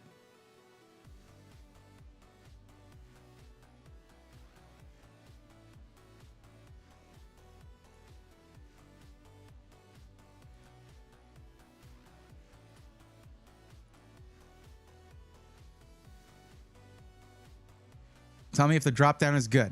Okay. Is it, where is it? Where can I test it? Oh, okay.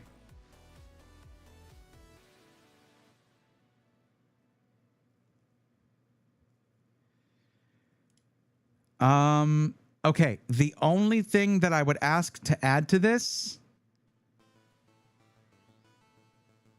is Pokeball, Master Ball, the balls. We got to add the balls. Especially because if I'm going to be ripping a lot of Ascended Heroes, we're going to be getting a lot of upgrades that's going to be like Dusk Ball, Quick Ball, that kind of thing. Please add the Ascended Heroes balls to my list. This list needs balls. Other than that, yeah, you're good. And it could go here. It would work just fine right here.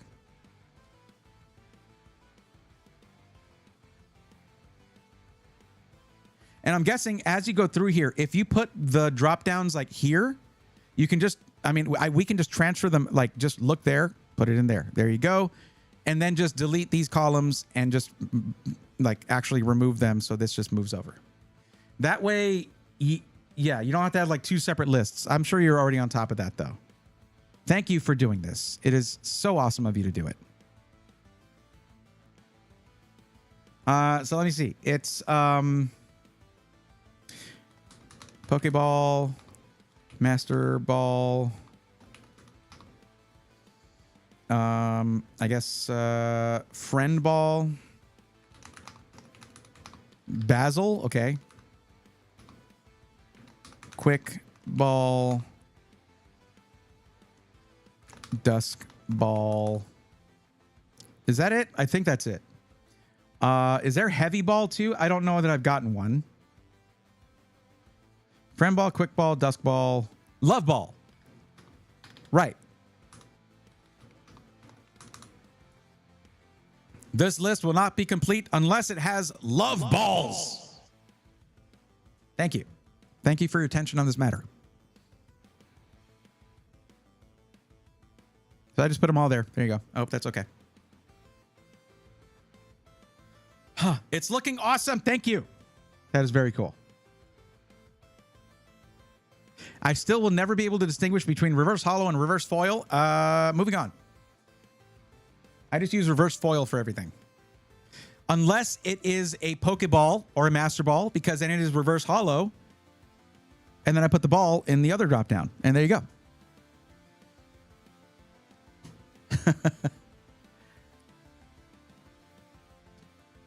Well, you've been very helpful with this. I absolutely appreciate it. Thank you so much. Okay. Sorry. I was literally about to click the raid button or start raid button when I read that. I was like,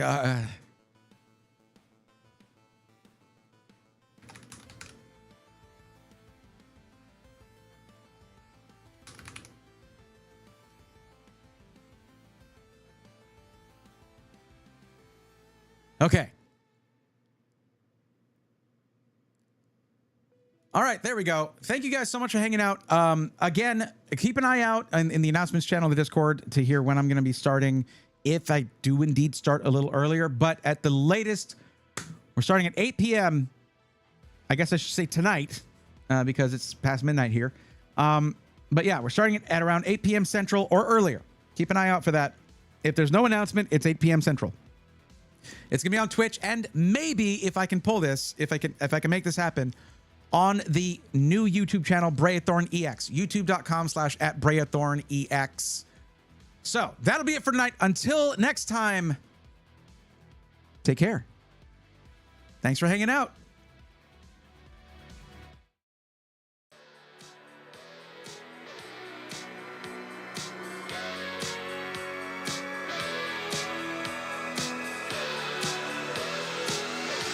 Let's go, nerds!